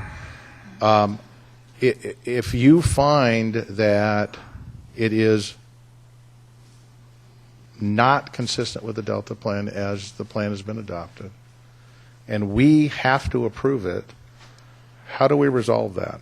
I mean, I thought we were going to have a discussion between the Delta counties and staff on ministerial actions under CEQA. I know we've had emails and stuff floating around.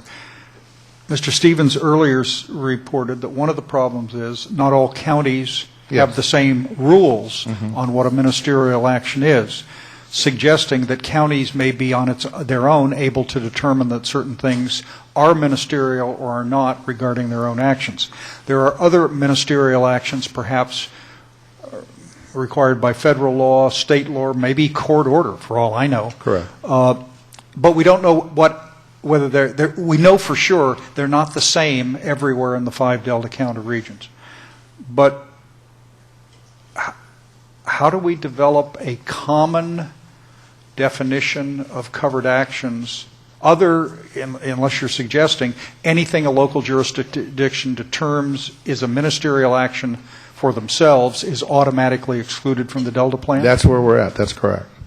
We think they should not be a covered action if they're a ministerial act in the local jurisdiction. That's at least clear. I don't think I like it. But I know you don't like it. And to clarify your point, and you're saying even if those ministerial actions have a significant impact on one or both of the co-equal goals. I think that's your point. Your point is if there's a ministerial action, you have no discretion. Correct. If they've checked the box, they've done it right, it's a bill. So if you could, ordinances, regulations, rules, the existing today, a jurisdiction has a ministerial act as defined, it must approve it as it comes through.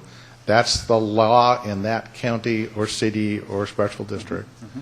We believe it should be deemed a ministerial act and not subject to being a covered action. I think that we've been saying that all along. Now, and I realize you don't agree with that, and I realize you have some concerns about how to address your mandate of the covered actions. I want to articulate it. I think the way we handle it is continue the conversations and try and come up with better understanding and language here, because we are going to be in the same boat. You as the council and we as the jurisdictions, when the applicants come forward and say, "Hey, why not?"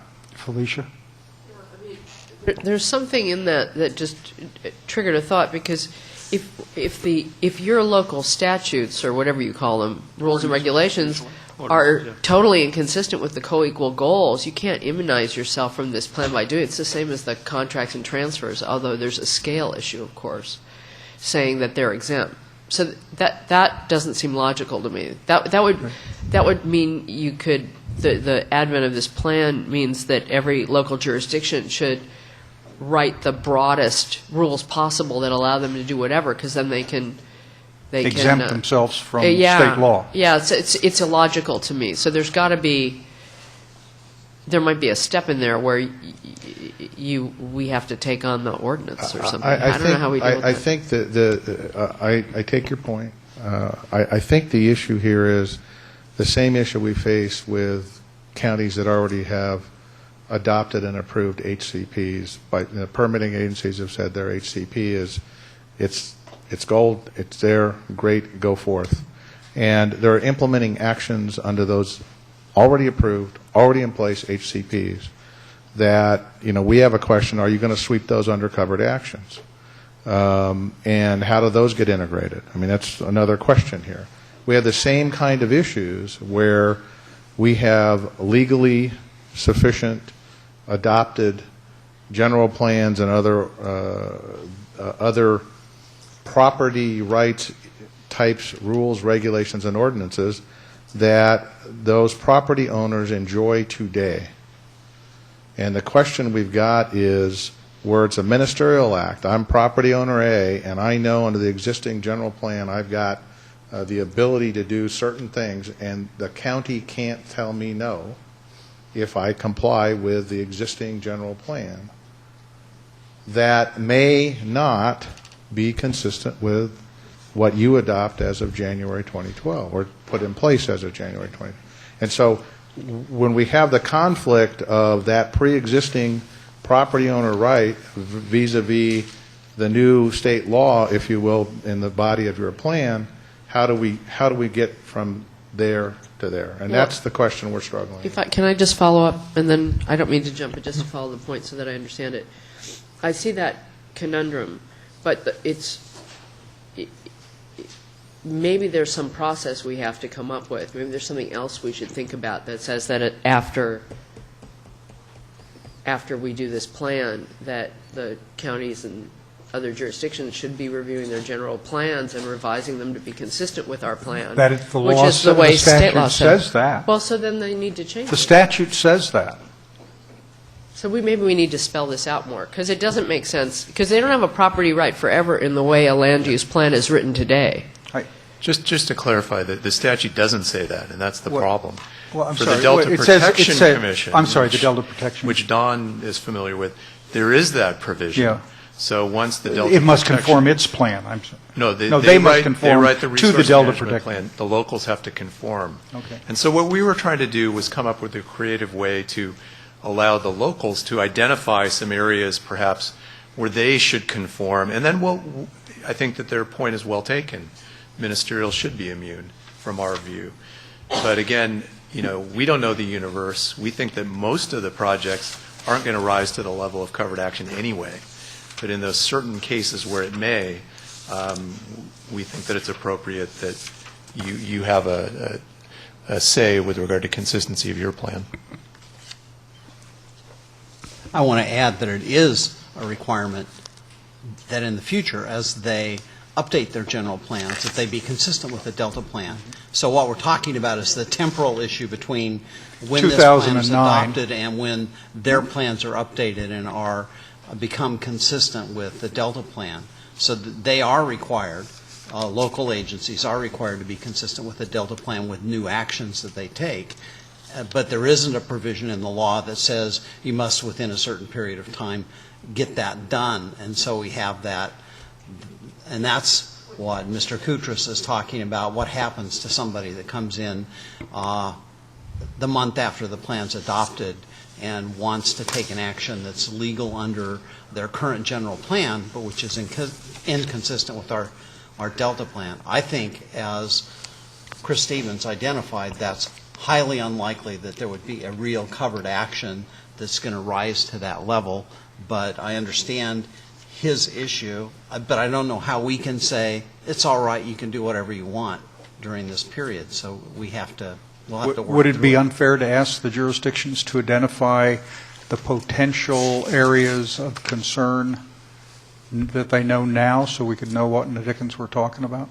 I think they are trying to do that. I think in the written responses to the drafts, and also if you do convene these focus groups, I think that those conversations can take place. Mr. Chair, might be able to give you just one example that won't be decided today, but that, again, we've kind of talked about this before, and as we talked about Chapter 7 a couple of meetings ago, that where you, particularly with floodway and floodplain, I mean, there are existing rules and regulations, but there's not outright prohibition.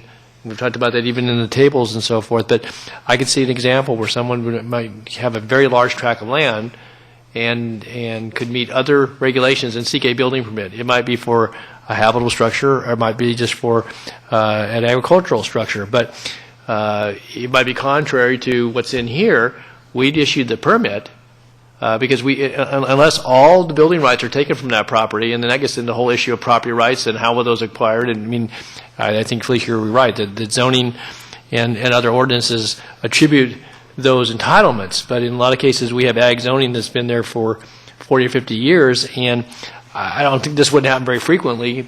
I couldn't even say it would happen, would happen ever, but that's an example, I think, where you could get into an issue where we as a county would issue a permit for something that would meet local ordinances, certainly would meet building permit requirements, and next thing you know, they're here, gets sent back to us. We really have no choice but to issue the permit, and or then we get in a situation where then maybe it gets seen to be a takings because somebody had that, and then if you're saying no, you can't have it anymore, even though they, and whether that gets some legal determination or not, I don't know. But that's an example, I think, where very infrequently, but even in some of the areas that are now going to be mapped in by FEMA, you can get in this issue about, well, you shouldn't be putting any more houses next to that town anymore, even though the zoning allows for it. So, I mean, you can get bundled up in that. And I think to your question, Mr. Chair, though, maybe identify some of those areas that are I think this is an area where we might be able, if we can get lawyers or whoever the operative people are from the local jurisdictions into a room, try to define the problems, the situations, try to define the approaches, see what might work, what the options are, and come back to us. And I understand it's operating in a tight time frame. I also think we have this to be determined how we're going to do with ministerial actions defined in CEQA, not defined in CEQA. That's going on, or is it resolved?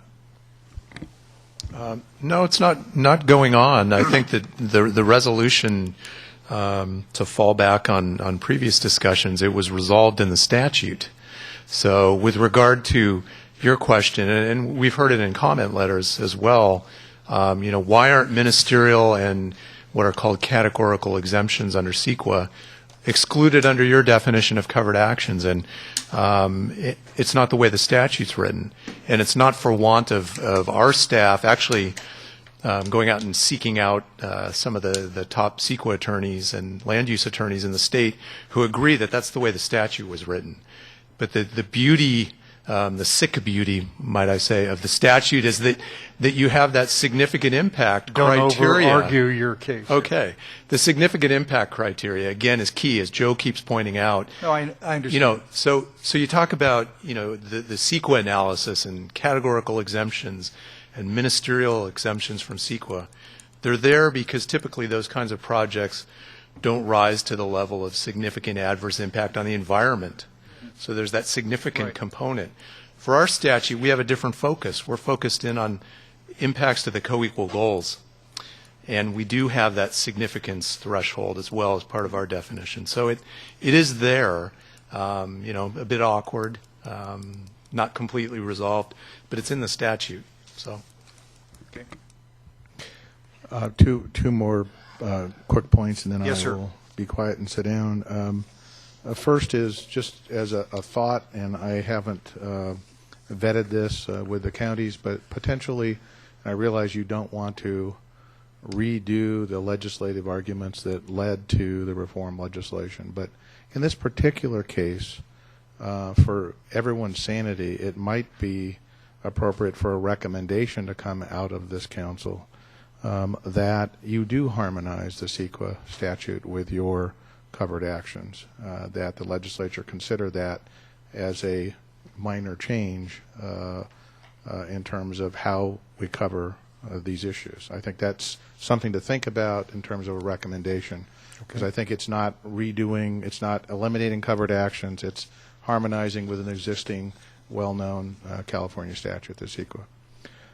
Lastly, and this is sort of a last minute, just to tag on to Ms. Marcus's comments about coordination, or what I would term the regulatory maze over the Delta with all the various agencies. And right now, Chapter 3, I think, appropriately is focused on implementing the Delta plan. How do you implement it? What do you do? I think if, in following on the conversation today of problem statement or this issue of coordination, it might be worth either a mention in your problem statement and or even a separate chapter of just observing the number of agencies that have control and or say-so over the Delta, and some potential role for the council, if that's where you want to go. I'll just suggest that. I don't think you should muck up the Chapter 3, which is implementing the plan itself. So, Okay. Thank you. Thank you, Mr. Koutras. Okay, in the order in which these came up, Mr. Moran, Mr. Zlotnick, Mr. Rockwell. Mr. Moran.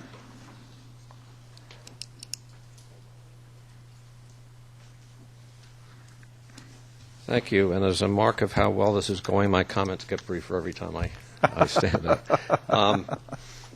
I just have really very few comments remaining, and they have a common theme, and that is that that what you are undertaking to do is monstrously complex, that there will be permutations that come before you that you can't possibly anticipate at the moment. So my comments are going toward trying to maintain a degree of flexibility so that you don't, by getting overly prescriptive, that you don't get yourself vulnerable to unintended consequence. So that's my general theme. Within Policy 1, GP1, in the first paragraph, the substitution of feasible for possible in the two locations, I think, is important and takes care of the issue that I have. I think it's important that it provides, on the one hand, flexibility, on the other hand, does not create a huge loophole. It basically says you have to address the areas that are in question, you have to demonstrate that it's not feasible, and then it's subject to your judgment as to whether whether that argument and case was made. So I think that is a good solution to that problem. My second issue, there it gets down to the 4th diamond, and it gets back to the adaptive management comment that I made earlier. And there was a little bit of miscommunication with Ms. Terry, and I think we've cleared that up. My point was not that it shouldn't apply to habitat stuff. My point was basically that the higher you go in the food chain, the more appropriate a full adaptive management program is. So dealing at the Delta Plan level, dealing at the BDCP level, it makes sense, and it's important to have an adaptive management program put into that. When you get into the project level, and the smaller or more targeted that project becomes, then the inclusion of a full adaptive management program can be really, well, first of all, a waste of time and problematic, and inconsistent with the project itself. You've taken care of that in Chapter 2. You've basically said we recognize that at the project level there are potential issues here, and it should not be rigidly applied. And I think that's a fine resolution to that.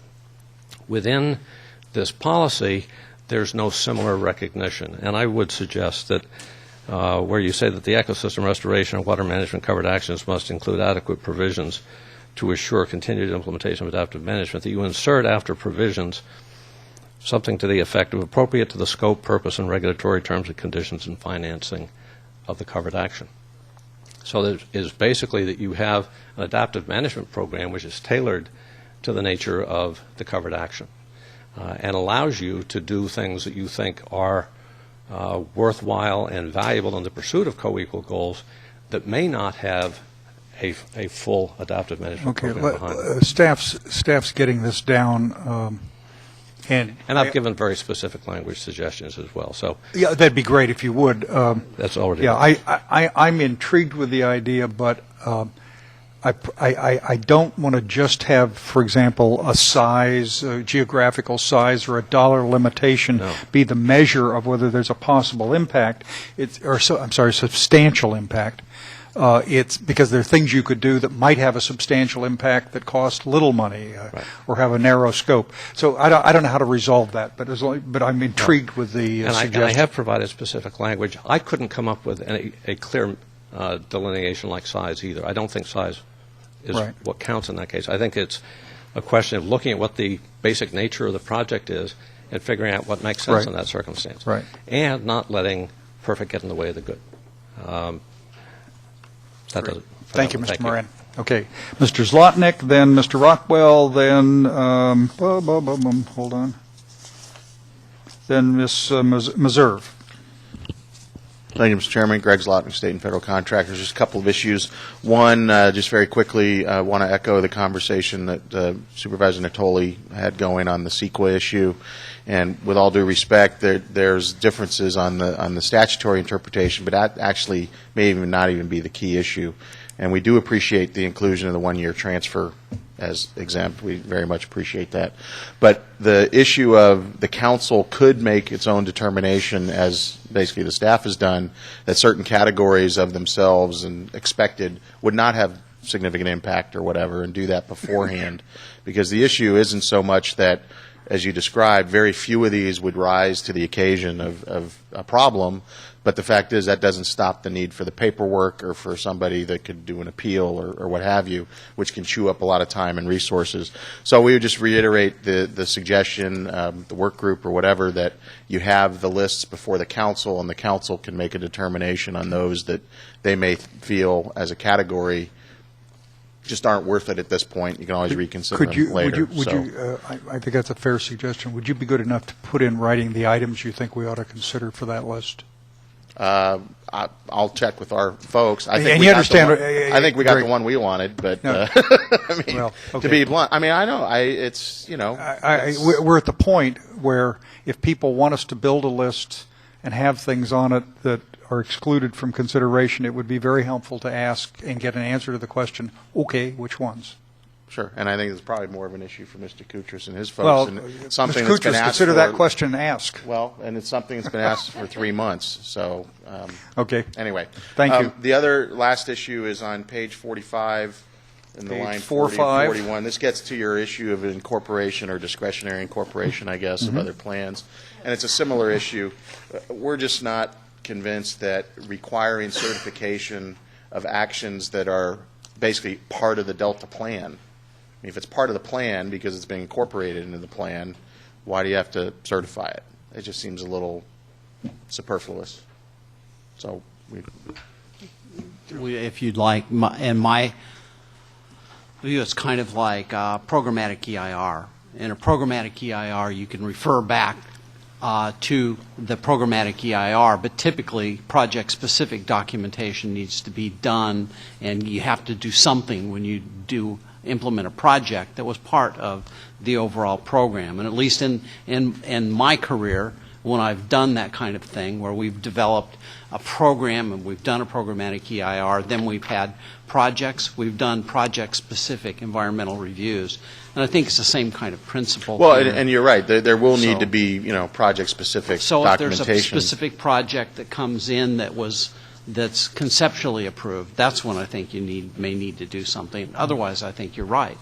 And I think we want to try and simplify the process so it's not onerous. But as before, maybe adding some language that you just sort of went through, explaining that's what you meant, might be helpful.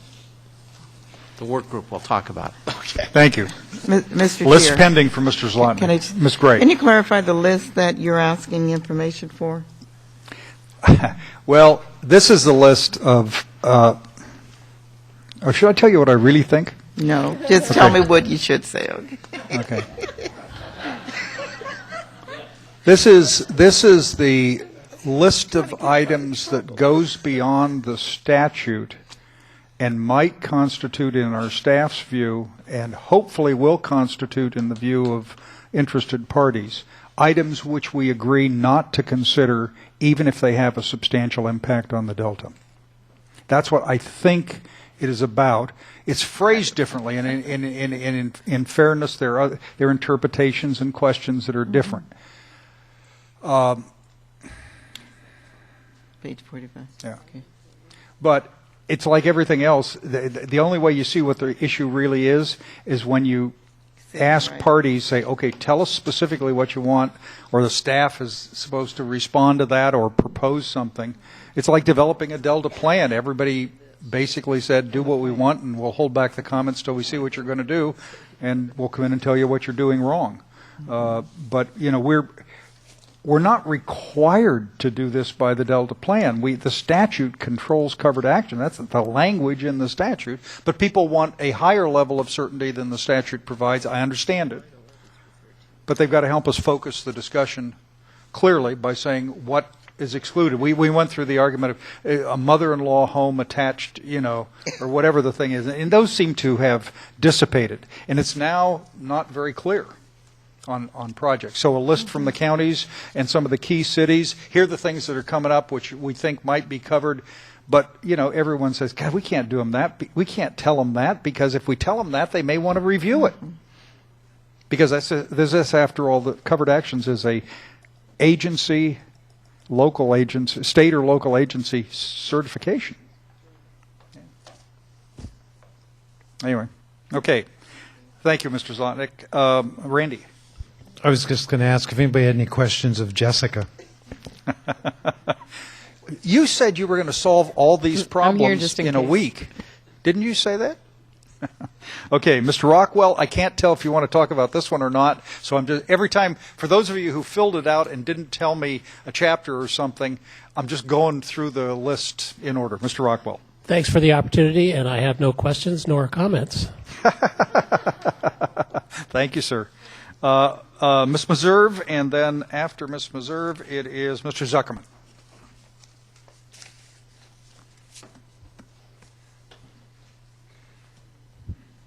From the local agencies of the North Delta.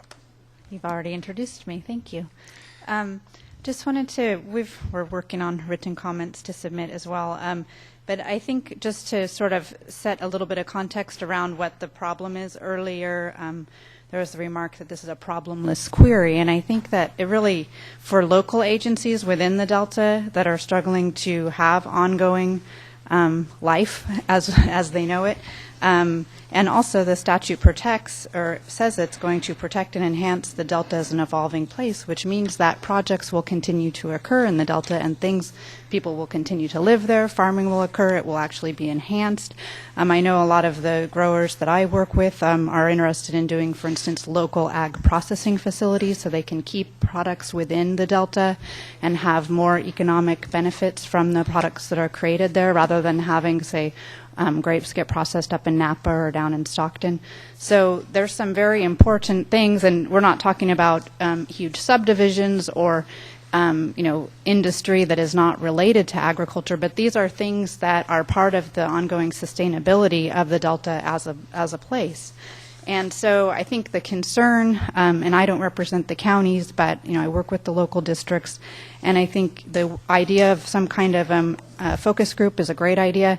And I'd be interested to participate in that if we could, because there's a lot of things that I think there's going to need to be a little more certainty for the planning departments of the cities and the counties and the other local agencies, so that they can decide more quickly whether something rises to the level of stewardship council or whether it's something they can process on their own. And right now, unfortunately, the statute is not super clear, but there's a lot of overlap in the kind of language that's being used with CEQA language, which CEQA is a whole world in itself. And CEQA is already a huge hurdle for all sorts of projects and getting things done. And I work on, CEQA quite a bit, and I'm really concerned that layering additional complexity and process that is not necessarily guided toward what are the most important things that the Stewardship Council needs to accomplish under the statute, that it's just going to create a lot of trouble for local agencies, and then it's not going to actually yield any real beneficial results, and in fact it's going to thwart the ability of the local Delta economies and communities to go forward into the future. And so that's really what I think the goal is, and that's what we want to work with you on in advance of this stuff becoming regulation. Okay, and if you do have a list of projects or projects, programs, or actions, plans, programs, or projects, as the statute says, that you fear might and should not be a covered action, if you let us know, we can then evaluate it in light of that. That would be helpful. And I mean, one thing to think about, and I had suggested this in a previous letter, and I didn't get a chance to talk with staff about it, but is whether all projects that are exempt from CEQA should also not be subject to consistency review by the Stewardship Council. And I saw there was a little bit of picking and choosing of some CEQA exemptions, and then there's this idea of making a list later of what CEQA exemptions might apply, and I think that's that was the explanation Mr. Stevens gave earlier. The statute didn't say all projects exempt under CEQA are automatically exempt from the Delta Plan. The statute didn't say all ministerial actions by any local agency determined on their own behalf or imposed by a higher body of government are automatic. They could have, but they didn't say that. Yeah, as is the case with a lot of statutes, people don't really think about CEQA when they're writing them. Right. And I think that this statute suffers from that same problem, and so I think it's a burden on all of us to just try to make the best we can of it. Thank you very much. Okay, Mr. Zuckerman and then Ms. Dorn. Mr. Zuckerman. Thank you. I'm Tom Zuckerman, Central Delta Water Agency. And I want to pose a kind of a specific issue to you to see where we're going. I want to preface it by saying that I think I've made comments here before about the floating easement problem that surrounds this covered action deal, and I really want to get into that. And rather than talk about whether something is a covered action at the moment, I want to talk about the consistency determination. Is that okay at this point? Sure. Let's assume for a moment that a reclamation district comes forward with a proposal to improve, not just maintain, but to improve its levee to some height that is not preposterous, but would be considered something beyond normal maintenance. And So it's not immune from coming in here and seeking a consistency thing. But somewhere along the line, either because you've incorporated the BDCP in your plan, or some of the rather vague descriptions of land that lies between 0 and -5 feet below sea level, could conceivably become a habitat project sometime in the future. I mean, that is in your plan, either by adoption or by direct admission. How are you proposing to handle something like that? I mean, there are these huge blobs of color on these maps that cover 85,000 acres of land within the Delta. There's absolutely no possibility that all that land within the financial constraints that you're going to be looking at could conceivably become part of a project at some time. But how are you going to handle that? How are you going to avoid the taking issue on things that are really pretty speculative in the future? And do you really want to invite those kinds of issues to come before you from the outset? Mr. Stevens. Where to start? Well, how are we going to handle it? I think, as you rightfully point out, if it's a covered action, then the reclamation district is going to handle it in the first instance by determining it's a covered action and filing a certificate of consistency. And if we do, we will have a checklist that will help them to figure out which of the policies and recommendations the proposed action implicates, and it will figure out whether or not it's... I don't mean to interrupt you, but I'm assuming they've made the determination it's a covered action. It's here at this point. Then how are you going to deal with the fact that at some speculative time in the future this could come into conflict with your plan, because your plan is so vague that you can't really tell anybody today where those tidal wetlands projects are going to be established? I think that at the time the certificate of consistency is filed, that's when you make your decision whether or not you're consistent. The objective here is to have policies and recommendations that have some sense of clarity, so people can figure out what we're trying to get at, when the time frames that we're aiming at will actually come into reality. So I think I understand what you're getting at, but you're speaking in hypotheticals as well. It's not really a hypothetical. The condition of your plan at this point is very vague on the issue of where these tidal wetlands is going to be. Extremely vague. And that's going to become your plan. How are you going to determine whether somebody that's attempting to do something that is clearly a covered action is consistent or inconsistent with a plan that's that vague? Randy had a question. Why can't we determine at the time? Randy had a question.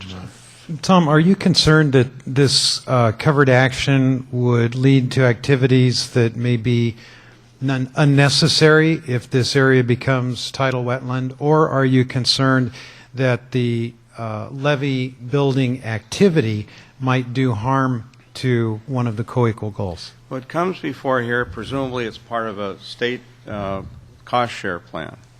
And so the state is concerned about stranded assets. They don't want to go out and build a higher levee than what they would assume would happen if this was going to be a tidal wetlands. Okay, I wanted to understand the focus of your question. It's a good question, and I think the answer is 5 years from now we'll probably have a better idea than we do today. Okay, but that's the problem. The reclamation district comes in January 15th of 2012, 15 days after the plan's been adopted. You don't know 5 years into the future where these tidal wetlands are going to be. The reclamation district needs to improve its levee. It only gets a certain amount of money each year. It has a plan that it's working on. And are you going to put a stop to that levee project because there might be a possibility that the island that levee is on could become part of a specific tidal wetlands plan that you might adopt sometime in the future? Mr. Grindstaff? Yeah, I think we actually are more specific than you're giving us credit for, and maybe we have some new changes in this latest draft. We have some specific areas that we've outlined that we say shouldn't do anything in there because we need to develop these into floodplains. Yellow bypass, Susun Mar. We have those listed. We have boundaries. The boundaries have been made more specific. Then we do have another policy, and these are all in Chapter 5, so we'll get to them later, that says state and local agencies constructing new levees or substantially rehabilitating or reconstructing existing levees in the Delta shall evaluate and, where feasible, incorporate alternatives, including the use of setback levees that would increase the extent of floodplain and riparian habitats. So we have that policy. That's fairly specific, and I think the local agency can decide what's feasible and incorporate the use of setback levees. We have a second policy that says actions other than habitat restoration, including new or amended local and regional land use plans, but I assume a levee is also an action that's not habitat restoration, shall demonstrate that they have avoided or mitigated the adverse impacts to the opportunity for habitat restoration at the elevation shown in the figure. This policy does not apply to areas within incorporated cities and their spheres of influence as of the effective date of the Delta Plan. Okay. So we're saying if you're going to do that and it's an area of restoration opportunity, then mitigate that opportunity and look at building setback levees to enhance the floodplain, and where feasible, build those. Okay, now I want to ask you a harder question. Didn't like my answer. No, I understand your question. Would you be willing to turn this thing around on yourselves and say that in order to make a finding of inconsistency at that point, that you are prepared to demonstrate the financial commitment to completing that project within a specific time and having an adaptive management program and making all of the assurances here that you're asking the applicants to make in that situation? No. Okay, then I don't think it's fair that you impose these kinds of requirements on people for things that may, as we all know, may never happen. But wait, Tom, here's the point, because I was with you on the earlier one, because I think that what we've done in this next draft is an improvement. I have had a concern about blocking out huge swaths when we don't know what will happen. So there's clearly a need. You don't want to do a chilling effect, which you don't need to. But remember, we're taking this 100-year view and trying to get things, give an opportunity for the future to do some of these things. And it doesn't mean you don't have to. It means, apropos of the earlier, in keeping with the earlier conversation, that what might happen in that case is someone that would have to come in and talk to us, and we would have to be continually looking at the viability of whether that was going to interfere with something. And I think we may have to adjust our maps over time, but you don't want to say because remember, it's the interest of the state of California. If the state of California can't come up with all the money it's going to take in 5 years to fix this whole problem, people get to just go build things. That doesn't work for me. That's why I said no. Yeah, but that's why, as I've been saying all along, you need to make your plan precise and specific. And I will compliment you on the south, the lower San Joaquin compression of that, which we asked you to do, and I'm satisfied that you've done a good job on that. But I'm really concerned about this floating easement problem that you're creating, and the problems that, I don't know whether to refer to him as supervisor, chairman, or councilman. All of those, every single role. That Tully was talking about earlier, that the chilling effect, to use your language, of this on people that are trying to, scratch out a living and do the right thing to continue family businesses and so forth in the Delta, that may not be able to overcome the financial and time issues. Reclamation districts, the way they do levee projects right now, they're in very narrow windows. They have only a certain amount of work that they can get done in each year because of time work windows and because of financial resources that are available, both from themselves and from subventions programs. And delaying this stuff out is a really, really big issue in terms of trying business as usual in the Delta. Well, there's some balance, and the balance was the word we used earlier, of figuring out how to be as specific as we can now, but not foreclosing every option. There are going to be some people who are not get to do what they wanted to do with their property. That is not unique to this particular system. Our job is to try not make it overbroad. And you're prepared to acquire that property under those circumstances? Not necessarily. I mean, I think it's an issue that happens. I know the urban context much more, where people have hopes and dreams for what they're going to do for a small piece of property, and then the zoning changes because there's an overall public policy or a community need to do something there. I mean, zoning changes all the time. That's part of being a property owner, which is you're speculating to a certain extent. Government gives the opportunity to do things, and it can take it away. There's really established law on that. I'm actually agreeing with you that we need to do the best we can on this, because we don't want to sweep more people into this than we can. We don't want to make everything an ad hoc judgment on our part. But to flip it completely and say, then are you going to pay for it, and give the state of California 5 years to do everything, that I think is extreme. And it's not a one-for-one equal relationship, because the government is doing stuff for the broader community. So I just want to have a conversation. I'm with you on the figuring out how we can be as specific as we can now, but I don't agree that we should give away the options to be able to look at what we need to do over the next 50 to 100 years to guarantee that everybody's expectation they have today can still be fulfilled. Because as much as I would like to, we just can't do that collectively, because each of those little decisions add up to something that collectively has an impact on what we can do for the future. So it's like you don't want to give up the opportunity to restore a particular place because you couldn't come up with the money to do it in a short-term period of time. So we have to be reasonable about it, as defined as we can be now. I'm not disagreeing with you on that, but if you take it to an extreme, you lose me.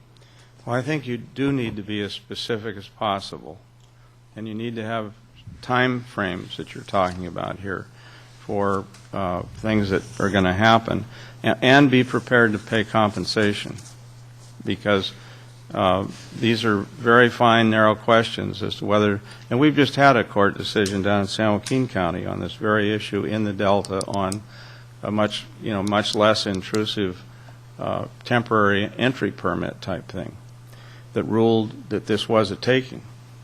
So be cautious in this area. Be as precise as you possibly can, so that we don't end up with a self-fulfilling prophecy here of having run all the people out of the Delta and end up with a big swamp. Hey, Tom, in the interest of precision, can you give us a list of the levee improvement projects that meet the example that you gave us in the Central Delta that are planned for the next 5 years?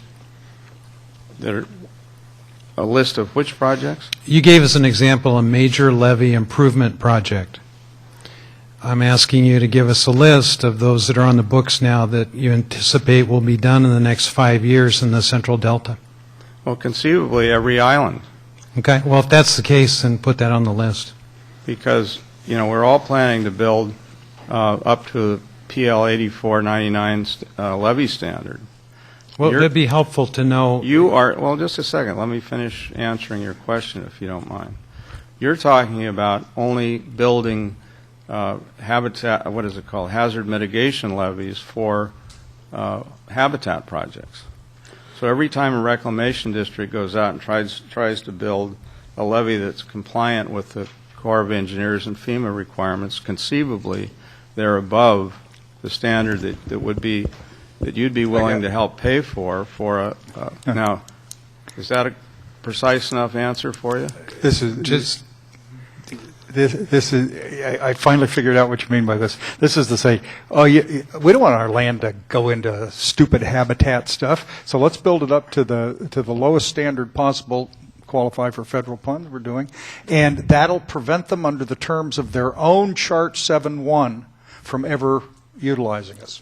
Mr. Chair, I have a suggestion. We could answer Mr. Zuckerman's concern by making the policy one that no state money should be spent on any levies that do this unless they meet those standards. My bet is there's not a single reclamation district that will want to do that without any state money. that eliminates the concern of takings, but also probably forces people to deal with the issues that the council wants to address. I would just stand on Mr. Natoli's statement at the beginning of the issue, as if that really is the way you want to react with the Delta. Thank you. Okay, thank you, Mr. Zuckerman. Ms. Dorn, and then Mr. Minton. Ms. Dorn, Sacramento Regional County Sanitation District.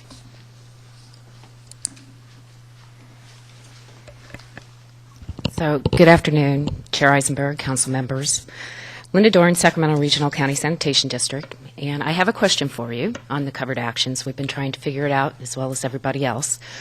Our organization knows that we will have projects in the future that will be covered actions. That's pretty much, we feel, a given. An example would be the recycled water project that we want to do in South County that would benefit both ag and the ecosystem. And I hope we get there sooner rather than later. But one of the things that we asked for in our last comment letter was to use the issuance of an NPDES permit as an example of a regulatory action that is exempt as a covered action. And on page 44, line 26, in this draft of the Delta Plan, there was the example of an issuance of a California Endangered Species Act permit by the Department of Fish and Game that's given as an example. And the question that I have for you is, any projects that would be done under the issuance of that permit, are those considered covered actions or not? Yes. Yes, they're covered actions. They are covered actions. I will give a different example. The County of Sacramento can issue permits and has a responsibility to issue permits on covered actions. Just because they issue a permit doesn't mean that it's not a covered action. So there are many regulatory bodies that will issue permits. The Corps of Engineers issues permits. The Department of Fish and Game issues permits. The projects that are undertaken that have those permits are not exempt from the covered actions part of the law. They may still be covered actions. They may not be covered actions, but there is no automatic exemption because you get a permit to build your project from somebody else. Okay. Mr. Chair, I need a clarification, though, of using Linda's example out of our own text here. So if I read that, it says a regulatory action of a state agency such as adoption of a water quality control plan by the State Water Resource Control Board. It says certain actions are statutorily excluded from the definition of covered action. And so her question was, if you get an NPDES permit, whether that is... So I'll use an NPDES permit. Okay. I run a wastewater plant. Sure. Felicia's done that. Okay. When you have a wastewater facility and you get an NPDES permit and it says you have to upgrade facilities to meet certain standards, it doesn't tell you where to build that facility, how to build it, those kinds of things. So when you actually go out and say, well, I want to spend $10 million and I want to build my facility on this parcel of land here, and I want to do it this way, that can still be a covered action. Not the fact that you're going to upgrade your plant, but the fact that you're doing it in a certain way in a certain place. So the actions that you take may in fact be covered actions. They may not be, as I said, but they may be covered actions if they fall under the law that way. I was just going to agree with Joe. I mean, for the most part, the projects that we're talking about are going to need permits and approvals, many of which will come from state agencies. I think that the exemption... You know, other than us? Oh, yeah. Okay. I mean, the direct permitting agencies. Just because they have to get a permit, for instance, from a state agency, as Joe points out, does not mean that they're exempt.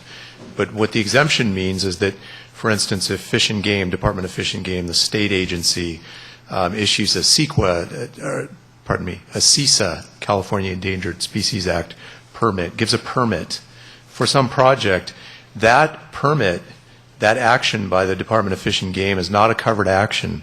They don't have to file a consistency determination saying that their issuance of that CISA permit is consistent with our Delta plan. That's clear. But the underlying project, that's another story. And the underlying project may have permits from other agencies, may have permits from other state agencies, probably from local agencies and federal agencies. So the idea was for us not to be a super regulatory agency. We're not going to go in and second guess the State Water Board with regard to its water quality control plan. We think that that's clearly a state regulatory action as well. But there are probably a lot of projects that have to comply with that state water resources action, the water quality control plan, the basin plan. Those may be covered actions if they rise to the significance level and other components of the definition. Just a comment to add to this, though, that I'm familiar with the project you're talking about. It's certainly in concert with trying to alleviate some of the issues that relate to discharge into the river and to treating water for a beneficial use that would help with habitat in the southern part of the county that is right within the framework, certainly of areas that are adjacent, if not within the legal delta. And yet we had a whole other level of potential regulation here for something that on many fronts, and again, it'll have to stand as, to test the merits. But it adds to costs and to permitting time and other associated actions that go with that. I guess I'm glad you bring that up, because actually we took a look at the amount of time that appeal could take on something that we're doing as a project for our permit that is required of us, and it came to 300 days. We are also under a 10-year compliance schedule. We have to go through pilot studies that will take time to figure out what is the best way for us to upgrade the treatment plant. And if you had even 2 appeals in there, it would make it very difficult to reach those upgrades within that 10-year compliance time. So there's a lot at stake for us here as an organization, and I liked Ms. Gray's idea of having a group, I don't know what you'd call it, how it would be organized, that looks at covered actions and discusses how these things impact you locally or regionally. And if you do form such a group, I'm just asking that SAC Regional be involved. Okay? Thanks. And if the board wants to, if the Regional Sanitation Board wants to formalize it, we have the adopted rules for informal consultation that are in existence now, and we would urge you to perhaps consider utilizing that device if you have unique situations. Yeah, I'll take that back.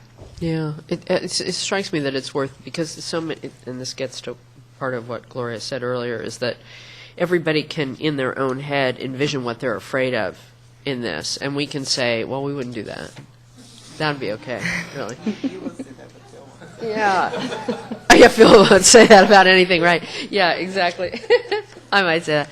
But trust us is sort of a hard one. So I do think this conversation where people can flesh out what the example is will help us be more thoughtful and be able to narrow this. Now, not everyone in the world is covering what we're doing, which is just shocking, I think. It's appalling, yes. You just TiVo Jon Stewart and this. That's all you really need.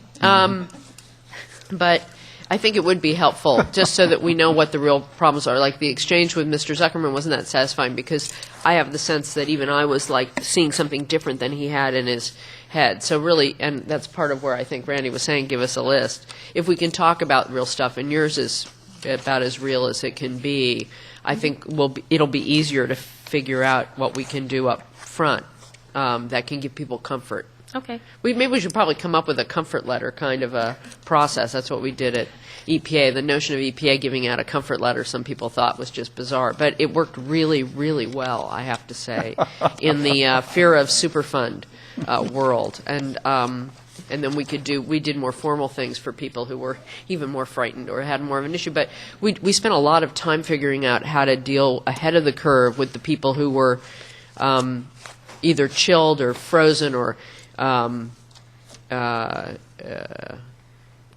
imposed with a lot of work out of fear of what we might do. And I think we do need to think about something analogous. I think the consultation program is a good one. I think figuring out as we go along if there's more we can say here, and maybe there'll be guidance or whatnot, but we may have to do something like a comfort letter for people who really aren't on the bubble that we feel sort of comfortable about, so that they can go about their lives a little more easily. Yeah, we are worried about compliance. Yeah. So. Well, you want to comply. Exactly. I know. And we can also work with the counties as they're putting together a list. Okay. Thank you. Thank you very much. Mr. Minton. In the interest of time, I'll pass on commenting on this chapter. Thank you. Damn. That's great. Thank you. Okay. Okay, that is all the requests I had to speak. Anything else, Ms. Rogers? Ms. Cherry? I'm trying to field all these forms that everybody's sent. Yeah, just call me each time. Okay, this is an addition. I doubt I'll ever say no. This is a testimony, but no pre-printed. I'm making up because I missed a couple of months' meetings, so I have to make up for some lost time a little bit. So, this chapter to me seemed a little bit light. It's clearly addressing the two things that you're required to in statute, which are the covered actions and the BDCP. But I just don't see the governance, if you will, of when you get into implementation phase, the accountability, the coordination, the general process that's going to occur, how people participate. Is it just these monthly meetings, or is it something different once you're in implementation? You know, how you deal with third-party impacts that may come up. Just the whole thing of the implementation and accountability for the goals and objectives, or actually developing them, since we don't really have some defined ones right now. And as much as I sometimes complain about the BDCP process and the governance document that we're currently working on, which I'm not particularly happy with, but I will say it has more meat in it, if you will, in terms of having those things, because at least it is trying to say, okay, we need an implementation board, and it's going to be made up of these people, you know, and they're going to be about getting the permits and making sure everything's being followed. We're going to have a stakeholder advisory group, and they're going to do this. We're going to have a technical team. We're going to have our science thing. We're going to have a program manager. We're going to have a dispute resolution process. I just don't see any of those things of what I consider governance. This is a programmatic document. It is not a project document. But you still have a lot of actions in here, and it seems those still need to be managed, if you will, other than just a monthly meeting. But if it's a monthly meeting, then maybe just spell that out. I just don't see governance here, but maybe I'm just so you know, the BDCP is programmatic. It is not project Understand level. that, but they will seek and receive, if they're successful, permits that permit then actions. Right. And, you know, nobody told us to go build things. Right. But this They said goes plan to what we talked. and implement the plan. Right. But earlier, just how many of the people on the council, as well as the public, brought up the issue of how many different agencies and coordinating them and that sort of thing. To me, that's in governance too, and I just didn't see it. But Are you in favor of the same, fewer, or more? not more. Okay, not more. But coordinating. So you're the same, either the same or fewer. I guess I'll pick same if. Okay, so you're in favor of the same number of agencies that exist today, I'm not even though proposing that is legislation not, here. and you want them to work more cooperatively together, even though they have had the ability to do so for as long as they have existed? No, it just seems that there are actions that you have in a plan that require these other agencies to utilize their existing authority, because you don't have those authorities. And it's the adult in the room, if you will, is determining how, because part of it is if they are struggling and not being able to achieve those, I guess my thought was and hope was that the council could help say, well, what is holding you back, and how could we be helpful to make that happen? A lot of times, let's face it, it's going to be funding, but well, yeah, and everybody wants to be given money. Yeah. They want to be given money to do what they consider appropriate. Those times, if they ever existed to full satisfaction, have pretty well disappeared in the last couple of years. Yeah, in my example, though, my thought was to the extent that you could get them together to figure out, I'll give you an example that I gave in my comments. But generally, my point was, if you do that kind of coordination, we know there's a lot of duplication because there are so many entities doing the same things. And to the extent we can figure that out and create some cost savings, that my thought was it could free up some money if we're avoiding that. And we all know it's going on. But my specific example would be FEMA and our floodplain issues. pretty much the whole delta is maps, floodplain, either 100 a year, 500 a year. I think it's all 100 a year after the new FEMA maps have come out. No, I believe that's what she told me when I was on the phone with her a couple weeks ago. So the counties actually implement. I asked her, are all the counties, because the National Flood Insurance Program is voluntary, and she said, yeah, all 5 of them are in it. And so an example is if we could get the FEMA people in here, our DWR actually implements a couple of the programs, and then our counties to figure out what it is they're doing, because when I read the FEMA program, I was really impressed that there's a lot of available programs that have money, and if the council could help coordinate to make sure, are we as the Delta accessing enough of those monies to help with some of this relocating, demolishing, flood proofing, elevating buildings, that sort of thing. Community outreach, one of the programs that they have, helps pay for that. That's kind of my best example, I would say, of what I was talking about. So. Let me see in my notes if I got everything. I agree with her. I mean, I thought she was just agreeing with me, and you were just picking different examples. So I don't think it's far-fetched at all. I think we have to work on it. Yeah. And start with that one, because it's going on right now. I know they had a meeting last week in Hood, and suddenly people are faced with the mandatory insurance and are shocked. But there's lots of programs and money that could be helping them, and maybe the state and the council could help them do that. Okay. Thank you, Ms. Terry. Just a comment regarding Yes, Ms. Terry. I think that kind of speaks to what I brought up this morning about talking about some things that are already going on that are good things in the Delta in helping to improve or Felicia's point, coordinate those things that are going on. Okay. So thank you. Thank you. Okay, it's 4 minutes after 3. We are trying to move through the Delta Plan. We're clearly going to carry the Delta Plan over until tomorrow. Mr. Grindstaff, think about the arrangements and so on. I'd love to be able to get past chapters 4 and 5. I think we can get past 4. 5 I'm uncertain about today, but I'd like to try. Staff's noticed this meeting to recess at 4:30. And that, as close as we can humanly come to that time, I'd like to do that. So, Ms. Pearson, thank you very much. Could you wrap up all those problems really fast? Right on top of that. Mr. Chair, just one editing comment on page 44, line 33. It references Appendix A. I think it's Appendix B, where you'd find that's the appeal, the site of the appeals right. Yeah. Previously okay. adopted. Okay. Yeah. Thanks. Thank you, Don. Okay. Ms. Davis, come on up here for this non-controversial Chapter 4. Okay, members, Chapter 4 starts on page 50, operative page 55. Page 55, reliable water source. Ms. Davis, give us an overview, if you will, please, and then I want to start working through the matrix on policies and recommendations, please. I would be happy to do that. Chapter 4 addresses the, yes, sir. Chapter 4 addresses... You better crank up the volume a bit. Thank you. Is this better? Well, they're going to crank up the volume, too, because when you sit back, you get farther from the mic. Let's try it now, Ms. Davis. All right. Thank you. Okay. Chapter 4 addresses the co-equal goal of providing a more reliable water supply for California, and it provides what I would describe as the foundational recommendations for policies and recommendations that will increase the reliability of water supplies for the state at the same time that we are reducing reliance on the Delta to meet the future water supply needs of the state. Overall, on the plan,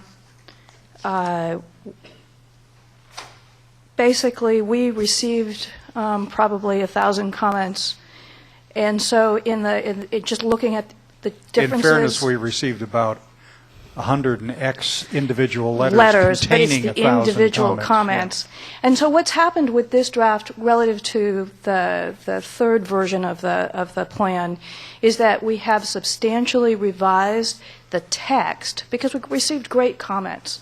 was a lot of really good information, correcting portions of it, and actually making recommendations for additions to it. We did not substantially change the policies and recommendations. There on the actual text of that part of the plan, we made refinements, but they stayed pretty much the same. The one thing that we did add in the version 4 is a box on water supply reliability to answer the question, what do we mean by water supply reliability in the Delta plan? And as Jessica had referenced, this chapter also has some prototype graphics. We're still working on the graphics to complement the text. So they are not completed. In terms of an overview of what the chapter is, how it approaches water supply reliability, foundational issues certainly are the variability of water supplies in the state of California, starting with precipitation, and just the inherent unreliability of the supplies and what water managers have to cope with. At the same time, it also addresses and recognizes the diversity of water supplies that different regions of the state have. And within that diversity, looking at the relative reliance of different regions and water agencies on water from the Delta. So you have this tension between how does the Delta supplies fit into the overall context of water supply in California.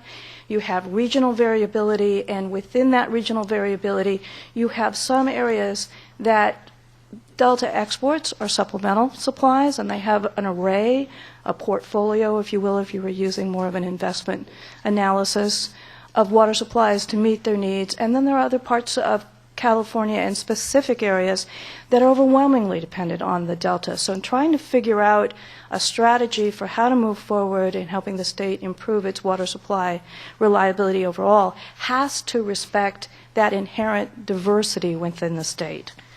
So the other kind of foundational concept within this plan is recognizing the existing laws and policies that are already in place for promoting and encouraging water efficiency, wise management, and development of local and regional water supplies, and building on the good work that is already being done in the state, so that we're not trying to add a lot right now. We're trying to build a foundation of how the state can move forward.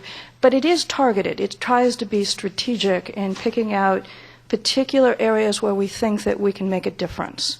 And so the topic areas that we are focusing in on is reducing reliance on the Delta through a strategy of improving water efficiency and diversification of water supply development, recognizing the role and the value to the state of updating the water quality objectives and the flow standards within the Delta, specifically the importance of expanding storage and improving conveyance in the state, the role of groundwater in the state as part of its foundational role in water supply reliability and targeted improvements that could be made for more sustainable groundwater management, and finally addressing the area of reporting and transparency and improved data. So with that overview, what I will do is go to the 11.5 by 17 sheet that has the specific policies and recommendations. And members, we are trying to determine right now whether it's actually, the matrix has been posted on the website. We haven't heard back. As soon as I do hear, I'm told that it's going to be posted ASAP, but as soon as I do hear, I'll announce it. Okay. Again, just from an overview perspective, in this chapter we have 4 proposed policies, regulatory policies, and I believe it's 10 water recommendations. So the first grouping I'm going to address is reducing reliance on the Delta through improved regional water self-reliance. And I'm going to start with a group of policies, WRP1, P2, and P3, because these are policies that the staff identify as being so foundational that really everybody in the state should be doing them. P1 addresses simply the implementation of the existing laws that require urban water suppliers and agricultural water suppliers to develop urban water conservation plans, agricultural conservation plans, be in compliance with demand management measures, implementing agricultural management practices, complying with the Delta Reform Act, specifically achieving a 20% reduction in per capita water usage in urban areas by 2020. All of those are existing laws. Not all of those laws have been complied with evenly across the state. Clearly, they go to the heart of better water management in the state. And so just foundationally, we believe they should be implemented. WRP2 builds off of a requirement that's already in the urban water management plans for an element on water reliability and dealing with shortages. And here what we are recommending is that that reliability element should be expanded so that we're planning for possible interruption in Delta water supplies as long as 36 months. So what we're really recommending here is just scenario planning to deal with how you're going to address how alternative water supplies would be provided if there was a catastrophic event and shortages occurred, or how you would manage the shortages. The second element in this section would be implementation of planned investments in water conservation, water efficiency, and water supply development. And this is where, from the standpoint of water agencies, we all have 10-year capital improvement programs. We're all figuring out what our water needs are going to be into the future and the diversity of projects that we can implement. So this is simply trying to capture what is it that we're really actually planning, and then tying that back to the state's policy of identifying how those investments are contributing to reduced reliance on the Delta, improved reliability for the state. This is already a requirement that people are incorporated in their urban water management plans. It's been a requirement, I think, for over a decade. And certainly in the integrated regional water management plans, this is also a requirement to link your planning with a description of how in whether it's actual water reductions or it's projected, how this is going to improve self-reliance in the future, how this works. So we've adopted and incorporated that language here. The reliability element would also include an evaluation of regional balance. And there's a little bit of a tension here, because the reality is, as water agencies, we plan for ourselves, but we're part of a region. So this is trying to get at, we control information within a service area, but this is trying to get at how do we relate back to the region in which we are operating. And there's an opportunity here for collaboration with the Department of Water Resources, which does prepare and assemble information every 5 years in the water plan update, describing regionally what the balance is. So this is an opportunity to incorporate that into a water supply element. And then finally, the evaluation of water rate structures, recognizing the role that plays in helping to manage water supplies better, and recognizing that there's a new generation of conservation rate structures that are being developed that tie together conservation with having sufficient revenue to cover fixed costs, so we don't have the cycles where there's a lot of conservation or water efficiency that forces rates up artificially. So that's the core elements of WRP2, and then WRP3 would address a by 2020 a requirement. That's on page 4 of the matrix. Thank you. On page 4. By the way, I should make a note. I'm advised that the matrix was posted on our website 20 minutes ago. But Mr. Alvarez says it takes 30 minutes, I don't know why, for it to actually appear and be accessible. And we're about, I think, close to that time, so it should be up there. We're verifying where it's found, probably with the minute material, would be my suspicion. So just closing out on WRP3, this is taking the point about the conservation rate structure and moving it into a requirement that agencies have adopted by 2020, because it does take time to do the evaluation and prepare any changes that are necessary in a rate structure, but to have rate structures in place that support conservation by 2020. And that also ties out with the goal of the 20% by 2020 for the GPCD reductions. So with those three policies being foundational, the final piece, and I'm going to turn you back to page 1 to the first block, because this addresses the issue of when is it a recommendation and when is it a regulation. And again, foundationally, we are recommending this for all of the state, but WRP1, P2, and P3 under the Delta Plan would apply as regulatory policies to covered actions. So it has to meet the test of a covered action. But where there's a covered action that involves the export of water from the Delta or the transfer of water through the Delta, and here we've added language because we wanted to be clear that what we were concerned about were transfers of water through the Delta that negatively impact the Delta.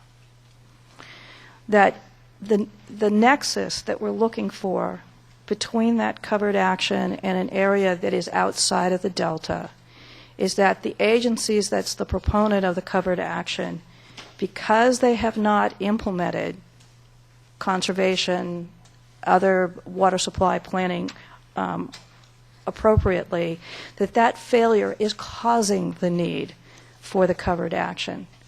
So this is getting into a very narrow kind of window of suggesting that we're looking at a place where an agency is proposing perhaps a new development, a new connection. They're going to need they're proposing to take additional water from the Delta.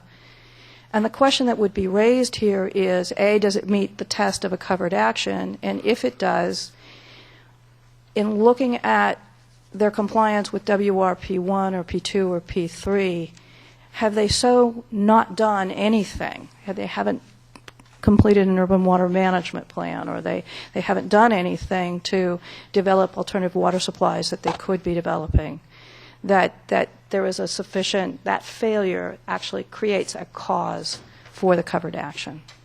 So we're trying to craft a very narrow but explicit nexus between that increased need for water from the Delta, or having an impact on the Delta, and actions by somebody outside the Delta that is seeking that water. Does that make sense? Okay. There is under B, the covered actions also would involve the use of water in the Delta. And again, same standard, that the need for that water is actually significantly caused by the failure of one or more suppliers to comply with policies 1, 2, or 3. Well, okay. From the third draft to the column on the left, which adds a little phrase that negatively impacts the Delta, we've had this discussion thematic overlaying this first policy number 1. We've had it since the third draft. Talked, on the negatively impact the Delta, somebody's going to say for sure, what does that mean? So rather than wait for people to ask the question, what does that mean? I'm asking it. Basically, we're going to be relying upon other decision makers that are evaluating a transfer, and particularly these go through the State Water Resources Control Board, they would identify that there would be negative effects associated with that transfer. That's the best answer I have. On whom, for what? I mean, you see, if we've faced this question of how to tie into our statutory mandates before, and commonly we've used reference back to the co-equal goal or something like that. Well, in fact, it ties really to the requirement that it has to impact the co-equal goals or flood management in the Delta. I mean, that's a standard that it has to have a significant impact on our ability to achieve those. It's just an observation, and I apologize, but I hadn't seen this this phrase before. My instinct is you want to think about it. I'm not saying you should agree. Think about the notion that negatively impacts achievement. Part of our the legal team is co-equal going to join goals us or to something. I don't explain know. why he had this All right. language. Mr. Siegel, come on. Yeah, I just asked Dan to because I know Martha's doing an admirable job, but we just want to be clear with what we're trying to do, because it's a subtle nuance, but I think it's a tool that we've from the legal perspective determined that you have the discretion to use if you want to. We think that this is a way to help you achieve the co-equal goals, and without doing it, without looking at this in a broad way that kind of connects the dots through this causal connection that that Martha's referring to, that it's unlikely that you will achieve the co-equal goals. But I wanted Deanne just to come up and be clear about what the language is and what this negatively impacts with regard to the Felicia. water transfer. Just use as many examples as you can. For instances will help us understand this. Well, the concept is that if there is a This is water... Mr. Siegel from the Attorney General's office. Dan Siegel, yeah. Say there's a water conveyance proposal to, say, increase the size of pumps in the Delta in order to pump more water to Southern California. That would be a covered action. This is occurring in the Delta. And what this the concept here is that that normally would be deemed something that would be harmful of the Delta, increasing that pumping out of the Delta. Nevertheless, it may be promoting a more reliable water supply. So it appears to be contrary to one goal, yet supporting another goal. The notion would be that it may therefore nevertheless, even though it's harming the Delta, be permitted if the water recipients are doing everything they can to avoid that. If they are, and this is still needed, then it would be permitted. So that's the concept. Right, and so the trick is figuring out how to define negatively impacts. It gets to that level of, this is hard, what's narrow, and then being clear as we can be on what level of attainment we're expecting. I mean, Martha's example of somebody's like, some entity's just not doing anything on this and is trying to take more water from the Delta. This gives us a place to go, hey, wait a minute, the whole, that's not helping, and there are other ways to be reliable. But it wouldn't be us second-guessing and saying you have to do everything you could possibly do to get off the Delta, which is what I think some people are worried about who have contracts, water rights, et cetera. It's like a rule of reason in a way, so that if people do have a plan, at some point, and are doing this, which any responsible agency is already doing anyway, they should be fine. But if they've blown this off, then there's a problem. And then 40 years from now, the state may have to make a different decision and rearrange. But for now, the state doesn't want to rearrange contracts or water rights. So we're working with that puzzle. So this at least says we're at least putting a stopper on those entities that aren't even trying to expand our supplies in a easier way. It's written with a fairly high bar. It needs to be significantly caused by... Okay, now I'm understanding. Okay. And that's the statutory bar. So the word significantly. Well, there's it's using the statutory term significant impact on the Delta by analogy, but this concept is not a statutory concept. The lack of conservation. This approach is not mandatory. This approach is not mandatory, Yeah, right. right. But it's drawing upon the same concept that's in the statute. Okay. Martha, I'm a little confused at the very beginning of this, where we talk about these policies, 1, 2, and 3. In the last sentence we say, we recommend that these policies be adhered to. So it's a recommendation from the council. Is that the way it was intended? What we've tried to address is start with the foundation that everybody should be doing this. So yes, it is a recommendation. The issue that came up and what staff are recommending is that there are instances where we think it should be a regulation, and it's a regulation within the context of the Delta Plan covered actions and agencies that are proposing to do a covered action that involves export of water from the Delta or transfer of water through it, or actually using water in the Delta, and looking at that and saying, is the need for that covered action driven by a failure to implement these common sense urban water management plans, things that are already required by law, or things are just prudent in terms of managing water supplies? So we're trying to create a nexus between the two. I'll answer your question. I think. Well, we're going back to the same point. I think it gives us more power if we acknowledge that these are policies. Right, because then it's a violation of a policy, and they're not entitled to do the covered action. The notion is that they're generally policies, but there are certain actions which would not be, certain times where there wouldn't be covered actions. For example, there might be an upstream diversion that never makes it to the Delta. The water never makes it down. And there may not, therefore, be a covered action hook for you to impose regulatory requirements on that action.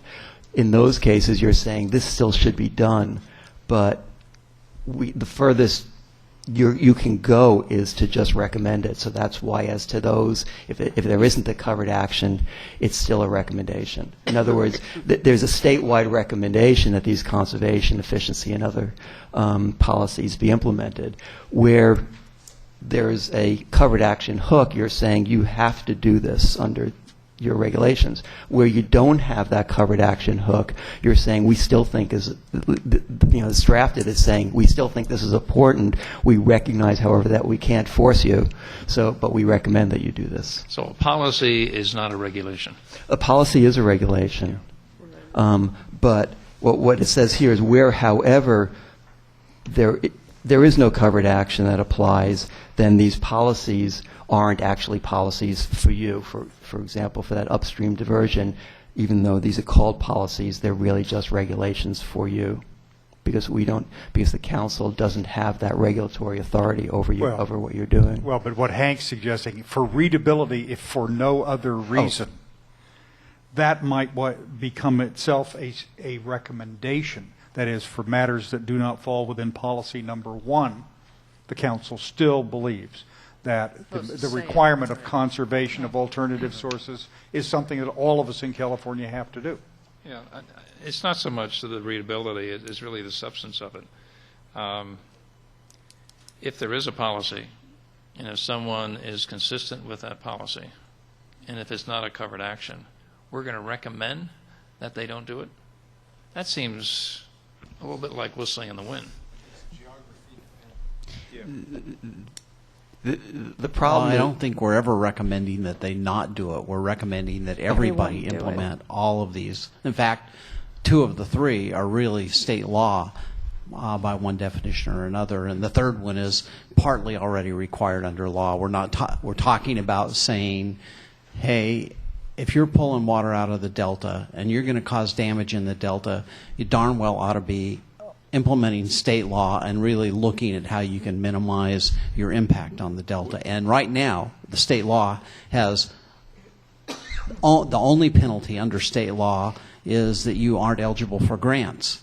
And there, at least in my past, and I can't certify it now, in my past I have known agencies that said, we're not going to bother with water conservation because it's not important to us. We have enough water, and we're fine. It would cause financial problems for us as an agency, and maybe they're not planning on any grants from the state, so they don't implement it. What this policy does is say, hey, there's a state law that says you're supposed to conserve 20% by 2020, that you're supposed to, part of that conservation is you're supposed to set a conservation water rate.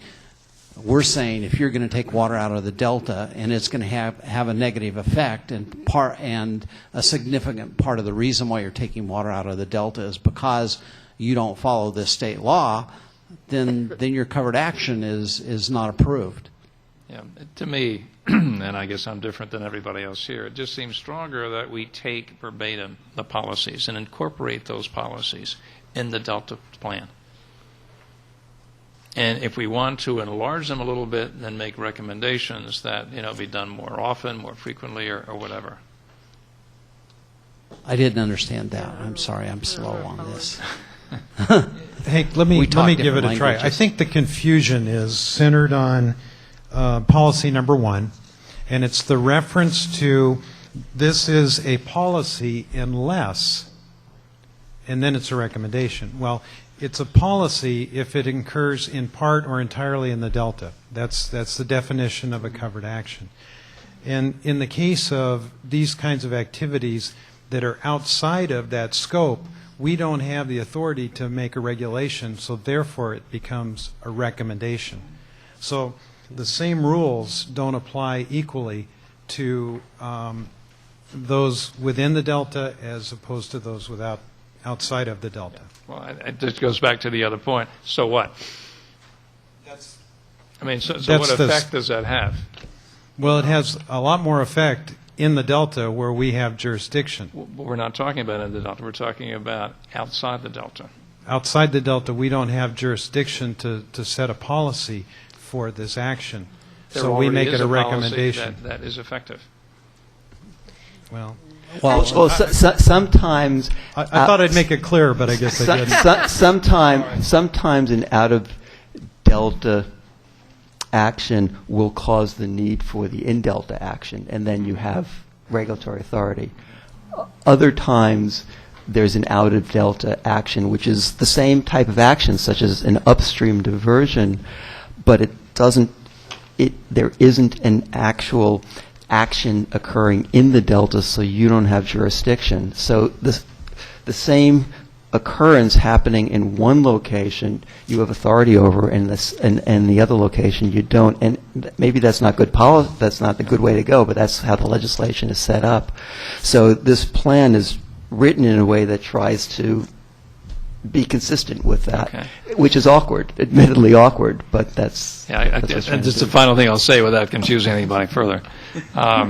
It would seem to me that we could serve as a watchdog and gain a better purpose and a better effect than we can by this. Because to me it seems a little bit contorted. If someone is working outside the Delta that affects what we're doing here, I see our mandate as being in charge of trying to manage the water supply for California. And they are not complying with these policies, and we ought to blow the whistle on them. Say you can't do that. Councilman Nordhoff, I appreciate your comments particularly from the standpoint that as you look at the co-equal goals of improving water supply reliability of the state, and you connect that with the extraordinary way in which water supplies are interconnected in California, it really goes to the home point that everybody has a responsibility to share in figuring out how to improve the ways in which we manage water supplies, and then addressing this issue of the local and regional self-reliance, which does so much to improve reliability for everyone in the state. It's back to some of the comments this morning when we were talking about the overview of one state, one water, one people. What we do matters. And we tried to pick up some of this theme in the boxed information on the description of water reliability.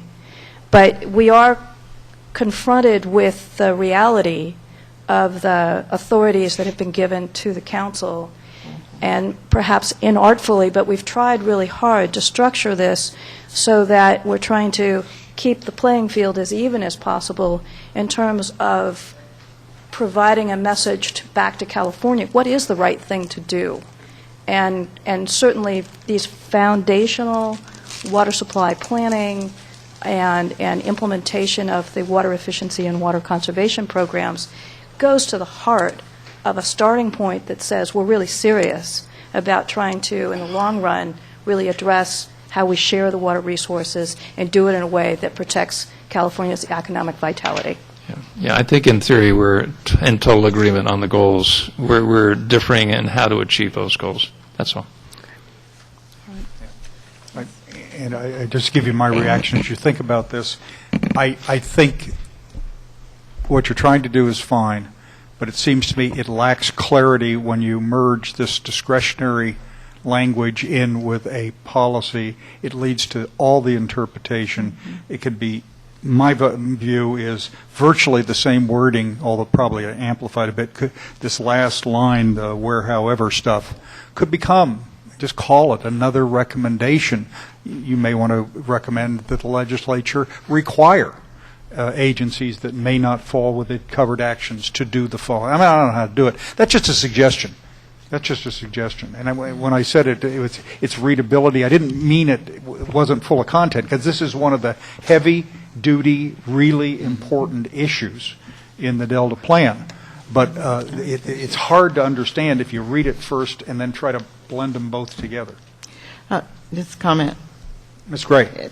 I actually was going to recommend separating them, but I want to kind of go back to what Hank was saying, and what all of us have kind of said is that I think telling that story really will help to put all of these things into perspective, because if we tell the story that this plan is addressing water policy for all Californians, and these are the things that you need to do, recommendations to create that picture, whatever that picture we think should be 50 years out or 100 years out, then these are things that you should do, even though we can't regulate them and then regulate things that we can't set policy for. But all these recommendations, if we set that picture or tell that story of what we want to see 50 years out, I think people will get the message that this is what we want to do, and maybe they'll be more inclined to do it. One of the things I was going to suggest, just in the body of this chapter, when you talk about page number, please. Page, let me see, 40. Wait a minute, I think it's page 40. 58. I think it's 58. 58. I don't. You may have indicated there are some things that are going on to use water efficiently, and you may have indicated. I don't know if someone said that you indicated L.A. was doing a good job of conserving water. Well, there are other agencies out there too. West Basin's doing a good job of conserving water. Well, we've got a hold in place for a couple of my point is there are that. other agencies doing great things to conserve water. Again, it tells the story. Southern California, San Diego, those areas are doing great things to conserve water. You know what I'm saying? So that, again, tells that story. There's another point I want to bring up, which is probably a kind of a hotbed subject, but it needs to be brought up. There's concern about the reduction of water because of restrictions from environmental issues. There are agencies that have been restricted from getting water because of those other points. So there's no mention of that here as we look at future water needs. I mean, at least it should be discussed, if you will, and the council can decide whatever that means as we look at future water needs. Are we starting from this point to determine what the water needs of whomever should be? Are we going to look backwards? If we're not, then state that. But don't ignore it. I think it should be a discussion about it. Thank you. Mr. Chair. All right. Don. Yeah, just a quick question. I may have posed this some months ago when we were talking about this section, but how does this affect in Delta users that depend upon wells for their usage? Most of your municipal uses in the Delta it's groundwater, it's not surface water. A lot of your agriculture, obviously, but not all agriculture is dependent upon the surface water either. I'm curious about how does this affect when it comes to covered actions to those uses within the Delta that are groundwater related. Certainly, the first question, it goes back to what the covered action is and how it relates to the use of water within the Delta, and the question would come up then within that covered action, how are you complying with WRP1, Okay. P2, and P3? Let me ask you then, Martha, then goes back to permits, conversation we had earlier this day through our environmental management department. We issue permits to drill a well ministerial action. All you need to do is go pull a permit, drill your well, provide your well log, and make sure it's sealed properly and so forth. We don't question how you're going to use the water, what you're going to use it for, whether it's for ag purposes. I mean, if there are municipal requirements because you have a small water system, then there may be other things that way outside my league of understanding. But so are we saying that for well permits in the Delta, you will be required, or not required, that's a covered action? I think it goes, I'll turn to Chris, but I think it comes back to the discussion we were having this morning about what is a covered action, does it have a significant impact, does it pass those tests before you enter into a discussion about whether or not you would evaluate compliance with the Delta Plan policies. So I'll give an opinion, and our Okay. attorneys will shoot me afterwards.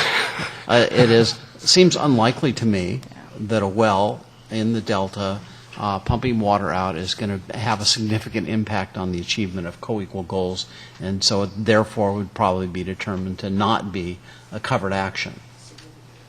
Yeah, but that's what the law says. It has to have a significant impact on the achievement of the co-equal goals. So it seems unlikely to me that that would be the case. Let's pick an example that could be a significant impact. Suppose that a group of agencies got together and said they wanted to build a new intake to supply water to several islands, and they were going to put that in a place that potentially could cause problems for one of the native fish species. Or the existing water conveyance system. Or the existing water conveyance system. Then it would be a covered action. That makes sense. And then you'd have to say, hey, are you managing your water resources appropriately? Yeah. Right. Okay. Thank you. Just one final word on this without confusing anybody further. I think all of this is unnecessary. I think all we have to do is say that we incorporate the policies and we think the policies should be enforced. Because if somebody does that, if somebody puts in a new pump or diverts and they haven't been consistent with these policies, then they were wrong to allow that to happen. In other words, they haven't done everything they should have before relying on this, before getting some more water out of the Delta, and that's a covered action anyway. Well, and that's the point of what this is supposed to be saying. But I don't think we have to do anything. No, but I think it comes up automatically with what's already been written, and I think this is just confusing when we talk about negatively impact the Delta. And then you're talking about all sorts of fears that people may have. When you're talking about negatively impacting, you're basically talking about the environment. Well, and that particularly if you take it at the margin. Anyway, go ahead. Okay. I mean, here's the thing. The statute requires a covered action if a state or local agency meet the test of law. I mean, that's not discretionary. There are some exemptions from it that are in the statute. And we were required by law and given permission to do emergency regulations to set up an appeal process, which we did last year. Remember, August, September, whatever the dates were. And a lot of the discussion here has been, well, there's this covered action thing. What does it mean? What are you going to do? How big is the box? How small is the box? And so on. I agree with you. There would have been a much simpler way to do it. The legislature chose not to do it that way. And a lot of the complication comes out from trying to live within the bounds of the statute. I have my own list of things I would have preferred to change in the statute, and I suspect all of us would. And the list gets longer the more time we spend with it. But it was a miracle they did this much. Yeah. I mean, given the intensity of the fights in the water world, the history is don't do anything because nothing can be done. This was pretty substantial. I think although I agree with you, the negatively impact clause probably has to be modified to at least reference the co-equal goal. That's I'm not positive of that, but I think that's an approach that's consistent with what we've taken elsewhere in policies in the Delta Plan. I like the tie-in a lot with the urban water management plan and the existing water agricultural equivalent plan. And kind of the deal is everybody has to be prudent, everybody has to conserve, it's statewide. That's the deal for doing it. But you got to have stuff like this in here, because otherwise there's no way for the people who might be affected to say with clarity that, or with any certainty, that they have to follow the law. And although there is an argument, oh hell, let's just leave it up to the courts to hammer it out, and that's one recourse. Hopefully what this does is minimize the number of lesser disputes that we have in the courts, so we preserve the fundamental water ecosystem, delta as place, thematics and policies, the important policies, not just the regulatory nature of them. So I don't think we can just ignore things like this, although I would have preferred to write them more simply. Felicia. Just and this may help or it may be superfluous. The fact that the state wants everybody to do this and there are these existing plans, there's no enforcement of it because it's an incentive-based program. People don't have to do this now. Anybody who's smart does it. But they can choose, as Joe said, to just not take grant funds. And so there is a need to give it some heft. I mean, I think we should also recommend to the legislature that they make this more mandatory, because it's just good common sense. Where I think the bigger arguments come, I mean, the whole idea is if somebody's not even trying to deal with using their supplies responsibly, they shouldn't be allowed to do something that further has an impact on the delta on all those in all those ways. If somebody is making a good faith effort, and we have to figure out what that is, then you look at, are there other problems with it? But it's almost like saying if someone's that much of a scofflaw, why the state doesn't have an interest in helping them facilitate whatever it is they want to do, because, and this is where I'll have comments for you that I'll send you in the drafting. I think we need to even stronger make the case that these tools, the water use efficiency, recycling, stormwater capture, where feasible, because it varies in different places, is totally the fastest, cheapest, and best way to extend our water resources. I mean, it's just common sense, and we need to call that out even more clearly. And so a lot of people look at the thing about reducing reliance on the delta, and they look at, oh, I can't get my exports.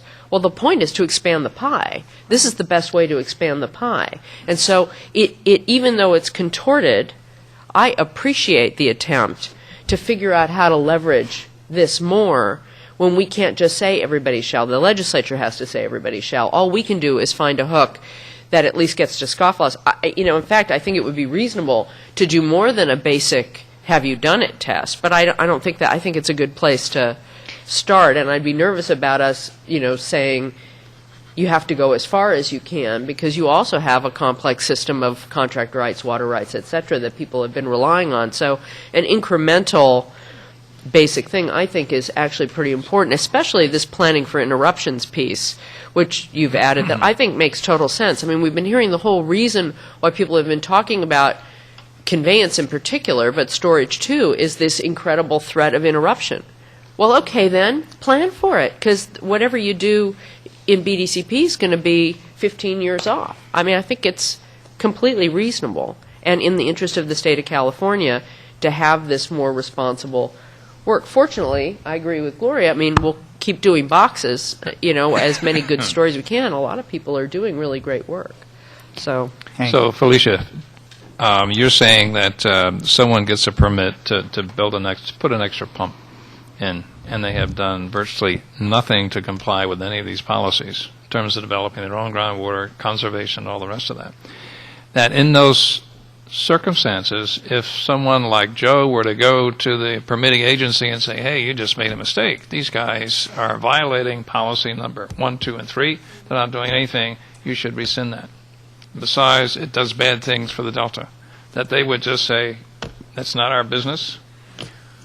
Well, we would be saying it was inconsistent with the plan, and someone could appeal it to us as inconsistent, and then once we found it inconsistent, then someone could go to court on it. And yes, right now, but other agencies... We would be that person to point out the error of the ways that the policy is not, in fact, being enforced. But in fact... But it wouldn't have any effect? Well, wait a minute. There is, in fact, the piece of the puzzle that you've identified right now was part of the 09 package, which has led to the Water Board investigation of alleged improper water use by in-Delta users.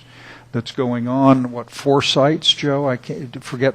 I just don't remember. And more than that are lined up. And it should surprise no one, and Mr. Natoli will make this position clear if I don't, surprise no one, that all in-delta users are deeply disturbed that anyone thinks they're accused of not fully being efficient and prudent in the use of water. But that's going on now.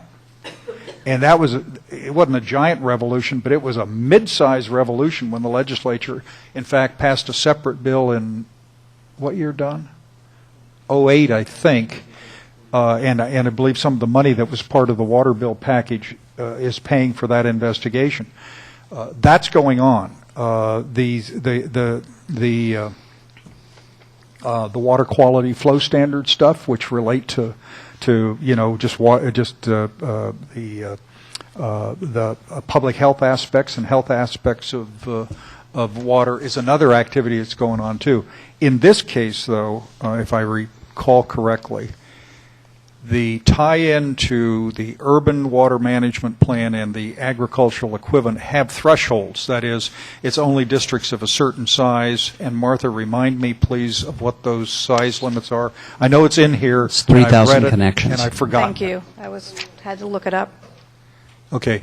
But, there's a tie-in with existing law. Felicia's absolutely right. It's been purely a voluntary activity. But the history in America of this is something good should be tried. Some good agencies do terrific things. Others don't do so well. After a while, we're out of balance again. And the goal is how to get all of us involved in the effort.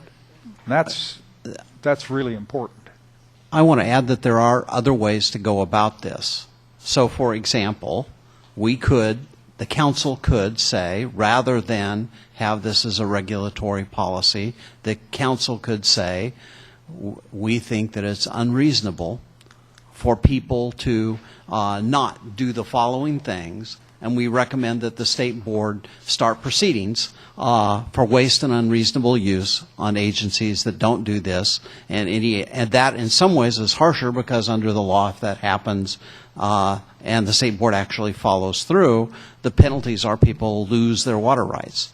So we could make it a recommendation in that way. We could make it just a recommendation. There is, however, a minor problem with that. It's a case-by-case board adjudication of the issue, as opposed to a regional, opposed to a sector. And so what this is an attempt to, in a limited way, set the standard and say, but if there's a covered action that comes before the council, at least for the council's view, people need to be doing these things, because if they're not, that's a big problem. But essentially we're saying for the state to enforce the policies that Yes. they're not currently We enforcing. are, And that's the yes. whole purpose for this. And not everybody who reads this is going to know that's the situation. That's why it seems a little bit contorted and not very clear. Yes. Yeah. I think we should. Okay. Yeah, I was going to make Ms. that Gray. point. Felicia, I think, came up with a great idea. Those areas, looking at the entire plan, looking at it and recommending to the state legislature what we think that people should be doing that they're not doing. So why not include at least the conversation about what kinds of recommendations that we could submit to the state? So if you look in this plan, the next one Yeah, in says we addition to the recommend it plan. to DWR to include, Right. but we could also recommend Recommendations it is- to the legislature to require as a part Exactly. of urban water management plans. Yeah, why not put and that up water front management in the plans. statement of the problem? We've got these great policies and regulations, but they're not being enforced. I mean, that's calling a spade a spade. Okay. I think I hear a strong recommendation, so we will modify the language accordingly. Greg's giving me the evil eye there. Can we just get clarity on what you're changing? Oh, what I'm hearing is a recommendation to the legislature that they add this to the requirements for an urban water management plan. Well, that they also put some penalties, or they make them enforceable in some way. I don't know what the right Yes. answers are. But that's in addition to this. I'm not saying that's instead of this. Right. I got that. I know you would have liked to have put that, but you shouldn't worry. Joe, could you explain what you just said about, I kind of got incentive-based policy out of something you said before. We talked about what we would recommend to the state. Well, what did you say? What I said was that if the council chose not to do this as a policy, a regulatory policy, if you will, the council could choose to recommend this as a standard that the state board should use in evaluating water use, and recommend that the state board actually start waste and unreasonable use proceedings. I will say that's pretty impractical, and and has all kinds of implications that I don't think we've explored yet. But it's in some ways stronger because the state board has much more authority in this area. Is that a stronger way to get things done? Scarier maybe is the right word. What does that mean? That's scary. Yeah. You know, the risk is that people have their water rights taken away, which is a much bigger deal than saying you can't do a particular project. That's what Phil was saying. Yeah. Well, but the direction I got is we're going to add a recommendation to the state legislature that they actually make these things more enforceable. Yeah, and I would like kind of just a paragraph on what you just suggested, what it really means if it's stronger. And I guess I'm kind of looking at what will make the plan successful at the end of what we're proposing. Certainly in the end, what I mean? If full at the end implementation it of these means policies, forgetting whether it's a requirement or not, if people actually implement all of these things, really that will make the plan much more likely to be successful. Because you're talking about several million acre-feet per year that's inherent in these policies. By the way, one useful thing, it's just to start, take a look at page 60 in the plan and the chart that's there. This is from the 2009 State Water Plan update, and it's highly controversial because it's an estimate of the high and low range of water that might be found from various options and alternatives. There was a similar one in the 2005 Water Plan update. Correct. I can't remember whether the 2001 had it or not. No, it was the first time it was published in the 2005. But the point is, the Department of Water Resources looks at it and they say, well, our basic opportunities are urban efficiencies and conservation. Now, footnote, there is an intense, and if Peter Glick were back here, a very focused exchange between Mr. Fiorini and Mr. Glick again on the question of agriculture estimated opportunity. But forget that as a detail. It's reasonably clear, to me at least, and for Dell Division it was clear to us, that in the short run, which means 20 to 30 years, you're probably more likely to get return for your investment on urban stuff unless you're prepared to be draconian and actually put land out of production in agriculture. That seemed, if you want something fast, you have to be draconian, and no one prepares it. But this is an interesting chart because you look at this and you add it up, and what is it, Martha? It's between 5 and 10 million acre feet. 5 and 10 million acre feet projected. It'll probably take, even if everything were implemented, it would take at least 30 years to achieve the result. So it's nothing you can get immediately. You can get smaller amounts rapidly, but it takes time to build up.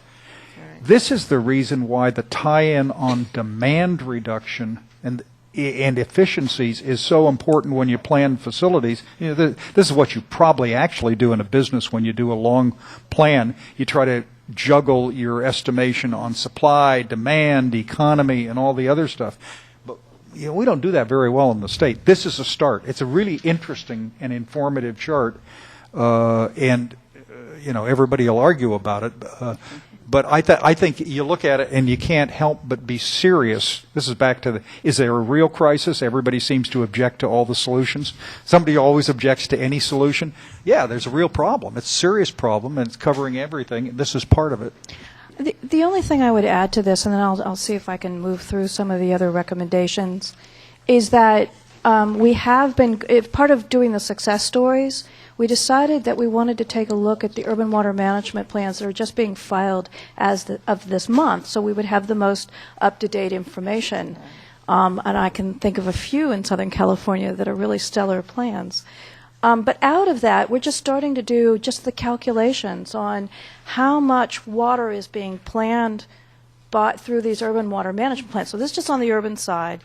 And I'm probably will botch the number, but Gwen has identified at least 1 million acre-feet of additional water supplies that have been identified through these plans where they're, again, we want to tie it back to the capital improvement programs. This is on the self-submitted urban? These are on the self-submitted urban water management plans that are coming in.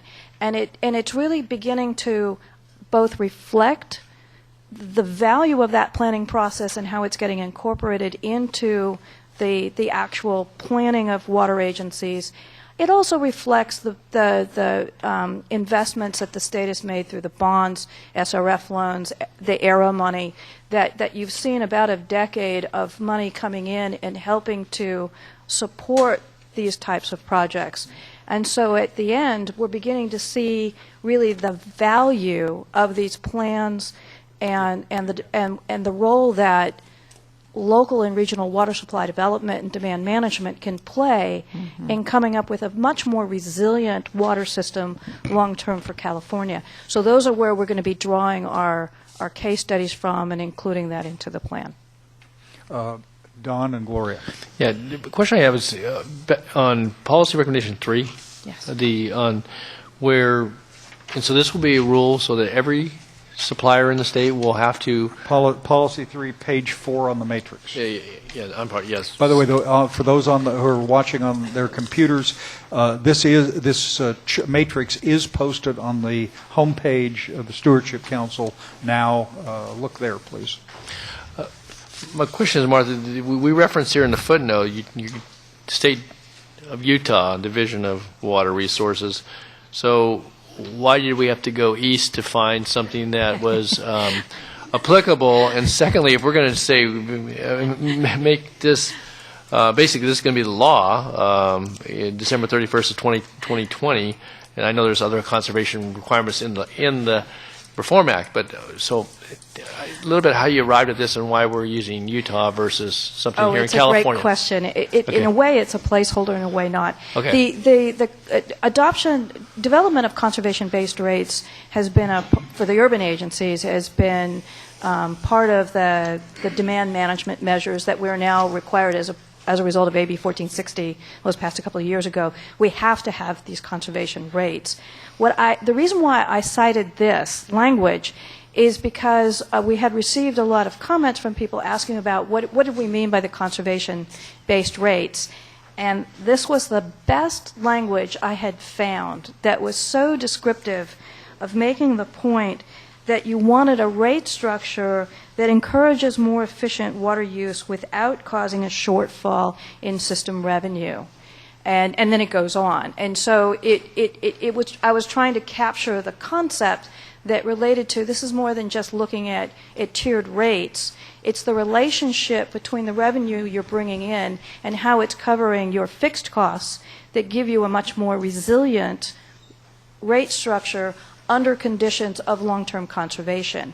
And that ultimately that's what we want to have in California for our water agencies is to have rate structures that support sustainably long-term demand management, water conservation. Martha, is there a simple explanation for how you do that? Yeah, one of the, we should probably bring them in because I'm not the expert on rate structures, but I think the model that is being used throughout California is the one that was developed by the Irvine Ranch Water District, where they've combined a budget-based rate structure. They literally have identified for all of their customers how much water they should be using, and they then can tie back the rate structure with a message, this is the right amount. If you use more, you're going to be paying more. But it allows them, particularly with Proposition 218 and some of the concerns we're dealing with how to get rates improved. That's the ballot measure that limits how and under Thank what you. conditions with Yeah. voter approval you can increase rates. Yeah, what I was thinking is on the other side, the people who do conserve a lot.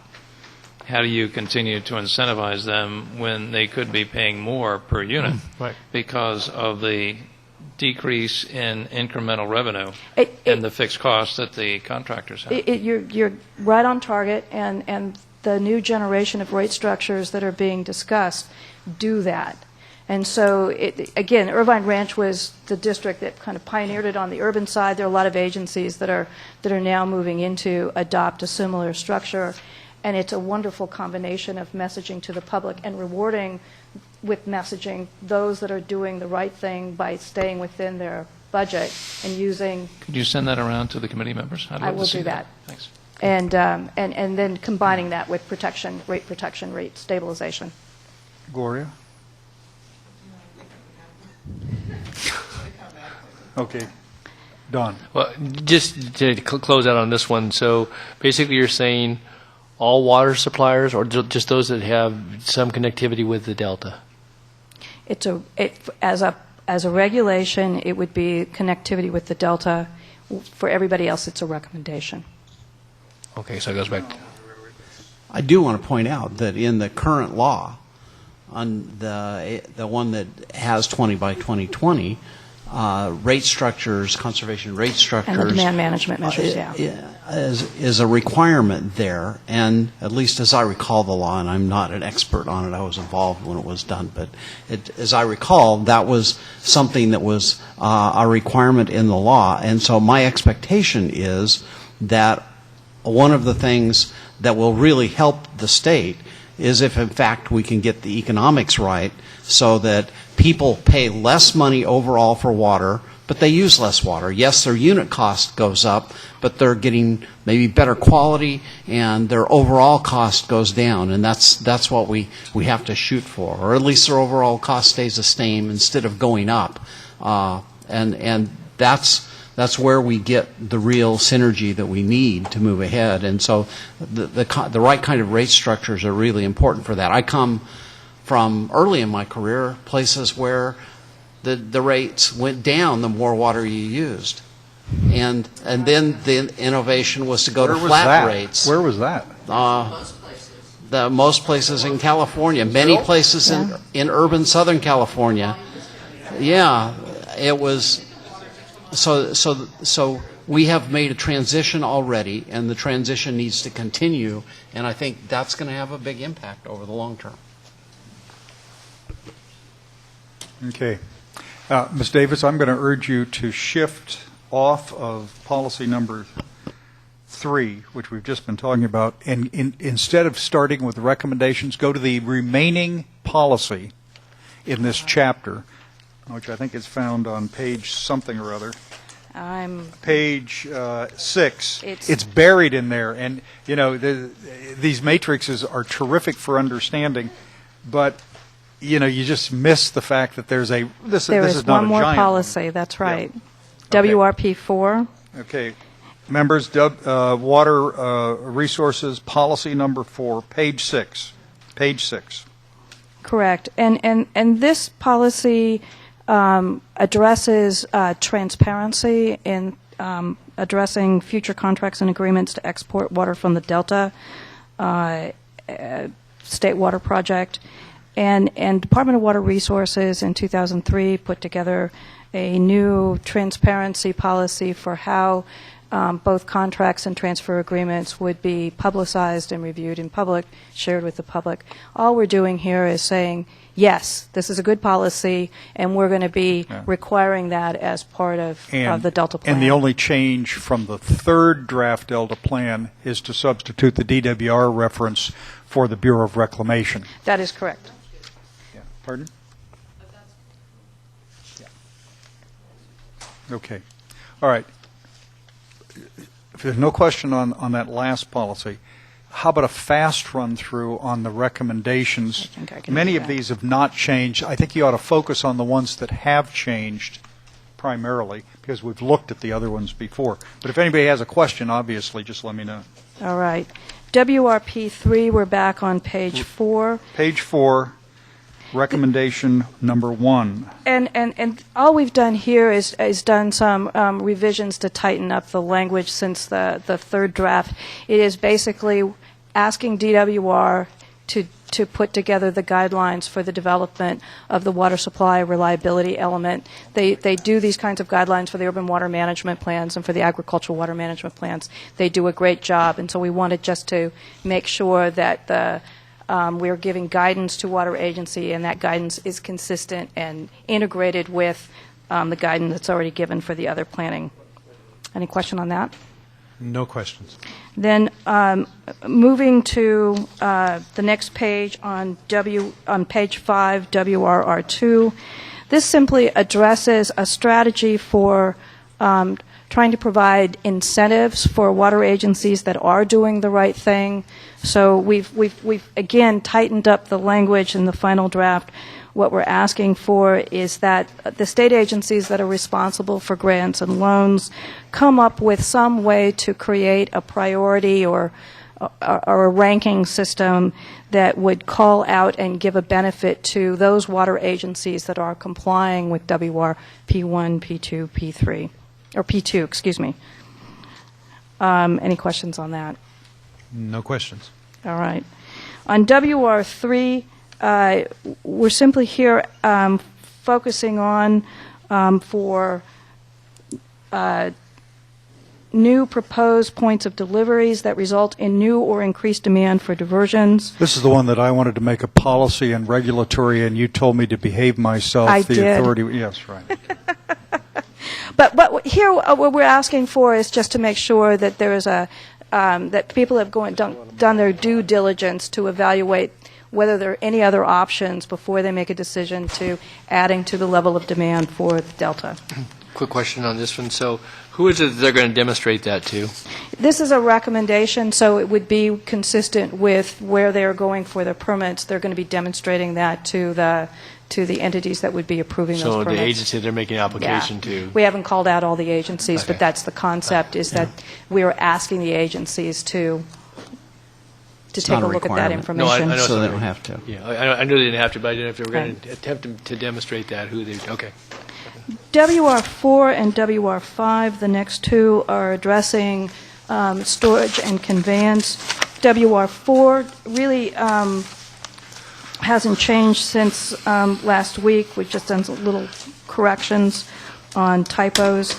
This is just clear support for the completion of the surface water storage investigation, getting these decisions made on what the big storage projects will be constructed, because they're so important to the state of California. WR5 actually addresses the issue that has been raised by the council relating to what do we do in the near term. And what we're proposing to do, working with the state agencies, is to do some surveys of the projects that are out there in the local and regional levels that would be for conveyance, could be for storage, it could be for enhanced opportunities for transfers, but how do we make the system work better? And so this would be both an identification of those projects and working with the California Water Commission to identify which projects would be prioritized for funding and making those recommendations so that those projects are elevated in state and federal grant opportunities. Yes, sir. May I request that in the fifth draft plan, if not the details, a placeholder page or two for short-term action, near-term action, I don't know how to call what the phrase is, be put there to constantly remind her we've got to pick up the elements from all these diverse chapters on that, what do we do in the next 10 years, and put it at one place at one time so somebody can read the darn thing and understand it. And if we don't have the placeholder pages, I'm afraid we might lose it. Now, if we see a draft next time, that'd be great, but it's more important to have at least a place. We've got to have at least a placeholder. Got it. Eric Okay. committed Okay. to have at least a draft Randy. framework for that. Yes, Randy. July. Martha, we state in the narrative that storage and conveyance are critical tools, and yet in the recommendations, there's only one small reference to conveyance, and that is in WRR5. I think that there's a considerable discussion about storage, although that's in the narrative you've omitted surface water storage in a couple of places where the suite of options is listed. But I think storage is covered through policies, but conveyance is not very well covered. I don't know whether Phil's suggestion to provide a placeholder for interim actions that would include specifics of things that could be done to improve conveyance, or things that could be done to reduce the conflict between conveyance and the ecosystem. But I think we need to highlight that more. And if it could be done in policy recommendations, that would be even better. So, just so I'm tracking with you, I do have conveyance included in this recommendation. What you're saying is, do we want to pull it out as a separate recommendation? And then the second issue is highlighting a little bit more clearly in the text the importance of conveyance improvements. Yeah, that would be good. And I think specifically, I'm thinking that we need to make reference to BDCP as the process that's underway attempting to address long-term conveyance solutions. And whatever words we can use that tie to the original charter for BDCP should be included in a supportive kind of statement in here. And then as a subdivision of that, in the interim, we need to encourage and recommend actions that would improve conveyance or reduce conflicts. I think in that paragraph, too, we could refer people back to Appendix A that has a couple of pages about conveyance. Right. But what Randy's suggestion is, yes. Didn't BDCP officially start with some agreement signed by 7 state and federal agencies, or 5 or 6 or something? And I understand, I'm not talking about the details of their study, but they at least had some general language of what the process was designed, the BDCP process was designed to be about. I think your suggestion was, let's look at that language to see whether an exact reference might not help explain what they said, or what they were trying to achieve. Well, I've heard Chris warn us about being pre-decisional, so yep. I'm thinking that if we cite the enabling language of BDCP, that would satisfy as a statement of the purpose of the activity, their activity. Correct. But I think we'd be remiss if we don't have in our recommendations a long-term conveyance solution item.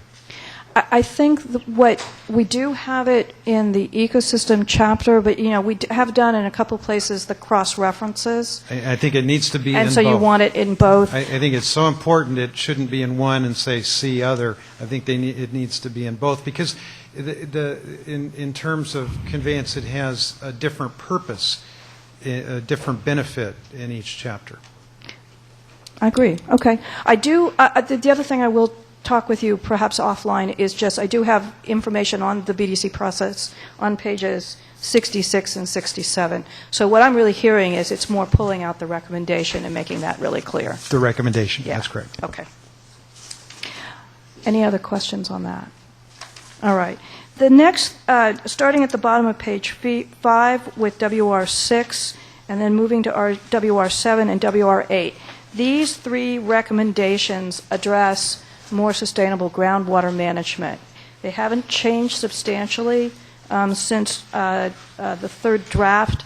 Just to remind you, these are really trying to build upon the Delta Reform Act, the portion of it that addressed improvements in groundwater monitoring, and trying to get that information more expedited into identification of where the critical overdrafted basins are, since that information has not been updated in over 30 years, tying back to agencies that are substantially dependent on groundwater resources, that they are moving forward with completing their groundwater management plans and doing the comprehensive plans, the full recommendations from DWR, so that they're really addressing the reliability and sustainability of those supplies. And the third addresses for those basins, this is WR8, that are in critical overdraft, that if appropriate steps aren't being taken, this is one of the locations where we're recommending to the State Water Resources Control Board that they use their authority to step in and evaluate to the extent that they are capable under their authorities to force the issue of dealing with basins that are in critical overdraft and getting a plan to address that problem. Any questions on that? Then moving to we've discussed WRP4, which was the policy related to contracts and agreements, being transparent within the DWR rules. WR9 addresses, and again, this has not changed substantially. It's simply working with Department of Water Resources, putting together a comprehensive, integrated data on California water supplies so that we have improved information for how we can manage the supplies into the future. This is where you want the data to be incorporated into the California Water Plan update. And then finally, WR10, this addresses a recommendation to Department of Water Resources to use their authority in future state water project contracts, transfer agreements, to essentially do the same thing what the Bureau of Reclamation does with their contracts, in including language that requires compliance with reporting and conservation and planning. So here we are asking DWR to include in those contracts a requirement for implementation of WRP1, P2, and P3. And that completes my presentation. Felicia, then Randy, then Hank. Exhausting. Really nice job, and I think a lot of great stuff between the last two drafts. A couple questions jumped out at me, just overall looking at the whole thing. Why did you all choose to not make any recommendations on, say, I just think about some issues that have come up over the years, facilitating transfers? I know they're sort of limited. Why not something to make some of them easier in the cases where they're held up by bureaucratic means, not some other problem with them? And then the second one that I was wondering about is the other issue that's come up is eliminating barriers to groundwater storage, because groundwater storage is going to happen sooner than big, giant dams. On the transfers question, we did have a recommendation included in the earlier drafts, and then we sat down with the State Water Resources Control Board, and we got other feedback from commenters that there had been significant improvements in the way in which those transfer agreements were being handled, and that there wasn't, at this point in time, a lot of room for another recommendation. And I have not received anything. So if there's anything specific that we can put in there, we're very open to it. We just haven't had any language presented, and we did sit down and work with the State Water Resources Control Board to see if there was something else that could be done. I mean, I would want to ask the water users for their recommendations on that, too. How about groundwater storage? Barriers to groundwater storage? Yeah. That's a good question. I don't have a good answer for it. I think we were focused in on trying to work within the direction that the Delta Reform Act had taken and kind of build on where were there problem areas on long-term sustainable management of the groundwater supplies. So that's a fair question. Yeah. I was just trying to enhance all the I'm big on the short term on storage that we can do, because it just both conveyance and storage work together.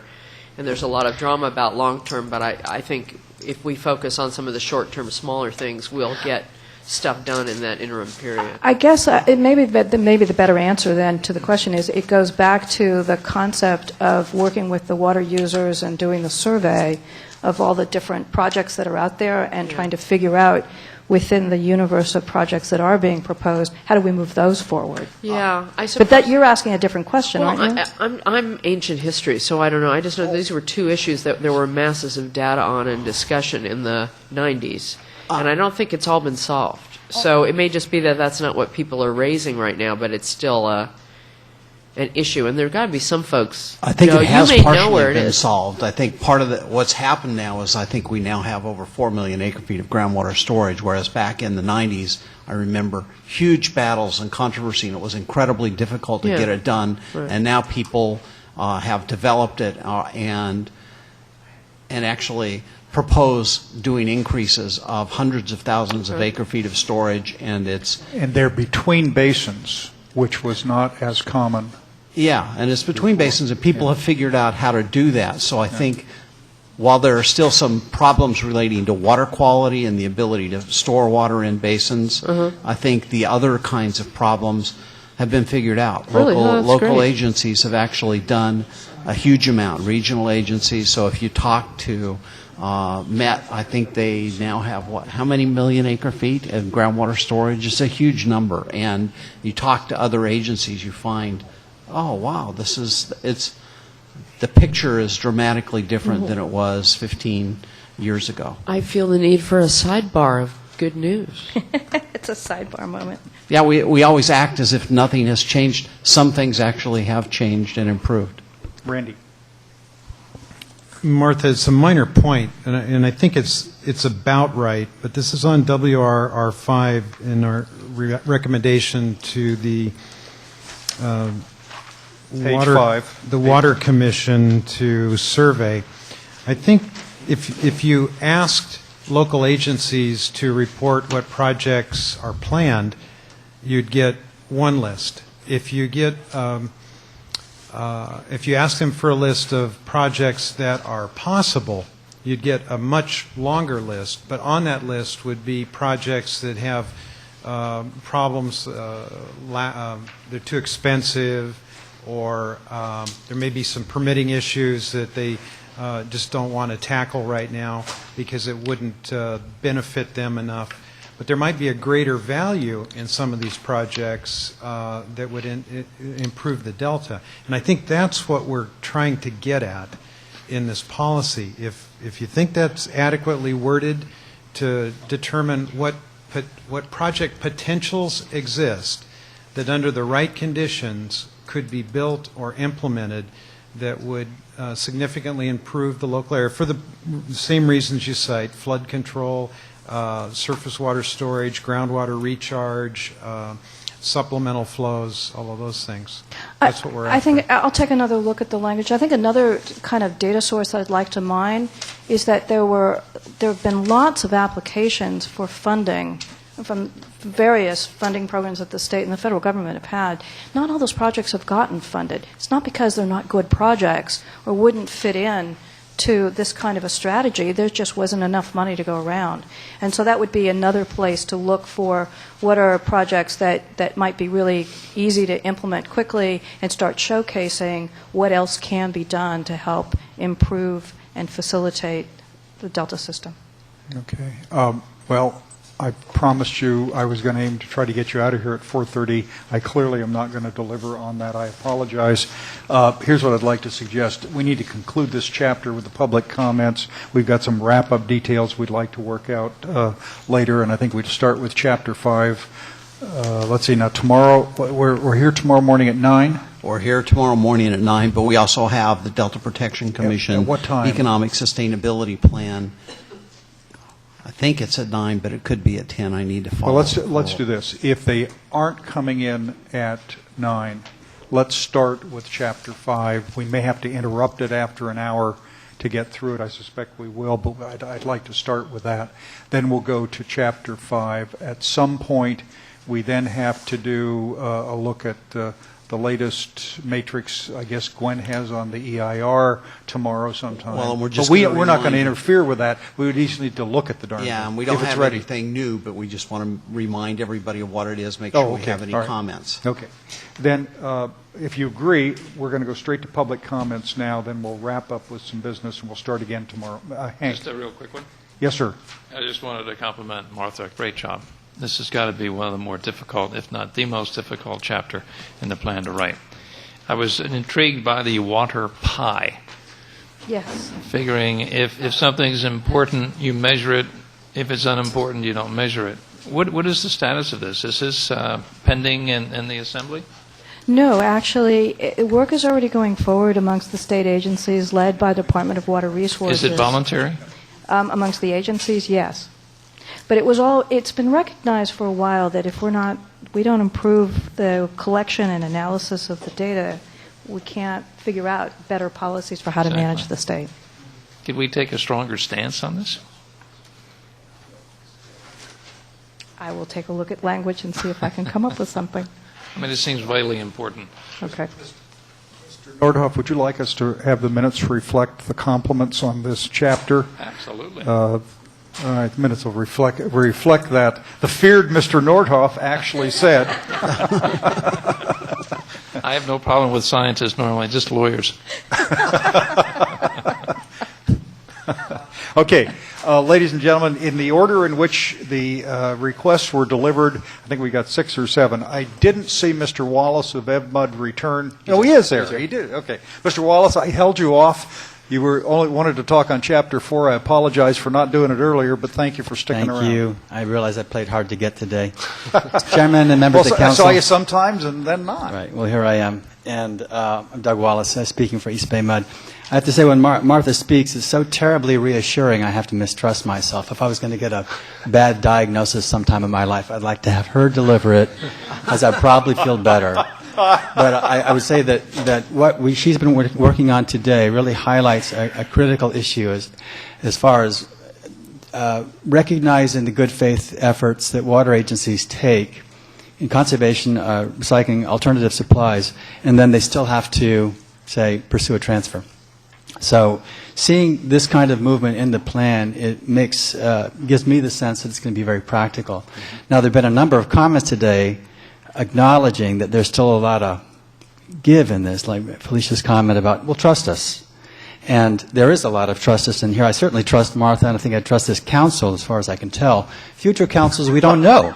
So this plan will also have to have language that kind of sets the right tone in future decision making. And backtracking a moment to the governance section, I'm wondering if I could propose the unpopular idea that perhaps the council might consider imposing a 60 or 90-day window or time clock on the duration of doing consistency determinations or appeals. The thing I've been concerned about, and I mentioned this too. We've got a statutory time. Is that already in place? Well, then, what a good idea that was. And we were happy to do it for you. I'm reflecting the wisdom of the legislature. So maybe it is 60 days, yes. Yeah. There is a statutory. In terms of the time period for making appeals and so forth, that's terrific. What a great thing. Yeah. Okay.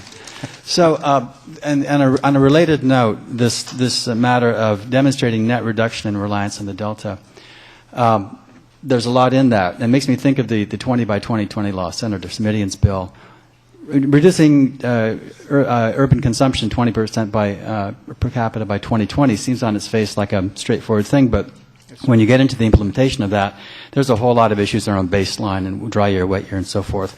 So I would hope that the same kind of considerations are made when determining whether an agency is going to be reducing its reliance on the Delta in light of all the other actions it's taking to achieve just that. If you could indulge me for a moment, since I won't be here tomorrow, I'm going to make a couple statements about the finance section very quickly. First of all, there's a part in here that the piece in recommendation 6, the legislature should approve. The legislature should grant the council authority essentially to create a fee structure. I don't know exactly what is meant by that, or to develop a fee structure. Develop is the verb, and I would encourage you, though, that the idea should be that the legislature should ultimately have to approve any fee structure. I hope that the council would not put itself in the way of the public debate that would come about from simply imposing a fee structure. In light of Prop 26, in light of the will of the voters, I would think that the legislature should task the council with developing a fee system, a user fee, but not the ability to impose it after that. So in other words, put an additional requirement on top of Prop 26 and Prop 218? No, just consistent with, I think rather than having the two-thirds majority vote of the legislature to give you that authority, I think that the council should be requesting the charge to develop such a fee system that would subsequently have to be approved by the legislature. By two-thirds vote? Well, that's what Prop 26 says. It's just a little vague in the language that you would be developing that. And then finally, in terms of a public goods charge, I think that you can probably imagine that's a pretty radioactive concept to a lot of water agencies right now, which are getting harsh feedback in terms of rate increases over the last few years. It may ultimately be necessary, but I am encouraged by the draft that proposes using the public goods charge narrowly in terms of financing a science program, financing the administrative cost of the council, financing ecosystem restoration. However, in the Appendix F, it also drifts over to water use efficiency. And I think when you start talking about using a public goods charge, which is effectively a tax, to help finance water use efficiency in the state, you run right headlong into issues of equity. When you have some agencies that have really invested a lot of money already in water use efficiency, their ratepayers are paying into this public goods charge, and that gets diverted to other agencies that are lagging. So the point of all this is to say that if you're going to be broaching the difficult issue of a public goods charge, I would really strongly recommend you keep that narrow so that it can be most palatable when it comes up for public debate. Thank you very sir. much. Thanks, Doug. Thank you very much. Mr. Zlotnick.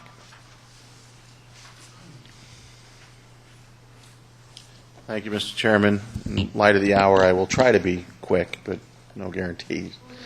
The first thing, since you brought it up, and I just think it's important, just a relatively minor issue, the chart that you loved was from the 2009 plan. The bar chart from the water plan of 2009 that shows the comparisons between investments, page 60.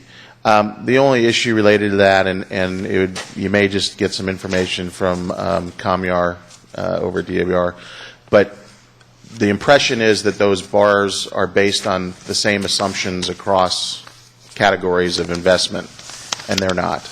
And so it gives a little bit of a skewed picture of benefits of investment across. I think the point is well made that there's opportunity to increase water supply in the state, and flexibility and all that.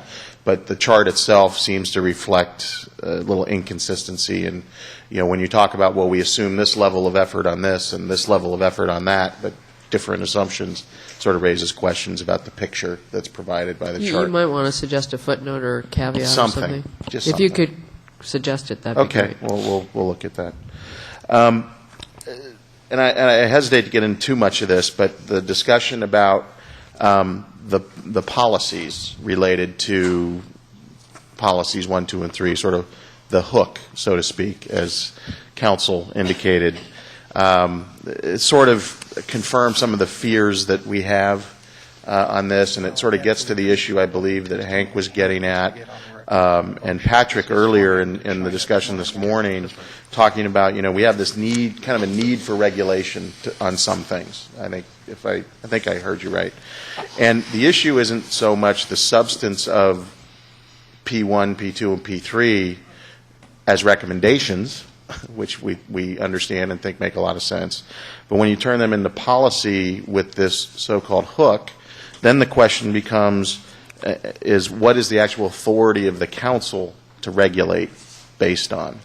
And the whole covered action issue of reaching into exports or transfers of water in the Delta as a covered action to really what you're looking at is regulating local decision making on P or R1, 2, and 3 in terms of investments in local supply. You're actually looking to regulate local activity rather than, that's really the intent, but you're reaching to regulate in the Delta because that's where the covered action is. And it just seems there'd be some gymnastics there that, it's creative, but that's part of the concern. And it increases uncertainty on the water reliability side of the equation, potentially, because not every agency has control over those investments. So, for example, and this is something later on too, there's no differentiation between wholesalers and retailers. So, for example, let's say the Helix Water District, which is down by the border of Mexico in San Diego County, they decide, you know what, we want to increase our water supply reliability for our service area. So we want to go cut a deal with someone in Ryan Becerra's neighborhood to get some water. Northern California. Yeah, in the Sac Valley, and we're going to work out all the arrangements for using the State Water Project to get it down to us and through MET and everything else. Well, Helix is a member agency of the San Diego County Water Authority, which is a wholesaler, which is a member agency of the Metropolitan Water District, another wholesaler. Both of those wholesalers have multiple agencies, and Helix is doing its thing and has done desal and all these other things. And there's some agency, hypothetically, that's a member of, say, the San Diego Authority in North San Diego County, that somebody says, you know what, they're not doing enough. Well, the activity is being done through the County Water Authority, through MET, through the State Water. There's some issues there about you're trying to direct behavior, and you're holding accountable potentially agencies that don't have the authority that you're really trying to get at. Patrick? I didn't understand the example at the end there. Could you? Well, it seems that when you talk about it, and the language just doesn't differentiate. We're talking about a water agency or the proponents not doing, and let's say Metropolitan is going to get. I'll change the example a little bit. Let's say Metropolitan. Well, no. If you stuck with the example, I just wanted to. Well, Helix is a member agency of the San Diego. Okay. So you're basically. So they entered into an agreement. Right. But they have to move the water through the delta, so potentially it's a covered action. Right. And that's the argument. Well, no. I mean, that's what you're questioning, but on the policy part, what happens in that arrangement potentially that concerns you? Well, what concerns me is that, and perhaps maybe I should phrase it that the authority wants to do it. The San Diego County Water Authority the wholesaler wants to do it. Let's say that. So they are the entity that's being reviewed for consistency, and yet one of their member agencies may not have done all this activity that you're going to look at, and so someone might say, well, the only reason the authority is doing this is because this member agency hasn't done all these investments. So then would you say no to the authority, or go ahead? I've thought about this one a little bit. Okay. And there are a couple of different examples in California how this has been handled. One example, going back to the Metropolitan Water District, relating to water conservation requirements. They, as a wholesaler, simply made it a requirement for the member agencies to do certain things. Right. And so that's one option that a wholesaler might have. Another option is exemplified by this in the federal system, where they have within their contracts the ability for a wholesaler just to make a decision that if something's not being complied with in the conservation plan, the agency that's not complying is the one that then ends up with some restrictions on how much water that they're receiving. That's another possibility. Out of another third possibility, which is less draconian and probably the way I think the policy would really end up being implemented, is the common sense standard that the council is going to look at good faith efforts by the wholesaler to do the right thing, recognizing that it's hard to get everybody in line. And simply, the council is going to honor, I think, the wholesaler's intent and recognize in the region they're playing an important role in making sure that water supply planning is appropriately being done. It would be nice to have them encourage their member agency to do more, but it's hard to imagine a circumstance where an important decision about something like adding another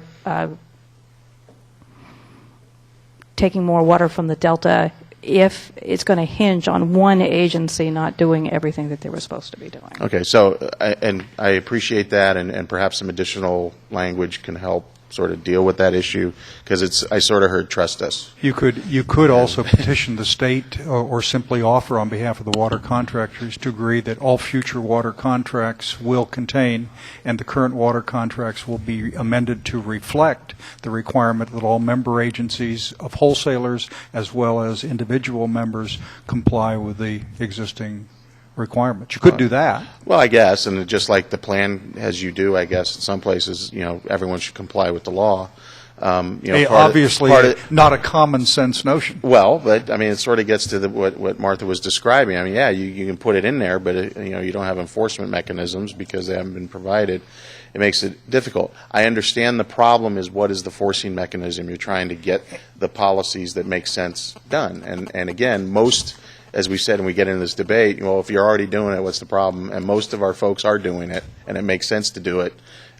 This comes down to, sort of the authority question and all of that. So I said this yesterday when Gloria had me over talking to Met directors, that when I think of really tough and courageous policy decisions, when they did their drought planning thing, this is where they essentially said, if we lose this much water for any reasons, here's how the cuts are going to be made, and they did it in advance. They're still being sued by a couple water districts, I believe, member agencies. That is so alien to how we conduct government affairs, that you say, we hope this doesn't happen, but if it does happen, here how the cuts are allocating.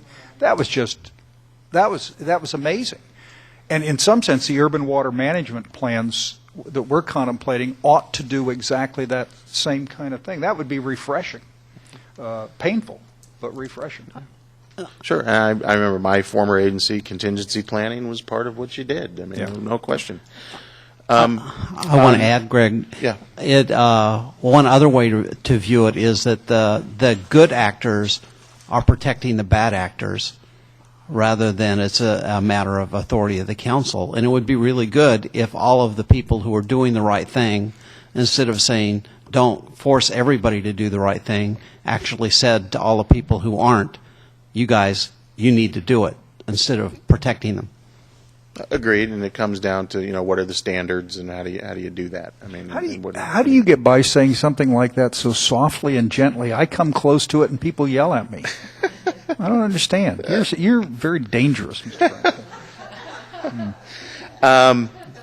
Jumping into some of the terminology issues, page 64, line 15, where you start talking about the regional water balance. Page 64, line 15. 64, line 15, the regional water balance. We've brought this up at other meetings, but it just didn't seem to get in here. Our assumption is that a regional water balance includes imported water supplies of some magnitude or level for most agencies. Yeah. So, well, of course, but it's not stated, and it just would be good to include that in there.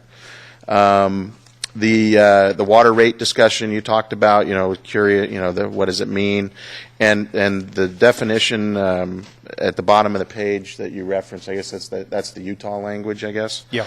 The issue there is that those are quote unquote characteristics of a rate structure. They're not standards, and if you're going to get it again, how do you measure?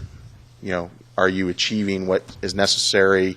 What's the standard of review? All those kinds of issues that, as Chris can certainly understand and others on the panel, once you get into a process where you're regulating and you're making decisions of compliance, you got to have clear standards. And just to say, do this and here's some characteristics, it's kind of vague. And so there's some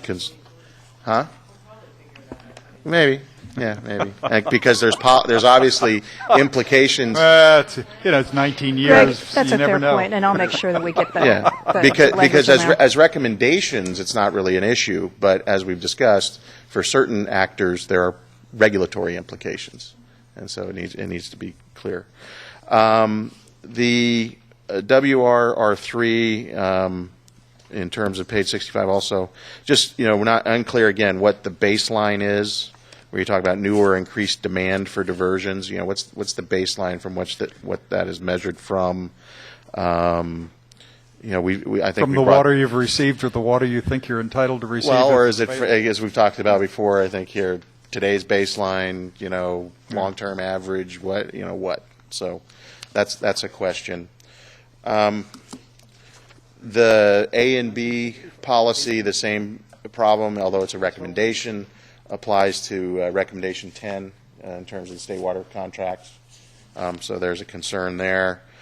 On page 75, you get into, and this is something that's sort of reverting back to the discussion about the state board earlier, but specifically the issue about implement standards, and we talked about this yesterday, and need to sort of modify that language to account for, I guess, was related the potential for a settlement rather than a water rights proceeding to be the implementation mechanism in terms of the timing issue, because it's very unlikely, if not impossible, to get a water rights decision done by that date as the implementing mechanism of an adopted plan, update to the water quality control plan.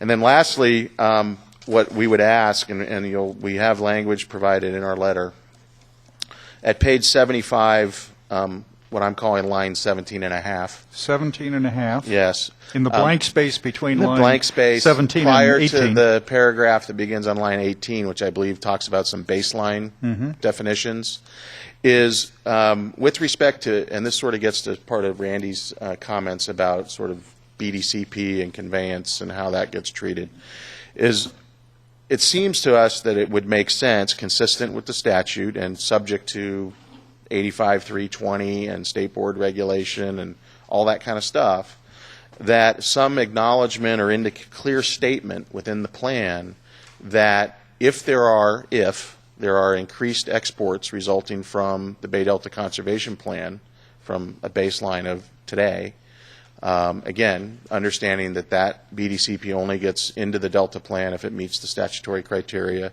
and any operations of BDCP are subject to the state board and biological opinions and whatever is there, but that those increased diversions from today's baseline would be consistent with the Delta Plan, would be consistent with the Council's interpretation of reduced reliance. And do you believe that BDCP also has to meet the statutory requirement of decreased reliance on the Delta for water? Well, this is exactly why I'm bringing this up, Mr. Chairman. Well, but you must have an opinion as to whether they should or shouldn't be held to that requirement. I think it does have an obligation to meet the reduced reliance section of the statute the way I interpret that statute, with the words future water supply needs. And, so you can go in circles any date on this. in the future? Huh? Any date? Beyond the implementation of BDCP and its conveyance. So, I mean, basically, what 35-year contract, what we believe, 35-year contract what we believe renewal. is that present-day demands should be able to continue to be met with exports. Present-day demand, not use. Well, yeah, I mean. Well, you say yeah, but we talk about demand is the water you're currently getting, plus it's the water you might get if more is available in the system, plus it's the total amount you've ever asked for anywhere on any list anywhere. We're not asking ever or full contracts. We're not asking that. Basically, the You're idea not? is. Oh, come on. I've never seen that in writing. Not one of your contractors is asking for full contract? Not one? Oh, not. Kern County Water Agency sat in a meeting last year and told us they wanted their extra million acre feet they've never had before, but they thought they were entitled to. And as soon as we connected with the rivers up north to take that water, they were going to take. I'm sure they believe they're paying for it, but they're not getting it. This is where your terms have to be clear too. True. When you say here's the demand level, you got to use Mr. Chairman, simple English on this I one. think we're getting into a debate that's not necessary. The issue is that the Bay Delta Conservation Plan has, and you talked about the agreement that was signed, is to restore lost water supply. That's part of its intent. Okay?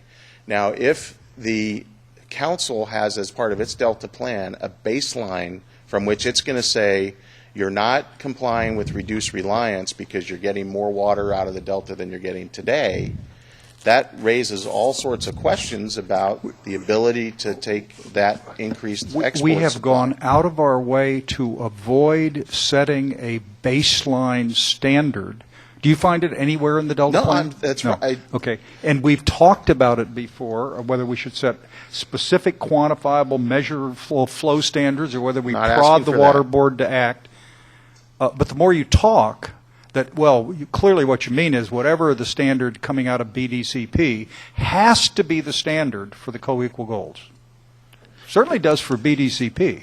Well, the legislature. But we do more than BDCP. The legislature said incorporate the Bay Delta Conservation Plan into the Delta Plan if it meets the criteria of 85-320. Those criteria, Fish and Game makes a certification that it satisfies the NCCP and ACP, and it meets those extra CEQA criteria that are there. If that occurs, then the BDCP shall be incorporated in the Delta Plan, subject to the appeal. Now, it would make no logical sense for the legislature to say, on the one hand, incorporate BDCP into the Delta plan, which we know BDCP is underway. We know that an outcome of BDCP is increased exports from a baseline today, potentially, still subject to all the regulatory criteria. But then to have that be in violation of either the co-equal goals or the reduced reliance section of the statute. Have we said that, though? No, I'm not saying you have said it, but you haven't said it's not. I mean, you want us to say we really don't take these statutory things seriously if BDCP sets a level that other people don't like? What do you want us to do? I'm not saying that. Let me step in, because I think what you're asking for is for us to acknowledge what the law already says. That's what I think it is. So I think it's clear that if BDCP meets all the requirements, it comes into the plan, and that's what the plan says. Right, and part of BDCP is an increase from today's baseline. And if that means we have to conform the plan, then we have to conform the plan to be consistent, I think, across the board. That's my belief.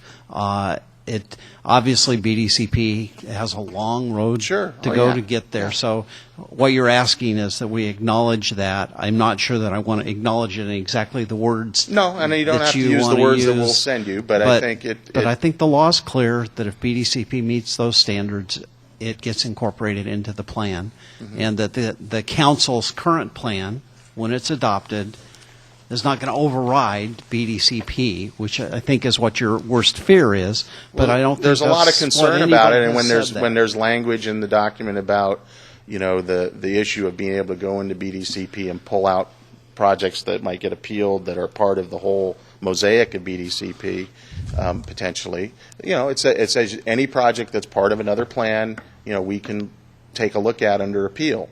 That gets that issue. Well, if it's part of the plan, why are you?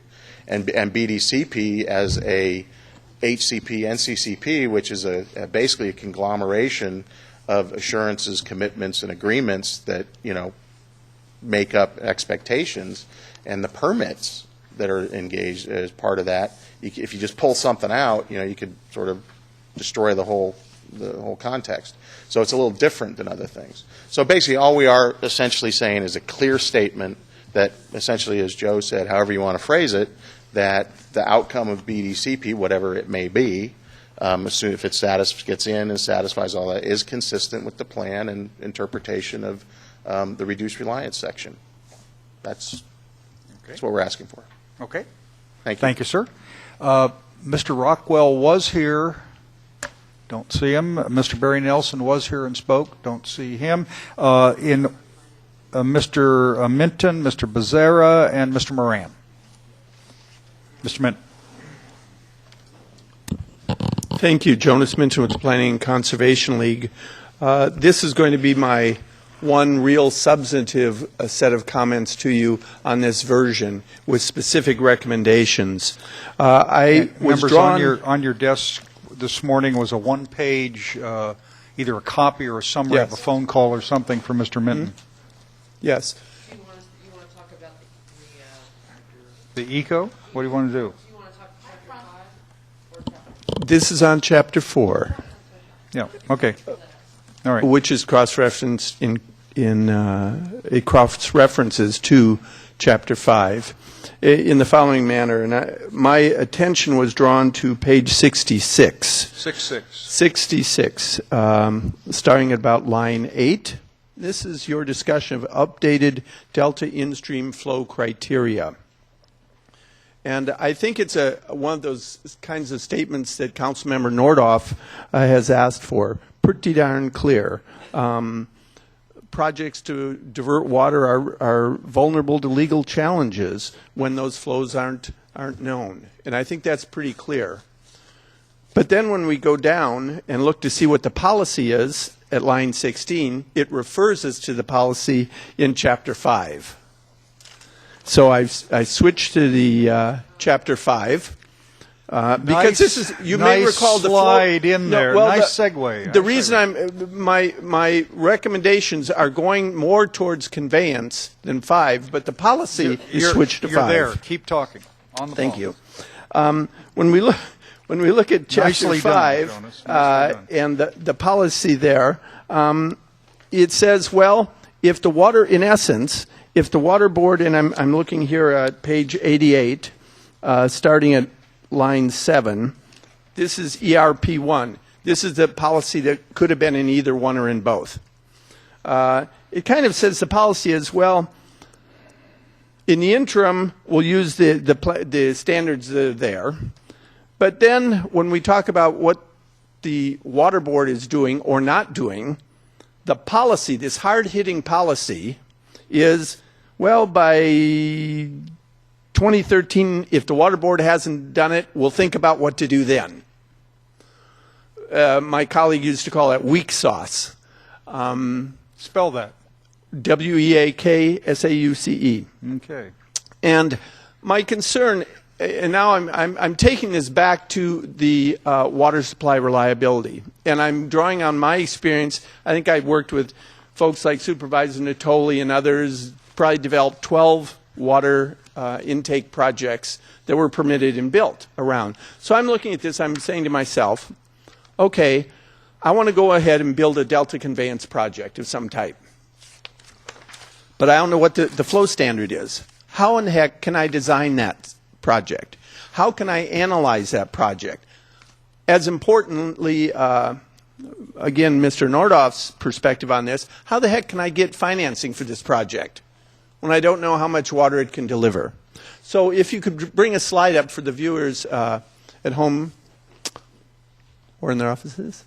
Well, this is some language you're suggesting. Yeah, recommending for your consideration 2 policies and recommendation between. But the key one here is before you could, in your appellate role, determine the consistency of a covered action, may need to tweak that wording, to increase the capacity to store, divert, move, export water from the Delta, the State Water Resource Control Board must have adopted new Delta flow standards.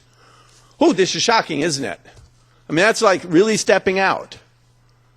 There's some people say, no, we want to develop the BDCP first and get it approved and then figure out what, someone will tell us what the flow standard is. Apart from, what that does to the balance of co-equal objectives, it just doesn't work. You can't get a project, again, financed and permitted until you know how much water you can develop. So this is offered not to try and sway what the state board's flow standard should be. I don't recommend you do that. I don't think you should say add another 1.5 million acre feet to outflow or take it away or whatever. But you should send this strong signal out as a policy that when folks come in from the water user community and they've got a project, you want to say, okay, how does that fit in with the water board standard? They're the ones responsible. Let's think for a moment just what happens if that doesn't happen. I go back to working for the water agencies, and I come in with a project, and I say, it's looking pretty good, Fish and Game signed off on it, but people are objecting to it, and you say, well, how does this compare to the updated Delta flow standards? Well, we don't have them yet. Well, what does that mean? I think practically it means that you have to substitute your judgment at that time for the State Water Board. And I don't recommend you do that. We have a State Water Board that has that as its responsibility. I do not think it is always done the best job it could have done, but that's where we should go to fight those issues out. Might take some tweaking of this wording, certainly open to that, but if you're going to have a plan that does something that really addresses the issue of flow, which is not the only issue, but it is one of the major issues, this is one way to do that. I have 2 others if you wanted to comment on that first, or I can move to the 2 others. Or you can what to the 2 others? I could move on to the 2 others briefly, Randy, whichever you prefer. Randy, question. Jonas, I understand what you're after. Just one point of clarification. We're operating under flow standards now that were set in 1995? I think about then, yeah, 1641. So I just caution you that when you talk about flow standards, you're asking for new flow standards that we Yes. do have existing flow standards. Correct. Therefore, we do have a way to evaluate something now. It's just that it is not it's not new. It's something that's been with us for 15 years. Correct. 16 years. But I suspect that no one's really going to want to even, if I was back being a water developer, I'm not going to come in and say those standards from 16 years ago are what you all ought to be looking at or what anyone should look at. Yeah, I understand that. I just, for the sake of clarification, wanted to make sure everybody knew that there are standards. Mm-hmm. I just have a question, too, in terms of what you're actually saying. So the difference is, you're not saying, here's what we should do after the flow standards that's stronger than you not liking this language, and that's a whole another set of issues, how we would strengthen it if they don't get the flow standards done by a certain date. But maybe I don't understand this. This makes it sound like if we have to wait for the flow standards to prove anything that would be significant enough to be a covered action, that would be saying, you're saying that we should basically do a moratorium on being able to find any transfer, any little facility, anything that was significant, okay, which means you're asking us to say for a year and a half until they get these flow standards done, we're going to hold every project hostage to assure that they get it done on time. That is not the intent. And, I didn't and think the way so, but I've that's tried how I read it. The way I've tried to word it, and again, I'd be happy to work with your staff, including your attorneys on this, to clarify that. The operative phrasing is to increase the capacity.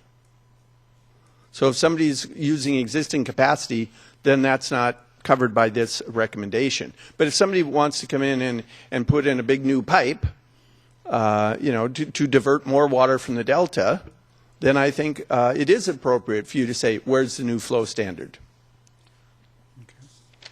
That's the intent. I'd already talked to Mr. Grindstaff. We started off with a regulation on flow standards. We're down to a recommendation. That doesn't appeal to me a lot. And we'll talk about that tomorrow when we get to Chapter 5. Mm-hmm. I mean, I looked at the language when it came in the email last night, but I must confess I didn't spend a lot of time walking through it, Joe. I think it's one of the more important ones because, again, and now I'll switch back to the environmental side of it. It's sort of the same thing. People want to go out and start these ecosystem restoration projects, and they don't know what the flow standard is either. And so how do you know if it's a freshwater, semi-salty water restoration or whatever? You want to have some sort of guidance on that. And so if we want to move things forward, if you actually want to get something done, then you have to have more incentive for people to get the state board to do it. Now, yes, you can say, we recommend the state board do it. I was a state worker for 30-some years. What do you do when your budget's cut? Yeah, maybe they'll get to it, but what is the incentive? People have asked that question. How do we have incentive base? What's the incentive for people to actually start it and finish it? And I say the incentive is, well, when we want to get our projects through, that's what we need to do. Yes, just a brief comment. I think the law actually, because it requires, as we talked about with Greg, requires that we incorporate BDCP into the Delta plan. And we can't impose an additional requirement on top of that because of, I think, the way the legislation is written. Certainly, I agree that BDCP and the development of conveyance is going to have to go to the state board. The law does say they have to do that and they have to get their approval before they can start any kind of construction. Begin construction. Yes, but it doesn't. The way the law is written, I think, governs what we're able to do on this, and that's why the chair and I sometimes disagree, and we'll have a discussion about that tomorrow. Mm-hmm. If I may touch on the two other points. Briefly. The second recommendation is just rephrasing that softball weak sauce one saying, state board, we recommend you do it. With a mean, tough 6 months later date. You have 2 or 3 different dates in here. So sometime in June or sometime in 2014. The last one, though, is not on the issue of flow standards. It's on the issue of phasing. And you've had many discussions about the need to do things using adaptive management, which certainly implicates phasing. It's in the ecosystem restoration. It's even in some of the recommendations on the water supply. But you don't deal with the issue squarely. What do you do if you can't eat the whole elephant in one bite. For financial reasons, for regulatory reasons, for uncertainty reasons. And this is a suggestion that you have a policy statement. Now, it's not, what are you going to do? Enforce somebody who must eat a small bite of elephant instead of the whole thing at once. But recognizing that when you can't do it all, you do it in phases, you allow learning along the way, adaptive management, that's something that, as you say, in the next 5, 10, 15 years, what are we going to do? And I think a policy such as that, a policy statement such as that, again, no one's going to go to jail if they don't do this, but it's more than just a recommendation. Those are my thoughts for your consideration. Thank you very much, Mr. Thank Benton. you. Appreciate it. Mr. Becerra and then Mr. Moran.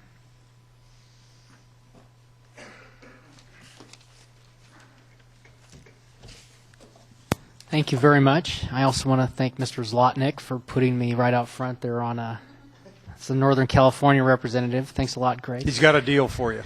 Yes. Thank you. I want to cycle back a little bit to Chapter 3 on something that relates to Chapter 4, and that is one important addition, I think, on Chapter 3 is there's text on page 45 that says that one-year transfers under permits and licenses will not be considered covered actions because they don't have a significant impact on the co-equal goals. And I think that's exactly right, because one-year transfers should not be used as a method for long-term water supply planning. They're essentially backfillers, hole fillers to make sure you've got enough supply for 1 year. I have one suggestion on that point, and that is that language, the way it's written to refer specifically to a particular part of the water code, means that the exemption for covered actions applies only to transfers under water right permits and licenses. And one-year transfers can also occur under pre-1914 appropriative rights. And so they're essentially the same type of transfer. They have the same policy basis for being excluded in that they don't have a significant impact. So to me, that language should be edited to deal with one-year transfers under any appropriative right. Well, let's have staff take a look at that. Okay.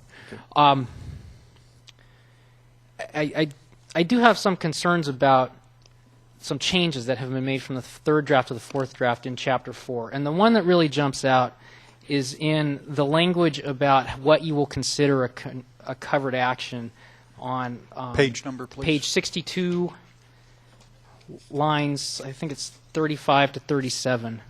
There was a shift there. The third draft said that you would analyze whether or not a receiving area had complied with your policies. And then it was changed to say whether one or more of the water suppliers failed to comply with your policies. Right. One, I don't understand what it means exactly. Two, the only interpretation I can give to it is that you're not only talking about receiving agencies now, but you're talking about everybody involved in the transaction. And once you go to that point, you create a very significant disincentive for the agencies that would be making water available to participate in this, because of course they would have the choice whether or not to participate in the deal. And they would scroll through your policies and they'd say, do we want the Delta Stewardship Council looking into our rate structures, looking into our water management plans, looking into all the other whether we things. conserve water or recycle water or any of the other things. Or right? any of the other things. And we've talked a lot about incentives today, and that creates a very significant disincentive for upstream agencies to participate in things that might be good for the Delta. And I think you really need to think about that before you go beyond, well, speaking as an upstream representative, to me, you have to think very seriously before you go on beyond the receiving agencies, because you need people to participate in this and you don't want to disincentivize them from participating. And I think you do that once you start talking about we're going to get into your rate structures and that sort of thing. Joe. I was just going to say that language change, I don't believe, well, I know wasn't intended to Okay. do that. So it's one's more the kind of looking at it. However, if you'd prefer to have it recorded in our policy that upstream users are morally and legally obligated to conserve water, be efficient, maximize recycling, we would be overjoyed to The include it. legislature covered you on conserved water so well in SB 7 that I just wouldn't even think you'd need to deal with it. The other point I wanted to make about the changes from the third draft to the fourth draft in Chapter 4 is that I think you've introduced some pretty significant internal inconsistencies there. And you have policy P2, which talks about how you have to look at all the water supply development and you have to look at how you're going to do conjunctive use and all these things. And then you have recommendation 3, which says you have to look at every other possible source of water you've got before you increase demands on flows through the delta.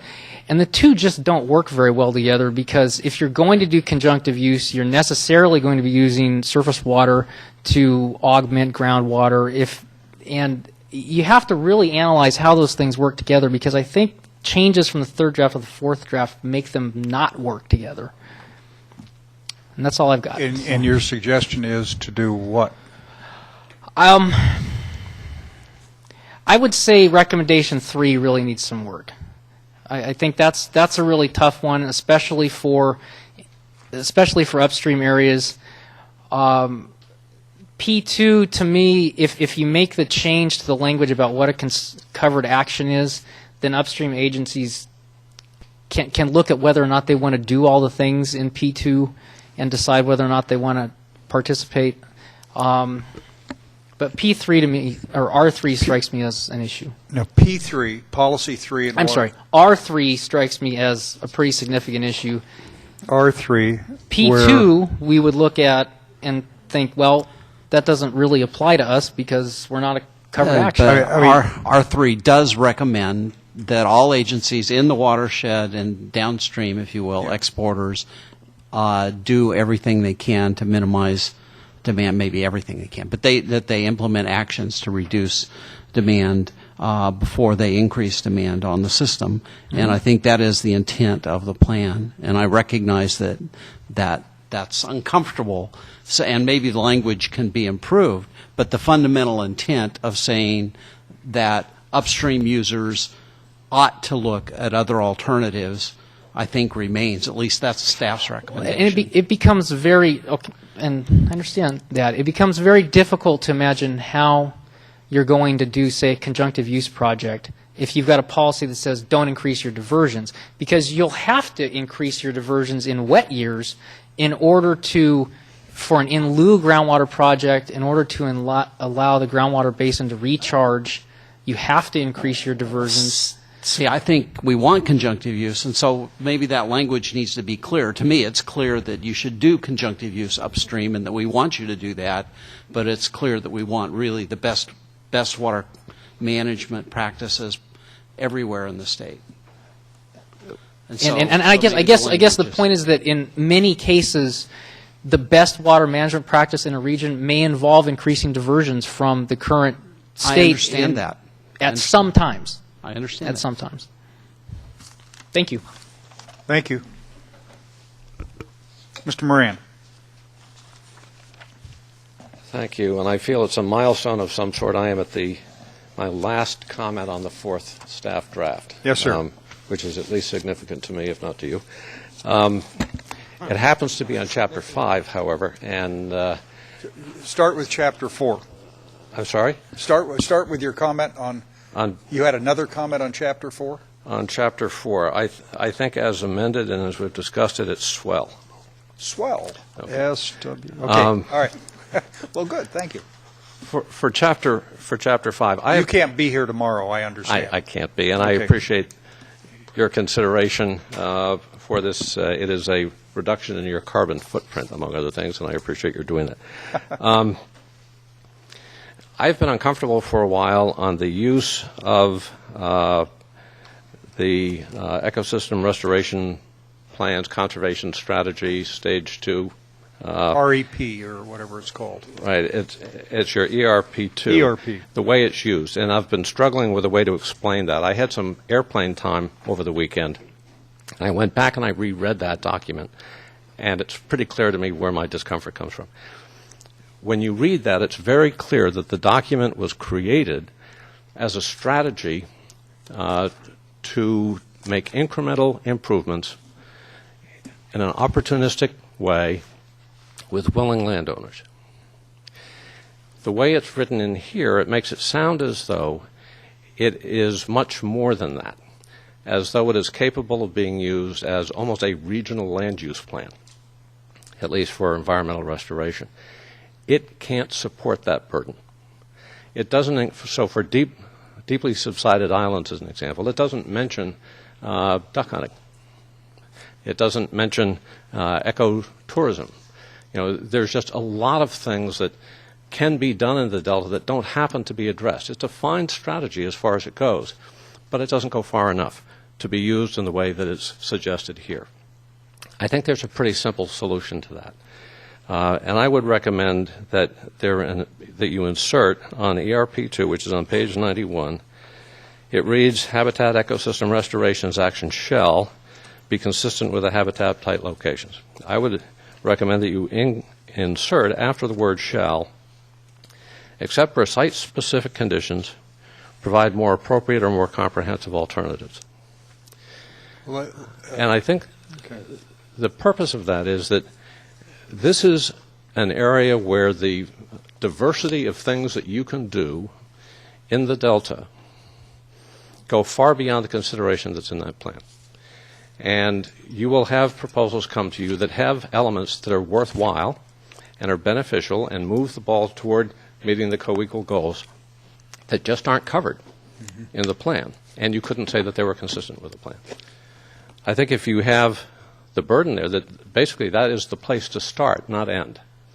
So you start with that plan. You say, good ideas, but I have something that I think actually does better, and I want to suggest that. That's what my language is intended to accomplish. Okay, we're going to have to digest that recommendation. We'll get back to it to the discussion tomorrow. And you do have that in writing, so you have the exact language that I proposed there. Thank you, Mr. Again, Murray. thank you for your tolerance. Okay, thank you. Hank, I know you've got a conflict tomorrow. Suggestion?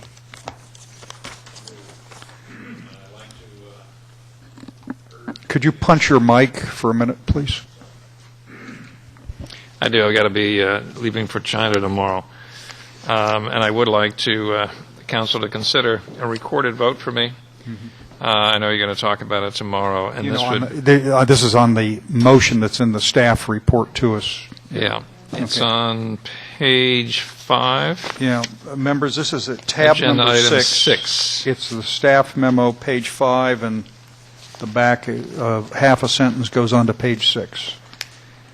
And it basically says that the fifth draft of the Delta plan should be done in November. Yeah, and it also says some other things, but I think that's the most important aspect. Yeah, of it. and that's how we started this morning, because that's what the staff is asking us to do at the meeting. Mr. Nordhoff's request would require a motion and a second. Open the roll for the purpose of him to cast a vote. Then I'd hold the roll open until we conclude business tomorrow for the remainder of the action, but the motion remains the same. Okay. All right. Has everyone taken a look at the staff suggested procedural motion on page 5 and half a sentence on page 6? Any questions on that? Okay. Is there a motion? Pat, is there a second? Gloria? Okay, Mr. Nordhoff. Vote in favor of it. Okay, I think that's, you could hear him in that soft voice, but Mr. Nordhoff will be an aye on that motion. Okay, thank you very much, Hank. I appreciate that. Okay, council members, Joe, anything between now and 9 a.m. we need to know? Mr. Natoli's off to the Delta Protection Commission meeting in somewhere, Stockton, on the economic sustainability plan, so he will be up to his teeth with the economic sustainability plan for tomorrow. Yeah, I think you should. Anyway, okay? They will. Thank you very much. See you tomorrow morning. Tomorrow. Meeting in recess.